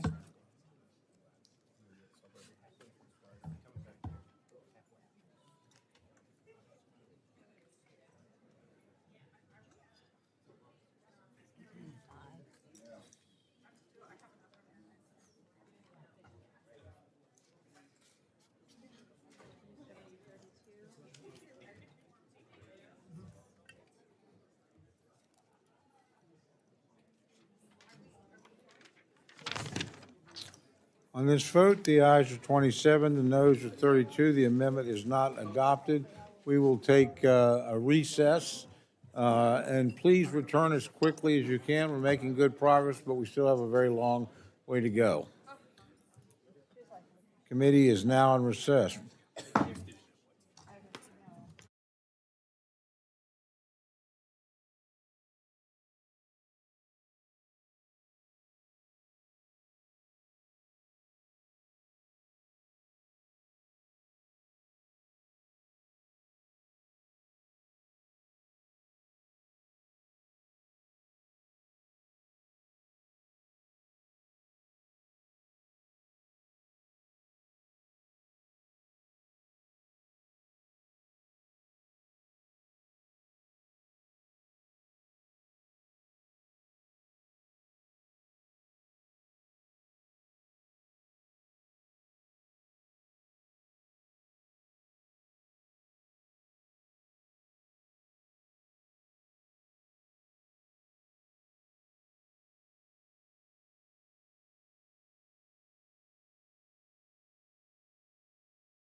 administration's assault on civil rights. I yield back.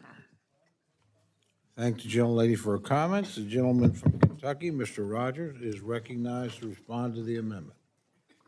Thank you, Mr. Chairman. This amendment would reinstate the ill-advised diversity provisions advocated for during the last administration. The Trump administration is working hard to eliminate DEI policies, and I'm proud the 27 House bill is in lockstep with that priority.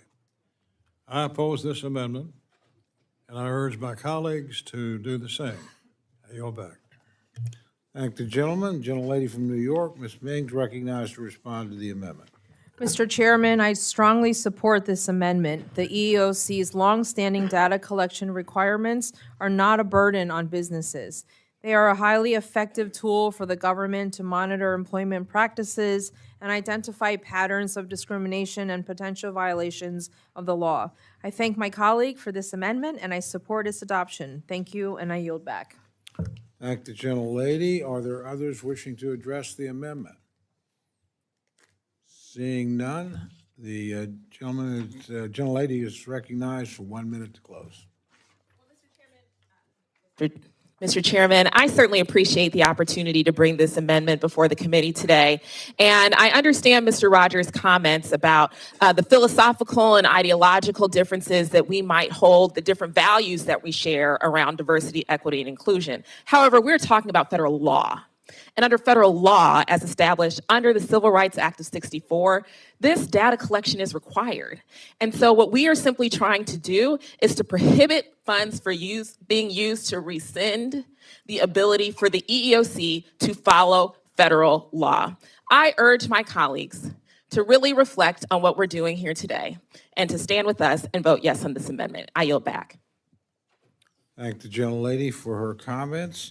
Questions now on the amendment offered by the gentlelady from Illinois. All those in favor say aye. Aye. All those opposed say no. No. Any chair, the noes have it. Roll call has been requested. Sufficient support has been demonstrated. The clerk will call the roll.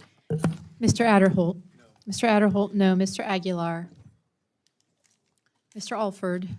Mr. Alford, no. Mr. Amade. Mr. Amade, no. Mrs. Bice.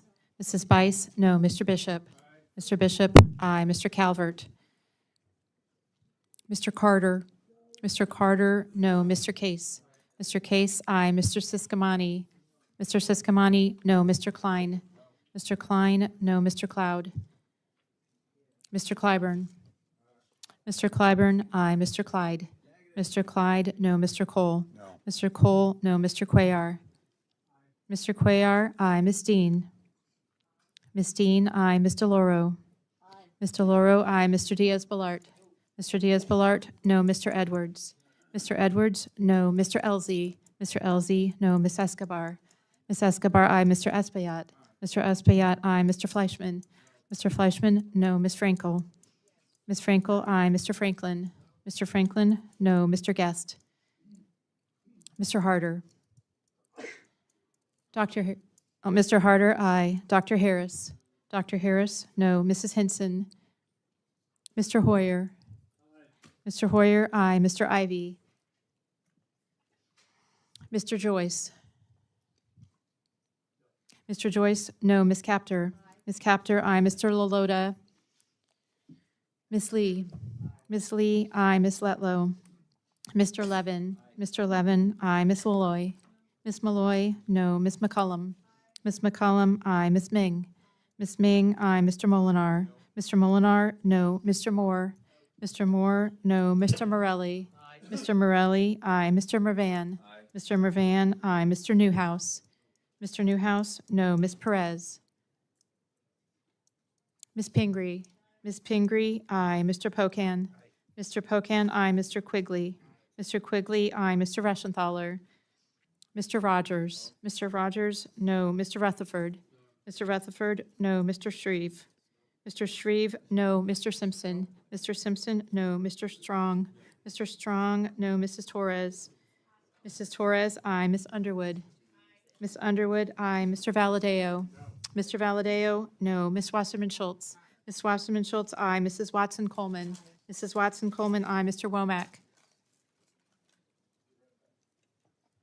Mr. Zinke. Mr. Zinke, no. Any members, excuse me? Any members wish to record their vote or change their vote? Gentleman from California? Ms. Aguilar, did you get it? Oh, sorry, there was multiple. Mr. Aguilar, aye. Okay. Gentleman from Maryland? Mr. Ivy, aye. Gentleman from New York? Mr. Lalota, no. Gentleman from California? Mr. Calvert, aye. Gentlelady- Mr. Calvert, no. Gentlelady from Iowa? Mrs. Henson, no. Gentleman from Mississippi? Mr. Guest, no. Gentleman from Texas? Mr. Cloud, no. Gentlelady from the state of Washington? Ms. Perez, aye. Gentleman from Arkansas? Mr. Womack, no. Are there others wishing to vote, record their vote or change their vote? Seeing none, the clerk will tally.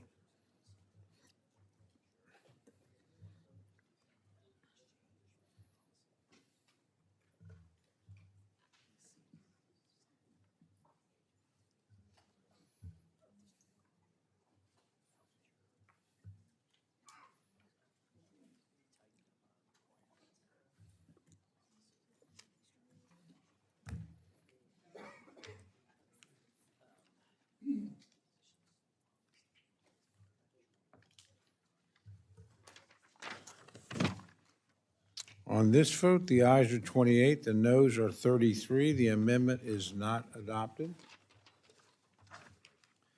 Gentleman from New York, Mr. Morelli, is recognized for the purpose of an amendment.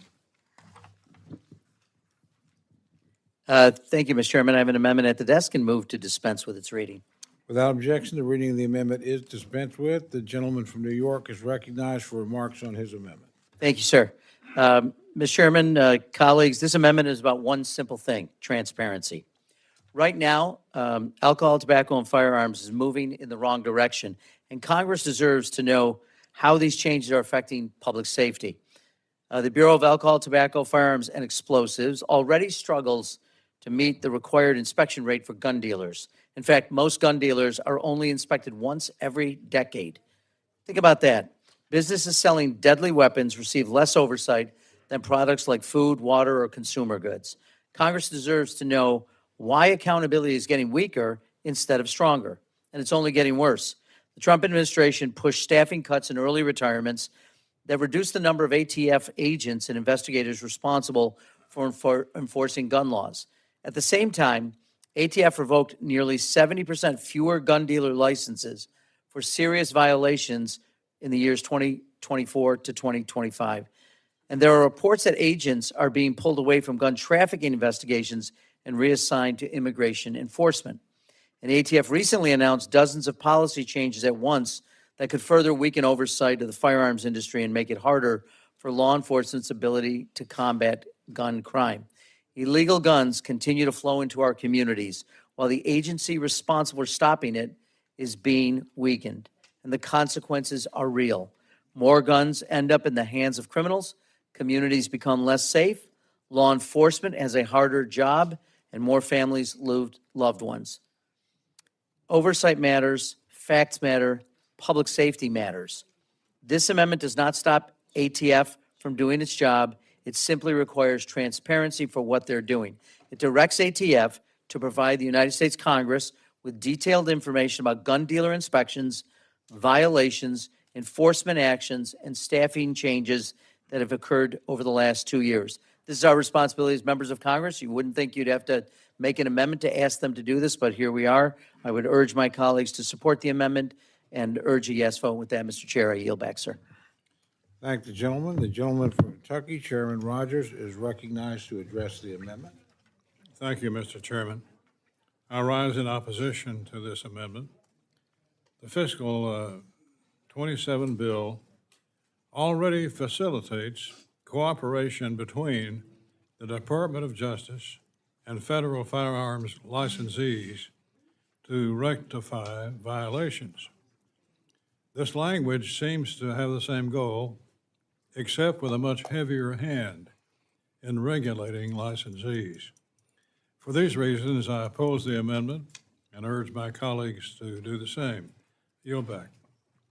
Thank the gentleman. The gentlelady from New York, Ms. Meng, is recognized to address the amendment. Mr. Chairman, I strongly support this amendment. The industry operations investigators at the Bureau of Alcohol, Tobacco, Firearms, and Explosives help the nation's gun dealers comply with regulation and avoid illegal gun sales. They serve as the first line of defense and help ensure that firearms are not diverted to the criminal market. My colleague's amendment would give more transparency to the work of ATF and its industry operations investigators. This information is important for this committee to conduct oversight and provide needed support to our federal, state, and local law enforcement officers as they fight the criminal trafficking of firearms. I urge my colleagues to support this amendment. Thank you, and I yield back. Thank the gentlelady. Are there others wishing to address the amendment? Seeing none, gentleman from Georgia, Mr. Clyde's recognized. Thank you, Mr. Chairman.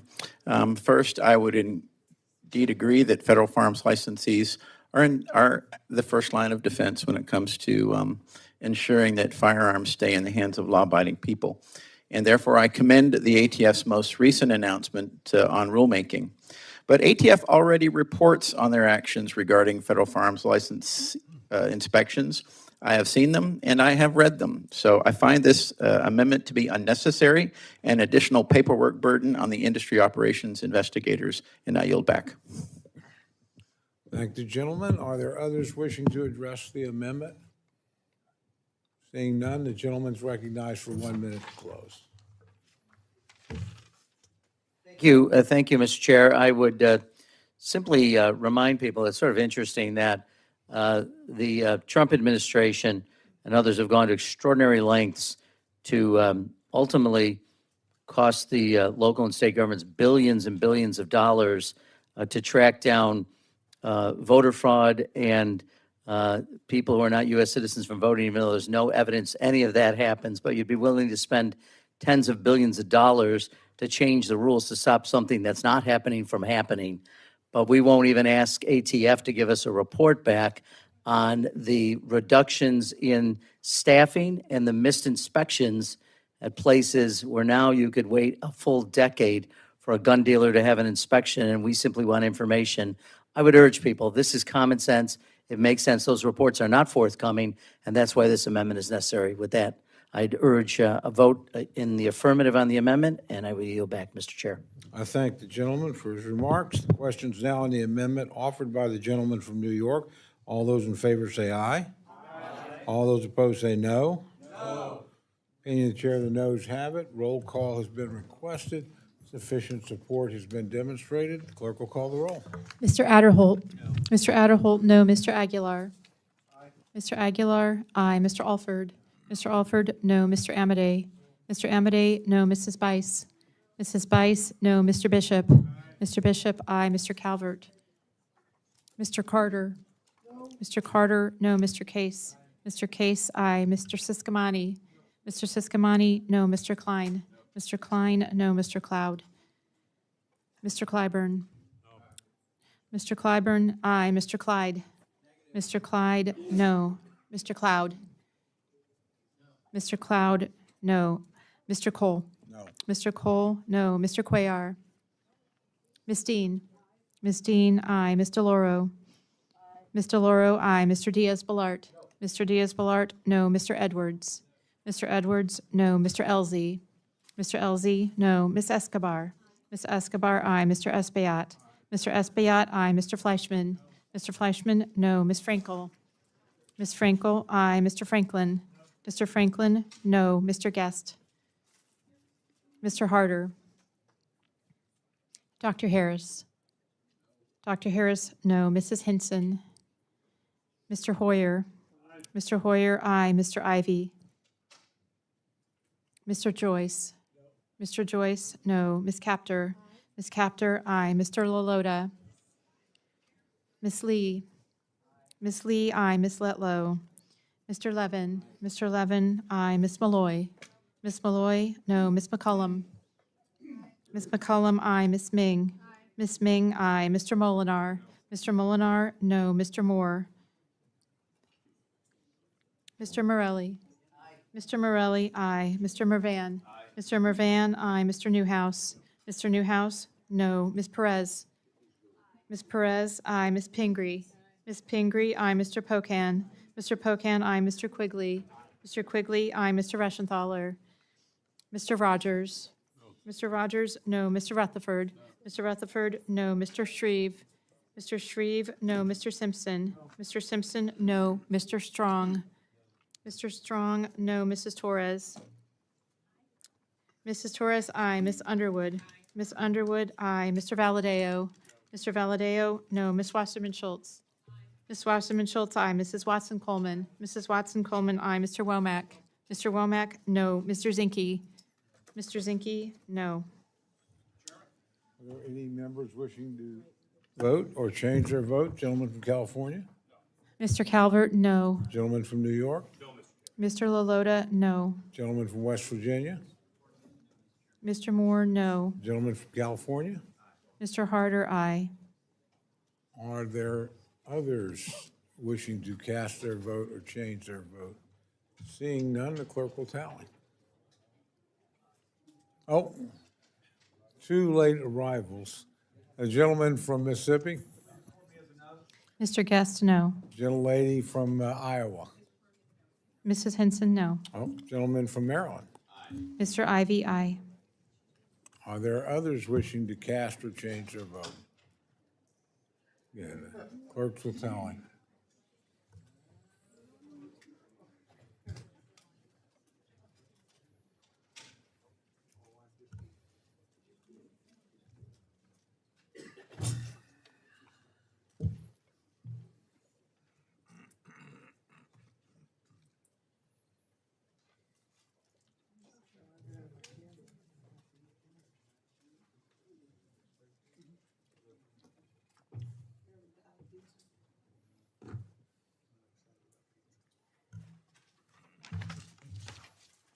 This vote, the ayes are 27, the noes are 33. The amendment is not adopted. Gentleman from California, Mr. Levin, is recognized for the purpose of an amendment. Chairman, I have an amendment at the desk, and I ask for unanimous consent that the reading of this amendment be dispensed with. Without objection, the reading of the amendment is dispensed with, and the gentleman is recognized for remarks on his amendment. Thank you, Mr. Chairman. I'd like to draw the committee's attention to the alarming use of nearly $2 billion of American taxpayer funds to pay foreign-owned companies that actually keep our constituents' utility bills artificially high. Across the country right now, as families open their electric bills month after month, they're increasingly facing impossible decisions to pay to keep the lights on or to put food on the table. Electricity bills have risen 34% over the past 5 years, including more than 6% in the past year alone, significantly outpacing inflation. Today, nearly 80 million Americans are struggling to pay their utility bills month after month. As electricity demand from data centers and manufacturing rises faster than new power supply can be built, we're increasingly at risk of dual crises of energy affordability and grid reliability. A decline in grid reliability threatens national security, public health, economic competitiveness, and during heat waves and cold snaps, human lives. Right now, we need all the energy we can get on the grid. And yet, the administration has decided that instead of deploying more energy, we should provide foreign companies with billions of taxpayer dollars without any sort of consideration from this committee to stop developing projects that would have helped bolster grid reliability and bring down costs. That's right. The administration has circumvented the appropriations process to pay nearly $2 billion out of the Department of Justice Judgment Fund. That's why we're talking about this in CJS and not in Interior, because it's out of the DOJ Judgment Fund to entice companies to walk away from offshore wind projects in New York, New Jersey, North Carolina, California, and more deals like this could be coming.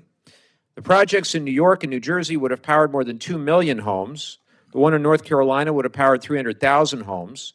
And the project in California would have powered 1.1 million homes. These cancellations are a massive loss at a moment of unprecedented energy demand growth and will make our grid less reliable. But don't just take my word for it. The grid operators themselves in the Northeast, New York, and Mid-Atlantic have all said that offshore wind helps them solve the reliability challenges they are facing now.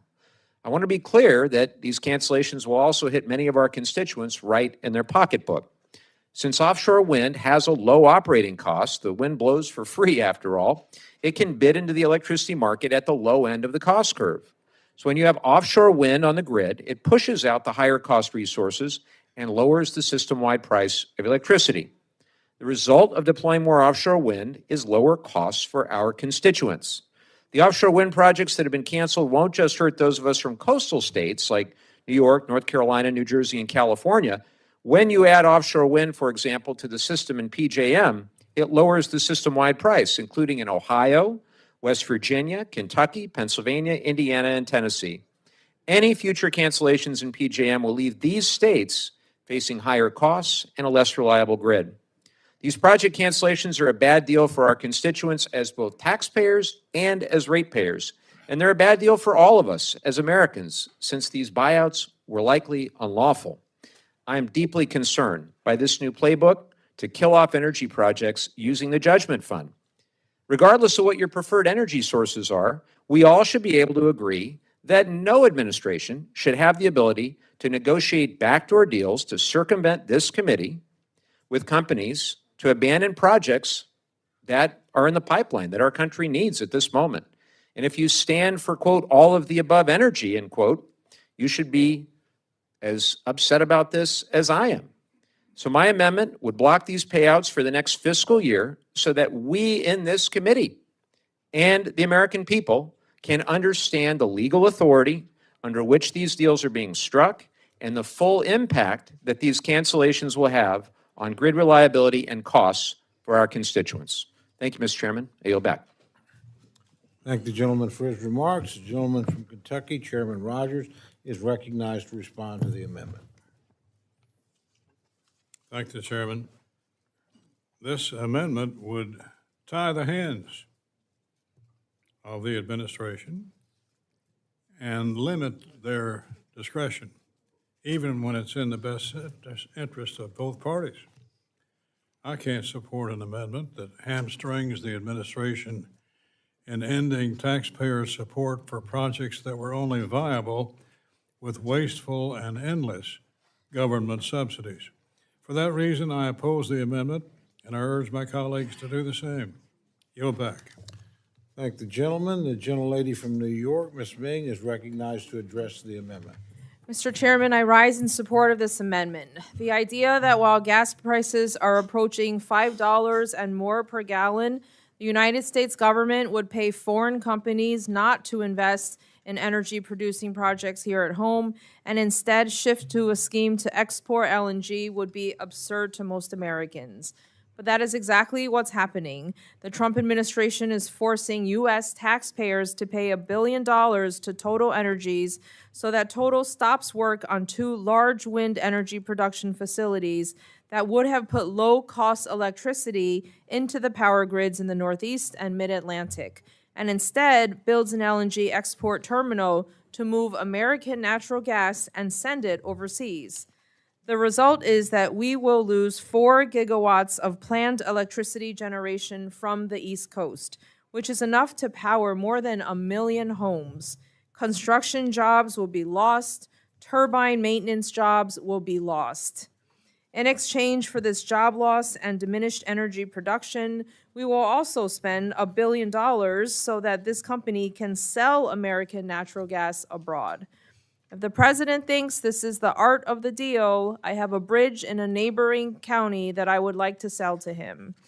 This amendment will correct this fatally flawed policy and protect taxpayer dollars in the process. I urge its adoption.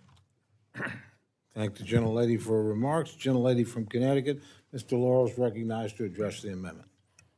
Mr. Chairman, I rise in support of this amendment, which prohibits funds from being used for settlements designed to cancel offshore wind projects. I never thought that with the cost of living skyrocketing across the country, that the president would be pursuing a policy of driving up electric bills. Yet, that is exactly what's happening with a series of politically motivated lawsuits from the Trump administration against renewable energy projects and wind projects in particular. The Trump administration is paying $1 billion to Total Energies, a French company, which was leasing land for wind projects off the coast of North Carolina and New York, which together would have generated 4 gigawatts of clean energy to power 1.3 million homes. In what is effectively a quid pro quo, total agreement to invest money into fossil fuel projects instead. This is nothing more than a pay-to-play scheme designed to shift tax dollars to the pockets of fossil fuel executives, and which will only drive up the cost of energy by chilling investment and disrupting electric grid supplies. President Trump has repeatedly tried to halt offshore wind construction and repeatedly lost in court.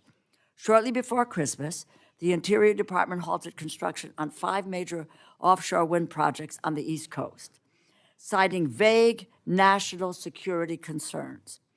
Developers in states sued, and the federal judges allowed all 5 projects to move forward.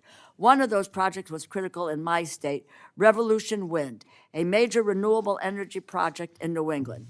Connecticut is counting on Revolution Wind to meet nearly 5% of our electric distribution company load starting next year. It will save New England customers as much as $500 million by 2028, and ISO New England, a New England grid operator, is counting on the project to ensure regional reliability. Yet, President Trump has twice issued stop work orders on this project, claiming that it presents some unclear national security threat. I have joined the Connecticut congressional delegation in fighting back against these orders, and the president once again lost in court. Revolution Wind is delivering power with more capacity still to come online. But the president's meddling still caused expensive delays, jeopardizing future projects and wages for construction workers. Attacking these projects drives up the cost of living, as new reports have shown that renewable energy is now cheaper and more cost-effective for electricity generation than fossil fuels. The investment bank Lazard found that without any government subsidies, a new wind energy project has an average cost starting at $37 per megawatt hour compared to $48 for a new natural gas plant. That means lower electric bills. Additionally, these renewable energy sources are abundant, they're secure, and environmentally sustainable compared to fossil fuels.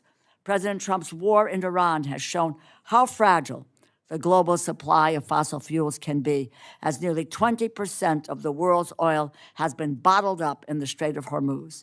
We should be investing in our renewable energy supply chain at home and not weakening it. I urge my colleagues to support this amendment, and I yield back.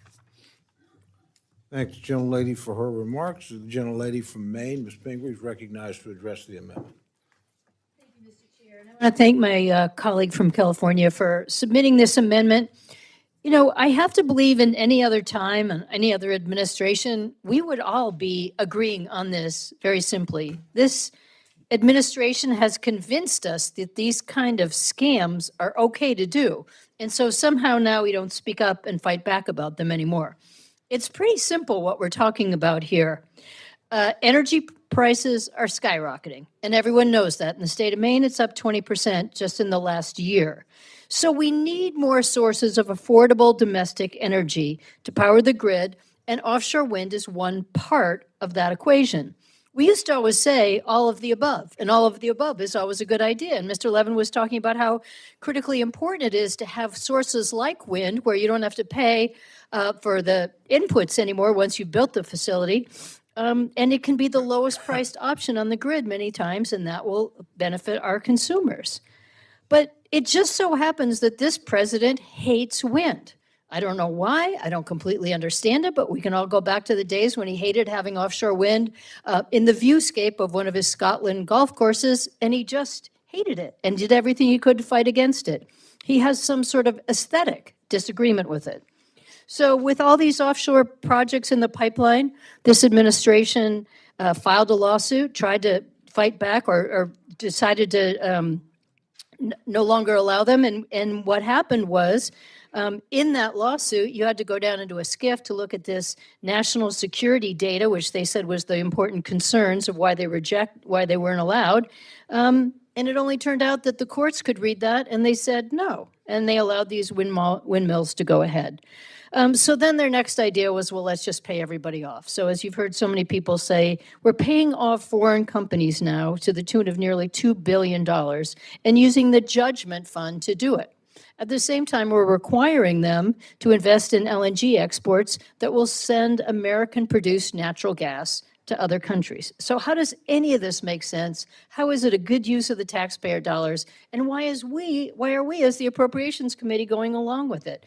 It just doesn't make any sense. It's just using a slush fund to bribe them, and this is not how that fund should be used. When the chair opposed this, he said this would tie the hands of the administration. Well, I just want to remind all of us, we're the Appropriations Committee. That is our job, to tie the hands of the administration. We're Congress. We have the power of the purse. What the hell, people? We got to fight back. And this is an important way to do it. So I wholeheartedly support this amendment. I encourage all of you to do the same and tie the hands of the administration and make sure that we do not support this wasteful government subsidy. I yield back. Thank the gentlelady. Are there others wishing to address the amendment? A gentleman from Maryland is recognized. Thank you very much, Mr. Chairman. Let's set the record straight on offshore wind. It is simply the highest levelized cost of energy of any generation in the United States, short of home rooftop solar, which is absolutely the highest cost. We had no problem, apparently, paying Total Energy billions of dollars in production tax credit subsidies. But now, when we attempt to remove the subsidies and therefore make these projects unviable, because none of these offshore wind projects are viable without the $93 billion in subsidies that were going to be paid to offshore wind companies, and some will be paid because there is some offshore wind that's already in production. But to say that there is no cost once they're installed, that's nonsense. There's what's called a production tax credit. They get a tax credit, a subsidy from the federal government for every kilowatt generated by those windmills. That's not no cost, that's cost to the American taxpayer. Construction jobs. Yeah, we got a problem. Americans apparently don't construct much offshore wind, so we actually pay foreign companies to bring their ships in to construct offshore wind. Yeah, there's some construction jobs, most of them are not. Off the shore of Maryland, U.S. Wind holds the leases. It's an Italian billionaires company. We were more than happy to pay a subsidy to the Italian billionaires to produce and invest in that project. But now, when we may be negotiating with them to give up on their leases because they're not economically viable anymore, now that's a problem. The fact of the matter is, it's incredibly good use of taxpayer dollars. Instead of paying $93 billion in offshore wind subsidies, to pay some to buy those leases back. It was a fool's errand to do offshore wind. I will tell you, off the shore of off my coast, take a look at a map and look at where the nearest place to Washington, D.C. is off the coast. It's Delaware and Maryland. You put up those windmills, you will create physics changes undersea that the Department of Defense does not understand how that will interact with the detection of submarines off our shore. Now, and by the way, those windmills actually delay the detection of incoming weapons. Now, how do I know that? Because Sweden canceled 12 of their 13 offshore wind projects on the coast of Sweden facing Russia. Why? Because their detection of offshore missiles was going to be prolonged from 1 minute to 2 minutes. And they canceled 12 of 13 projects. I want the U.S. Department of Justice to be negotiating with U.S. Wind off to the coast of Maryland because I want the Mid-Atlantic to be safe. I want the energy to be produced. We talk about, well, we're shipping off our natural gas. Yeah, that's because states like Maryland foolishly limited the amount of natural gas generation, electricity generation that they could have. They did it through renewable energy limits, or I should say standards. It's time that we ended offshore wind. It's a bad idea. And if this is what it takes, the administration to go and spend a small percent of what we were willing to spend on offshore wind subsidies to buy these leases back, have at it. I yield back. Thank the gentleman. Are there others wishing to address the amendment? Gentlelady from Illinois is recognized. Thank you, Mr. Chairman. I support the amendment, and I would be delighted to yield to my colleague, Mr. Levin of California. I thank my dear friend from Illinois. Look, I hear the talking point that wind and solar are too expensive and that total energy steal is somehow a wise use of taxpayer funds. I want to walk through the actual numbers because the facts tell a pretty different story. So every year, the financial firm Lazard publishes what is considered the gold standard analysis of what it costs to generate a megawatt hour of electricity from every source. You can Google it yourself. This is not an advocacy group. Lazard is a Wall Street firm that advises power companies and investors. Their 2025 report finds that onshore wind costs between $37 and $86 per megawatt hour, and utility scale solar costs between $38 and $78. Combined cycle natural gas comes in between $48 and $109. New nuclear comes in between $141 and $220. Gas peaking plants between $149 and $251. Lazard's conclusion, this is Lazard, just Google it, honestly, please Google it, unsubsidized. Google it yourself. Disagree with them, not with me. Their conclusion, in their own words, is that unsubsidized wind and solar have been the lowest cost sources of new electricity in America for the last 10 years running. The EIA, Energy Information Administration, which is part of the federal government, as you know, confirms the same ordering independently. So does the International Energy Agency globally. It's not my opinion. That's what the financiers who actually write the checks have concluded. Now on to Total Energies. The administration is telling you this deal proves offshore wind doesn't work.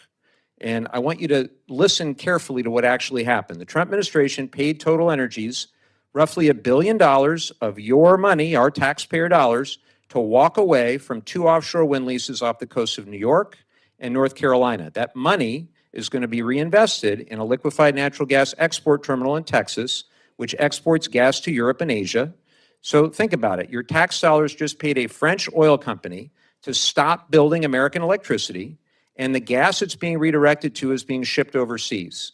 That's not energy dominance at all. That's paying a foreign company to take American power off the grid so they can sell fuel to our competitors. And here's the part that should make you mad, at least it made me mad. The administration tried to halt offshore wind by executive order. Federal judges struck those orders down 5 times. So instead of accepting the court rulings, they decided to write $1 billion check. The Carolina project, as I said, would have provided enough power for 300,000 homes. The New York project, nearly 1 million homes. We just paid to make sure that power never gets built at a time when electricity demand is surging because of data centers and AI. The honest trade-off here, offshore wind, because I heard a little murmuring here, offshore wind is more expensive than onshore wind and solar today.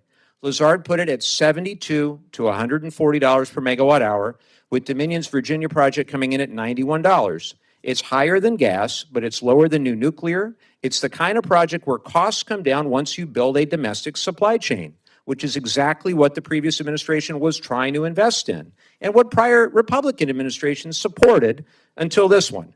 Killing this now strands billions of dollars in port upgrades, turbine manufacturing that American workers were counting on. So the next time someone tells you wind and solar are expensive, ask them why Wall Street, the federal EIA, the International Energy Agency all reached the opposite conclusion. Ask them why, if offshore wind is such a bad deal, the administration had to pay a French oil company $1 billion of your money to make it go away. And with that, I'll yield back to my friend from Illinois. Well, I think our colleague just really broke it down so spectacularly. I associate myself with his comments, and I yield back. I thank the gentlelady and gentlemen. Are there others wishing to address the amendment? Seeing none, the gentleman is recognized for 1 minute to close. Incredible respect for my friend, the chairman, and his many decades of service. I do want to point out a couple things that he said. One was mentioned by my dear friend, Ms. Pingree. Tie the hands and limit the discretion of the administration. I agree, that's what we're supposed to do here. I've only been in Congress 8 years. I've only been on this committee 1 year.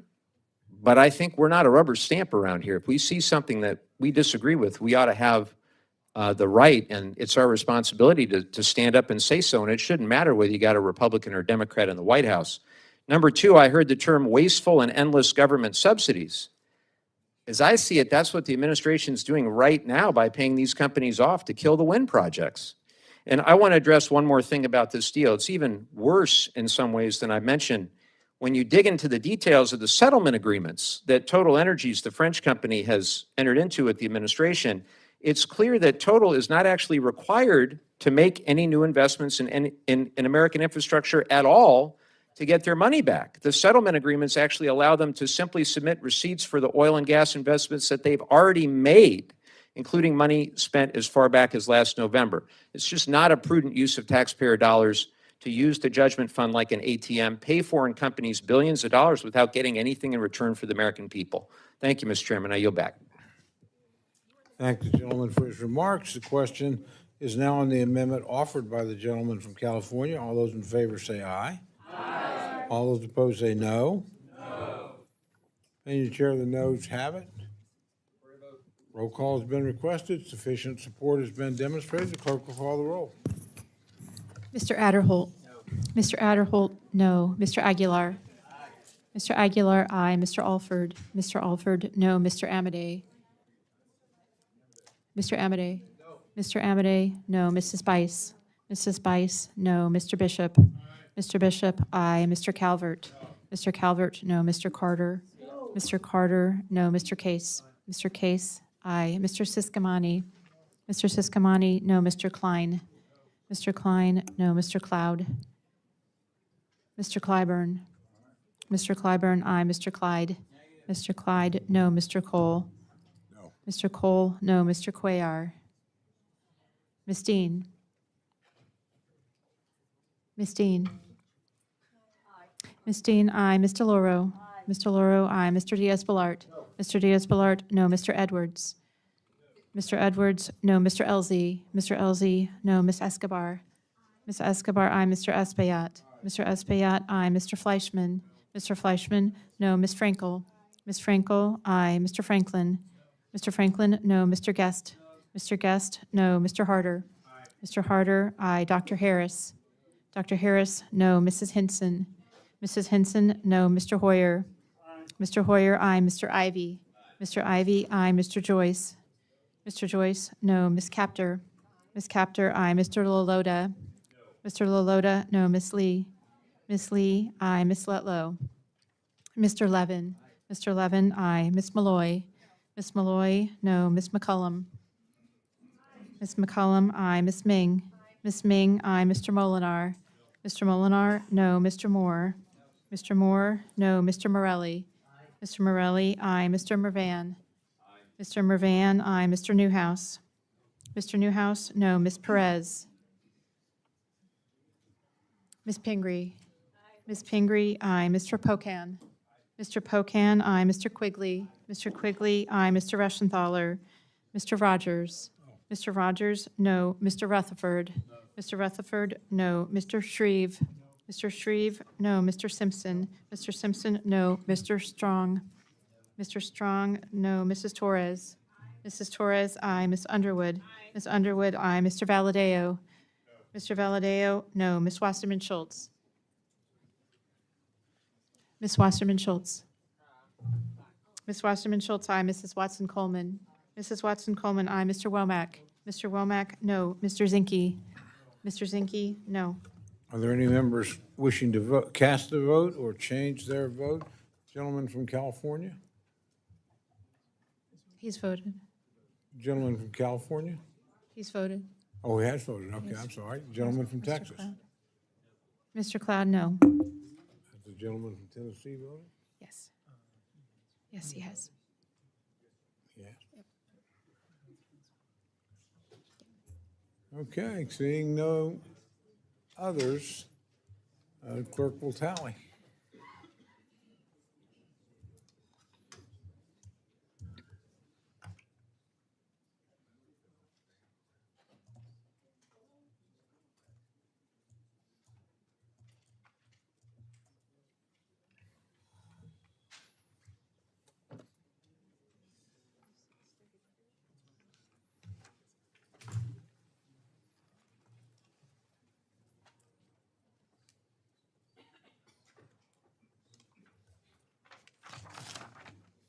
On this vote, the ayes are 26, the noes are 33. The amendment is not adopted. Can you please ask her to designate which amendment she's offering? A gentlelady from Pennsylvania, Ms. Dean, is recognized for purposes of an amendment. And would the gentlelady just designate which one, so we, This is my number 3, that we're moving up to the first position. all right. Thank you for that. Gentlelady is recognized to present her amendment. Thank you, Mr. Chairman. I do have an amendment at the desk. It was formerly number 3, and I ask that the amendment please be read. Okay, the amendment will be read. An amendment offered by Ms. Dean of Pennsylvania in the report on page 49, following the paragraph titled Availability Pay, insert the following: redacting survivor and victim personally identifiable information. The committee is concerned that DOJ has not fully removed or redacted survivor and victim personally identifiable information, PII, from the publicly released documents as required by the Epstein Files Transparency Act. Not later than 30 days after the enactment of this act, DOJ shall ensure that survivor and victim PII is removed from its website. DOJ is further directed to report within 60 days of the enactment of this act on steps taken to meet this directive. The gentlelady is recognized to explain her amendment.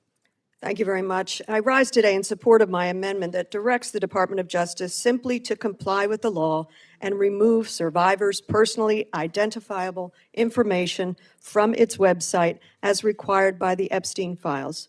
Mr. Chairman, it is my understanding that this is agreed to, and if that is so, I will offer no further remarks, but I wanted to get confirmation if that is actually so. We're in agreement. We are in agreement? Yes. I thank you, Chairman.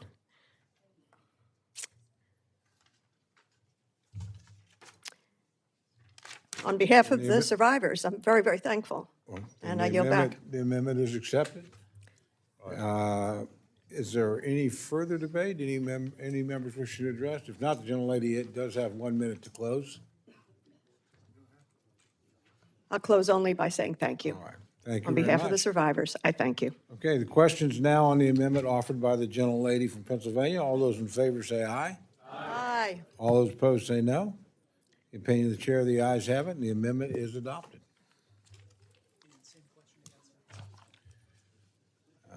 The gentlelady from Pennsylvania is recognized on amendment, and again, if she would clarify which amendment. Okay, now this one is my second amendment, but it's marked number 1 for clarification. And thank you. You want the amendment read? Thank you, Chairman. I have an amendment at the desk, and I move that the reading be dispensed with. The reading of the amendment is dispensed with without objection, and the gentlelady is recognized for remarks on her amendment. Thank you, Chairman. I rise today in support of my amendment to provide funds for the Department of Justice's Community Violence Intervention and Prevention Initiative, CVIP, which this bill proposes to eliminate. Community violence intervention strategies are proven and effective. They are a method of reducing violent crime by giving states, localities, and local law enforcement the resources, tools, and freedom they need to address their specific needs on the local level.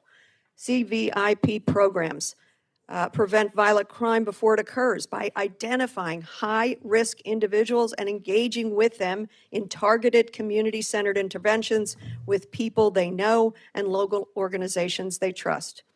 The Department of Justice launched the Community-Based Violence Intervention and Prevention Initiative in 2022. For those of you who were here, you know that it was part of the bipartisan Safer Communities Act, and this legislation was passed in direct response to a series of mass shootings, including those horrific mass losses in Uvalde and Buffalo. In my home state of Pennsylvania, CVIP has proven to be an effective method at reducing violent crime. Since 2022, when the Bipartisan Safer Communities Act was signed into law, homicide rates across Pennsylvania are down 35%. It is remarkable. It is working. We did something good, folks, by passing that bill. Let me repeat, 35%. In the city of Philadelphia, it's down even more than that. This program clearly works. And yet, despite this clear evidence, the bill proposes to eliminate the program. Why would we do that? These statistics are readily available. They're available for your cities and states, but I hope we can change minds and make sure this is refunded. So instead of arguing with anybody, I'm going to end by making an appeal to everyone in this room who identifies as a Federalist or an advocate for states' rights. When I think about a Federalist approach to reducing violent crime and what it looks like, I do not envision sending masked federal agents into our cities to carry out military-style operations on civilians. Rather, I envision programs like the Community Violence Intervention and Prevention Programs that give states, localities, and local law enforcement resources and tools and the freedom they need to address their specific needs, their specific communities at the local level. The Community Violence Intervention Prevention is proven, it is cost-effective, and it is reducing and preventing crime in our communities. I want to extend by end by extending an open invitation for any of my colleagues across the aisle to discuss this program with me, either now or in private, about the effectiveness of the program. I look forward to working with all of you to fund this program in the final bill. Thank you, Chairman, and I yield back. Thank the gentlelady for remarks. The gentleman from Kentucky, Chairman Rogers, is recognized to respond to the amendment. Thank you, Mr. Chairman. I'm proud that the House bill maintains strong support for state and local law enforcement, including increasing funding for the Burn JAG and COPS hiring grant programs. This amendment directs funds toward the Community Violence Prevention Intervention Program, a progressive grant program championed by the Biden administration. Further, as drafted, this amendment does not properly offset spending in the bill. It is for these reasons I oppose the amendment, urge my colleagues to do the same, and I yield back. Thank the gentleman for his comments. Gentlelady from New York, Ms. Meng, is recognized to address the amendment. I rise in support of this amendment. The Community Violence Intervention and Prevention Initiative's approach to interrupting cycles of violence has proven to be one of the most reliable and cost-effective ways to reduce community violence, and I believe my colleagues like to save money. By disrupting cycles of violence, this program reduces gun violence, homicides, arrests, and incarceration. Importantly, these programs improve community police relations. This is a common-sense solution to violence and crime that we should all support in our communities. I urge my colleagues to support this amendment, and I yield back. Thank the gentlelady for remarks. Are there others wishing to address the issue? Seeing none, the gentlelady is recognized for 1 minute to close. I thank you. Darn, I thought we might get agreement on this one too, Mr. Chairman. We were just asking for a continued funding, not through another program, but continued funding of this program. It is something that actually helps local law enforcement, reduces the burden on local law enforcement. And in terms of the argument that there is not a proper offset, I would disagree. The proper offset is the saving of lives. Homicide down 35% in my state, down 50% in my city of Philadelphia. That's a massive offset. I urge consideration and a positive vote. Thank the gentlelady. The question is now on the amendment offered by the gentlelady from Pennsylvania. All those in favor say aye. Aye. All those opposed say no. No. Opinion of the chair, the noes have it. Roll call has been requested. Sufficient support has been demonstrated. Clerk will call the roll. Mr. Adderholt. Mr. Adderholt, no. Mr. Aguilar. Mr. Aguilar, aye. Mr. Alford. Mr. Alford, no. Mr. Amade. Mrs. Bice. Mrs. Bice, no. Mr. Bishop. Mr. Bishop, aye. Mr. Calvert. Mr. Calvert, no. Mr. Carter. Mr. Carter, no. Mr. Case. Mr. Case, aye. Mr. Siscomani. Mr. Siscomani, no. Mr. Klein. Mr. Cloud. Mr. Cloud, no. Mr. Clyburn. Mr. Clyburn, aye. Mr. Clyde. Mr. Clyde, no. Mr. Cole. Mr. Cole, no. Mr. Cuellar.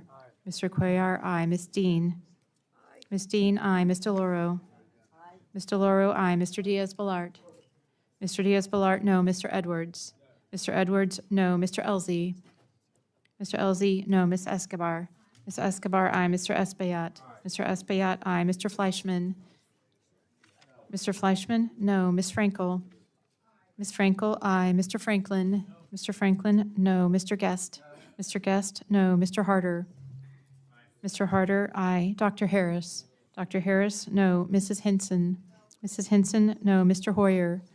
Aye. Mr. Hoyer, aye. Mr. Ivy. Mr. Ivy, aye. Mr. Joyce.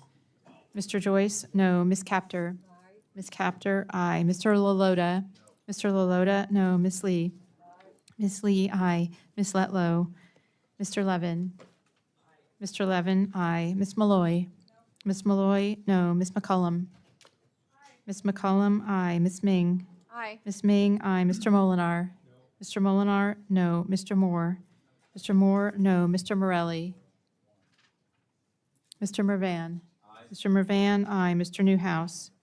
Mr. Newhouse, no. Ms. Perez. Ms. Pingree. Ms. Pingree, aye. Mr. Pocan. Mr. Pocan, aye. Mr. Quigley. Mr. Quigley, aye. Mr. Rushenthaler. Mr. Rogers. No. Mr. Rogers, no. Mr. Rutherford. Mr. Rutherford, no. Mr. Shreeve. Mr. Shreeve, no. Mr. Simpson. Mr. Simpson, no. Mr. Strong. Mr. Strong, no. Mrs. Torres. Mrs. Torres, aye. Ms. Underwood. Aye. Ms. Underwood, aye. Mr. Valadeo. Mr. Valadeo, no. Ms. Wasserman Schultz. Mrs. Watson Coleman. Mrs. Watson Coleman, aye. Mr. Womack. Mr. Womack, no. Mr. Zinke. Mr. Zinke, no. Are there other members wishing to vote or change their vote? Gentleman from Virginia? Mr. Klein, no. Gentleman from New York? Mr. Morelli, aye. Gentleman from Nevada? Mr. Amade, no. Gentleman from California? Gentleman from California? He's recorded. They're all Okay. recorded. Well, there's lots of gentlemen from California there. Have you They're all all voted? recorded. Okay, very good. Gentlelady from Florida? Gentlelady from Councilman Schultz, aye. Washington? Ms. Perez, aye. Are there others? It's kind of confusing when people are, I mean, happy to have you stand up. Okay, with that, clerk will record, or tally, excuse me.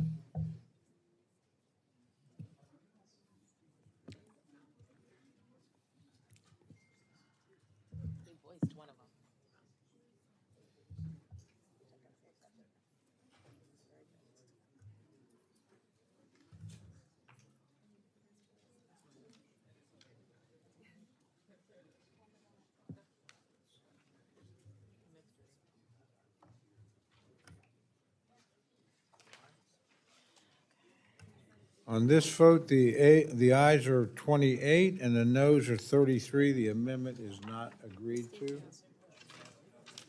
We're going to try for one more, and if we have to stop, we will. Gentlelady from Pennsylvania, Ms. Dean's recognized for the purpose of amendment. Thank you, Chairman. I have an amendment at the desk, and I move that the reading be dispensed with. Without objection, the reading of the amendment is dispensed with. The gentlelady is recognized for remarks on her amendment. Thank you very much, Mr. Chairman. I rise today in support of my amendment. This is now number 2, just to be very clear, the third of mine, which is, take a look at page 130. It will strike section 561 from the bill. I offer this amendment in support of public safety and in support of victims of gun violence. Section 561 would limit ATF's ability to carry out its Demand 2 program. To be clear, ATF confirmed last year that the Demand 2 program was shut down, suspended, I suppose. Nonetheless, this rider is in the bill, so I want to address it. ATF's Demand 2 program was created in the year 2000 to improve law enforcement's ability to trace guns used in crimes by imposing additional reporting requirements on firearms dealers whose guns have been traced to criminal activity. The Demand 2 program works by reestablishing a chain of custody for used firearms sold to licensed... Gentlelady, Yes. there's a lot of conversation going on. The gentlelady deserves to be heard. Gentlelady is recognized. I thank you, Chairman. That's very thoughtful of you. As I said, the program was created in 2000 to improve law enforcement's ability to trace guns used in crimes by imposing additional reporting requirements on dealers whose guns have been traced to criminal activity. The Demand 2 program works by reestablishing a chain of custody for used firearms sold back to licensed dealers to ensure those guns can be traced so that the state and local law enforcement can track down leads and put criminals behind bars. Without this program, more than 100,000 guns annually would not have been traceable. Crime is inherently more violent, as you all know, when a gun is involved. And the Demand 2 program makes America safer by keeping firearms out of the hands of criminals. Since the year 2000, ATF has regarded a Demand 2 designation as an important indication that a seller might be a popular destination for criminals to purchase firearms. Let's be clear how this works. Under the current guidelines for Demand 2, a firearm dealer is subject to this program only if within a single calendar year, at least 25 of that dealer's firearms are recovered in crimes and those guns were sold within the past 3 years. 25 in a year, guns sold in the past 3 years. I want to emphasize just how difficult it is for any gun dealer to be subject to this program. After all, only 2% of gun dealers in the United States are subject to the program. 2%. In fact, more than 80% of gun dealers in the United States do not have a single firearm traced to their store in any given year. 80% don't even have one, so 25 is quite a lot. I emphasize this point for a reason. If you have a firearms dealer in your district subject to Demand 2, or you know someone who has been subject to this program, it's important to understand the public safety risk they pose when they discuss this program and just how difficult it is to be in this Demand 2.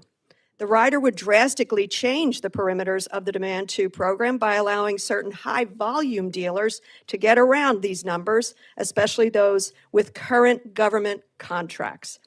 That's a way of diluting the reporting requirements.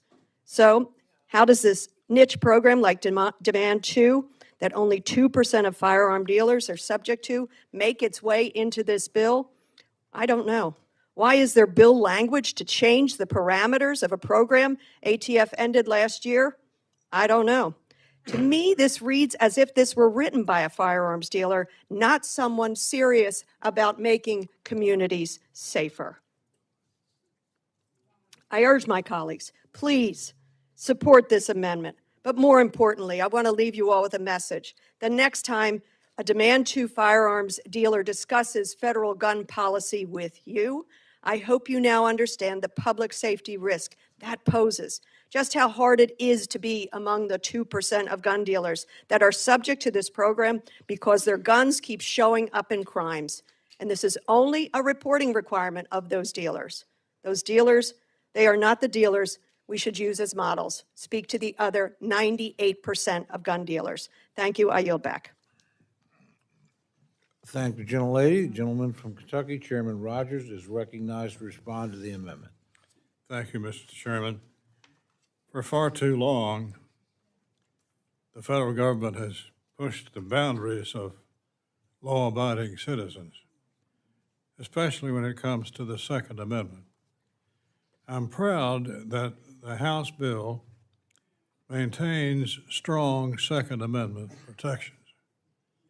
Under the Biden administration, America witnessed an ATF that regulated through political impulse. This amendment would once again jeopardize this hallowed protection by striking a Second Amendment protection in the bill. I oppose the amendment, urge my colleagues to do the same, and I yield back. Thank the gentleman. The gentlelady from New York, Ms. Meng, is recognized to address the amendment. Mr. Chairman, I strongly support this amendment. The Demand Letter 2 program is an important tool to help law enforcement fight gun violence.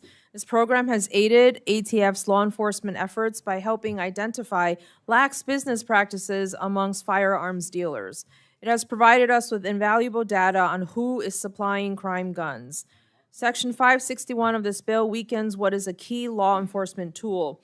This rider should be struck from the bill. I urge adoption of this amendment.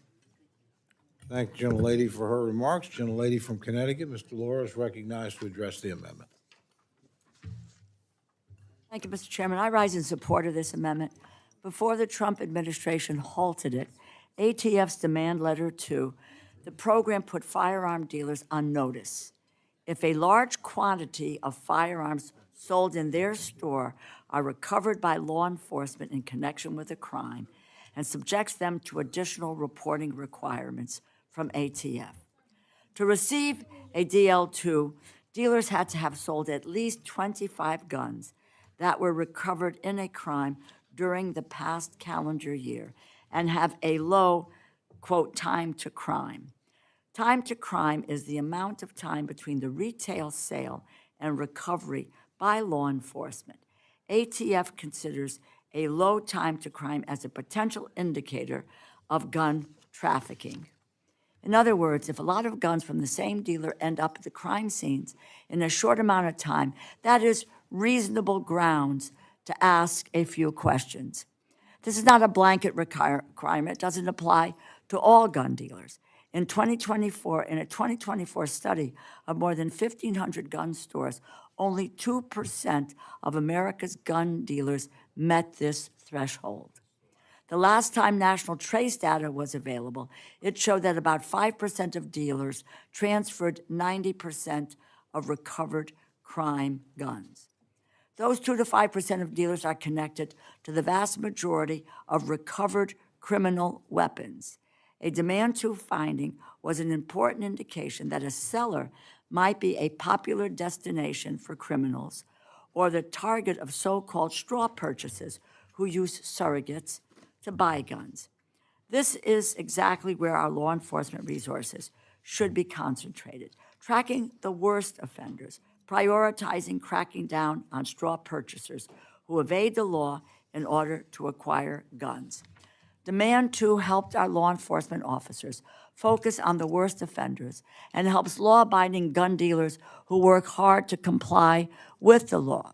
It should be resumed, and its standards should not be lowered. I urge my colleagues to support this amendment, and I yield back. I thank the gentlelady for her remarks. Are there others wishing to address the amendment? Seeing none, the gentlelady from Pennsylvania is recognized. Gentleman from Georgia, Mr. Clyde, is recognized. Thank you, Mr. Chairman. I rise in opposition to this amendment. What Section 561 actually does is to level the reporting requirements between large federal firearms licensees and the smaller dealers by tying reporting to a percentage of firearms sold as opposed to a flat number that disadvantages the larger dealers versus the smaller ones. I believe this amendment is a win-win for both ATF and the FFL dealers, and it would help ATF focus their resources on on firearm trafficking and make them more efficient and more effective, and I yield. I thank the gentleman. Are there others wishing to address the amendment? Seeing none, the gentlelady is recognized for 1 minute to close. Thank you, Mr. Chairman. I have to admit to you, this amendment does nothing, absolutely nothing to interfere with anyone's Second Amendment rights. Not one thing. So that is a false argument. Let's not fall for it just because you hear the word gun. Let's not do that. Any responsible, federally licensed firearm dealer wants to be a part of tracing crime guns. That's what responsible dealers do. They don't want to be a part of this pipeline of guns that are found at crime scenes. They want to help law enforcement to reduce gun violence in this country, to save lives, to spare families, to spare children. When children are shot and killed every single day in crimes, wouldn't you, as a firearm dealer, want to be a part of solving that and tracing them back? That's all this does. And sometimes somebody just wants to be relieved of those reporting requirements. It has no place in this bill. I ask and urge my colleagues to reject it. Well, thank you, gentlelady. The question's now on the amendment offered by the gentlelady from Pennsylvania. All those in favor say aye. Aye. All those opposed say no. No. Opinion of the chair, the noes have it. Roll call has been requested. Sufficient support is demonstrated. The clerk will call the roll. Mr. Adderholt. Mr. Adderholt, no. Mr. Aguilar. Mr. Aguilar, aye. Mr. Alford. Mr. Alford, no. Mr. Amade. Mr. Amade, no. Mrs. Bice. Mrs. Bice, no. Mr. Bishop. Mr. Bishop, aye. Mr. Calvert. Mr. Calvert, no. Mr. Carter. Mr. Carter, no. Mr. Case. Mr. Case, aye. Mr. Siscomani. Mr. Siscomani, no. Mr. Klein. Mr. Klein, no. Mr. Cloud. Mr. Cloud, no. Mr. Clyburn. Mr. Clyburn, aye. Mr. Clyde. Mr. Clyde, no. Mr. Cole. No. Mr. Cole, no. Mr. Cuellar. Ms. Dean. Ms. Dean, aye. Mr. DeLauro. Aye. Mr. DeLauro, aye. Mr. Diaz-Balart. Mr. Diaz-Balart, no. Mr. Edwards. Mr. Edwards, no. Mr. Elzey. Mr. Elzey, no. Ms. Escobar. Ms. Escobar, aye. Mr. Espaillat. Mr. Espaillat, aye. Mr. Fleischman. Mr. Fleischman, no. Ms. Frankel. Ms. Frankel, aye. Mr. Franklin. Mr. Franklin, no. Mr. Guest. Mr. Guest, no. Mr. Harder.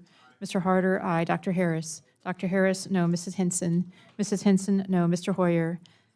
Mr. Hoyer, aye. Mr. Ivy. Mr. Ivy, aye. Mr. Joyce. Mr. Joyce, no. Ms. Kaptur. Ms. Kaptur, aye. Mr. Lalota. Mr. Lalota, no. Ms. Lee. Ms. Lee, aye. Ms. Letlow. Mr. Levin. Mr. Levin, aye. Ms. Malloy. Ms. Malloy, no. Ms. McCollum. Ms. McCollum, aye. Ms. Ming. Ms. Ming, aye. Mr. Molinar. Mr. Molinar, no. Mr. Moore. Mr. Moore, no. Mr. Morelli. Mr. Mervan. Mr. Mervan, aye. Mr. Newhouse. Mr. Newhouse, no. Ms. Perez. Ms. Perez, aye. Mr. Pingree. Ms. Pingree, aye. Mr. Pocan. Mr. Pocan, aye. Mr. Quigley. Mr. Quigley, aye. Mr. Reschenthaler. Mr. Rogers. Mr. Rogers, no. Mr. Rutherford. Mr. Rutherford. Mr. Rutherford, no. Mr. Shreeve. Mr. Shreeve, no. Mr. Simpson. Mr. Simpson, no. Mr. Strong. Mr. Strong, no. Mrs. Torres. Mrs. Torres, aye. Ms. Underwood. Ms. Underwood, aye. Mr. Valadeo. Mr. Valadeo, no. Ms. Wasserman Schultz. Ms. Wasserman Schultz, aye. Mrs. Watson Coleman. Mrs. Watson Coleman, aye. Mr. Womack. Mr. Womack, no. Mr. Zinke. Mr. Zinke, no. Are there others wishing to vote or change their vote? Those of you who can leave, but it's just very difficult right now. So give me a signal if you've not been recorded. Gentleman from New York. Gentleman is not recording. Mr. Morelli, aye. Okay, are there others wishing to vote or change their vote?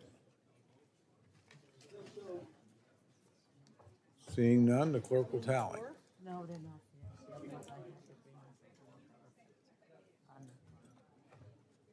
Did you make any other stops? Are they on the checked in the train? Did you bathroom. take the train?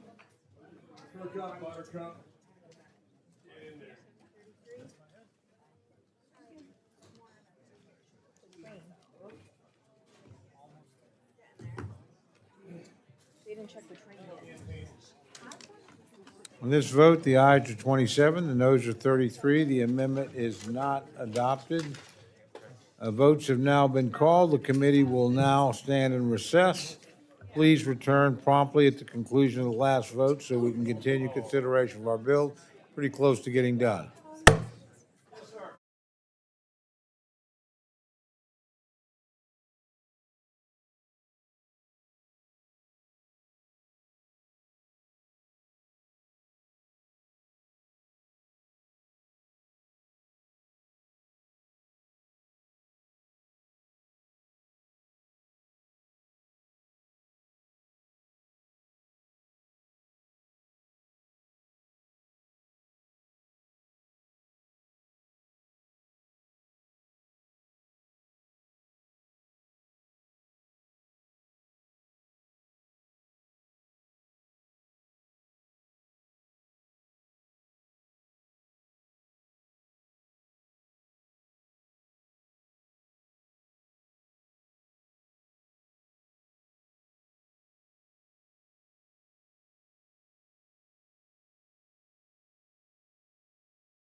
Aye. Mr. Morelli? between Canada and Mexico.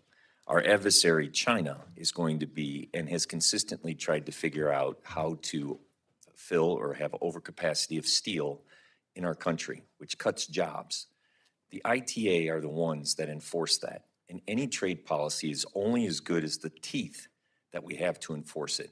All that I ask is that we consider these types of arrangements and the funding for the ITA when we look at those types of trade agreements. And China will not stop trying to figure out how to circumvent our trade policies. Therefore, we have to be able to have enforcement on the ITA side to stop them. With that, I ask for your support. Thank the gentleman. The question is now on the amendment offered by the gentleman from Indiana. All those in favor say aye. All those opposed say no. No. Opinion of the chair, the noes have it. Roll call has been requested. Sufficient support has been demonstrated. Clerk will call the roll. Mr. Adderholt? Mr. Adderholt, no. Mr. Aguilar?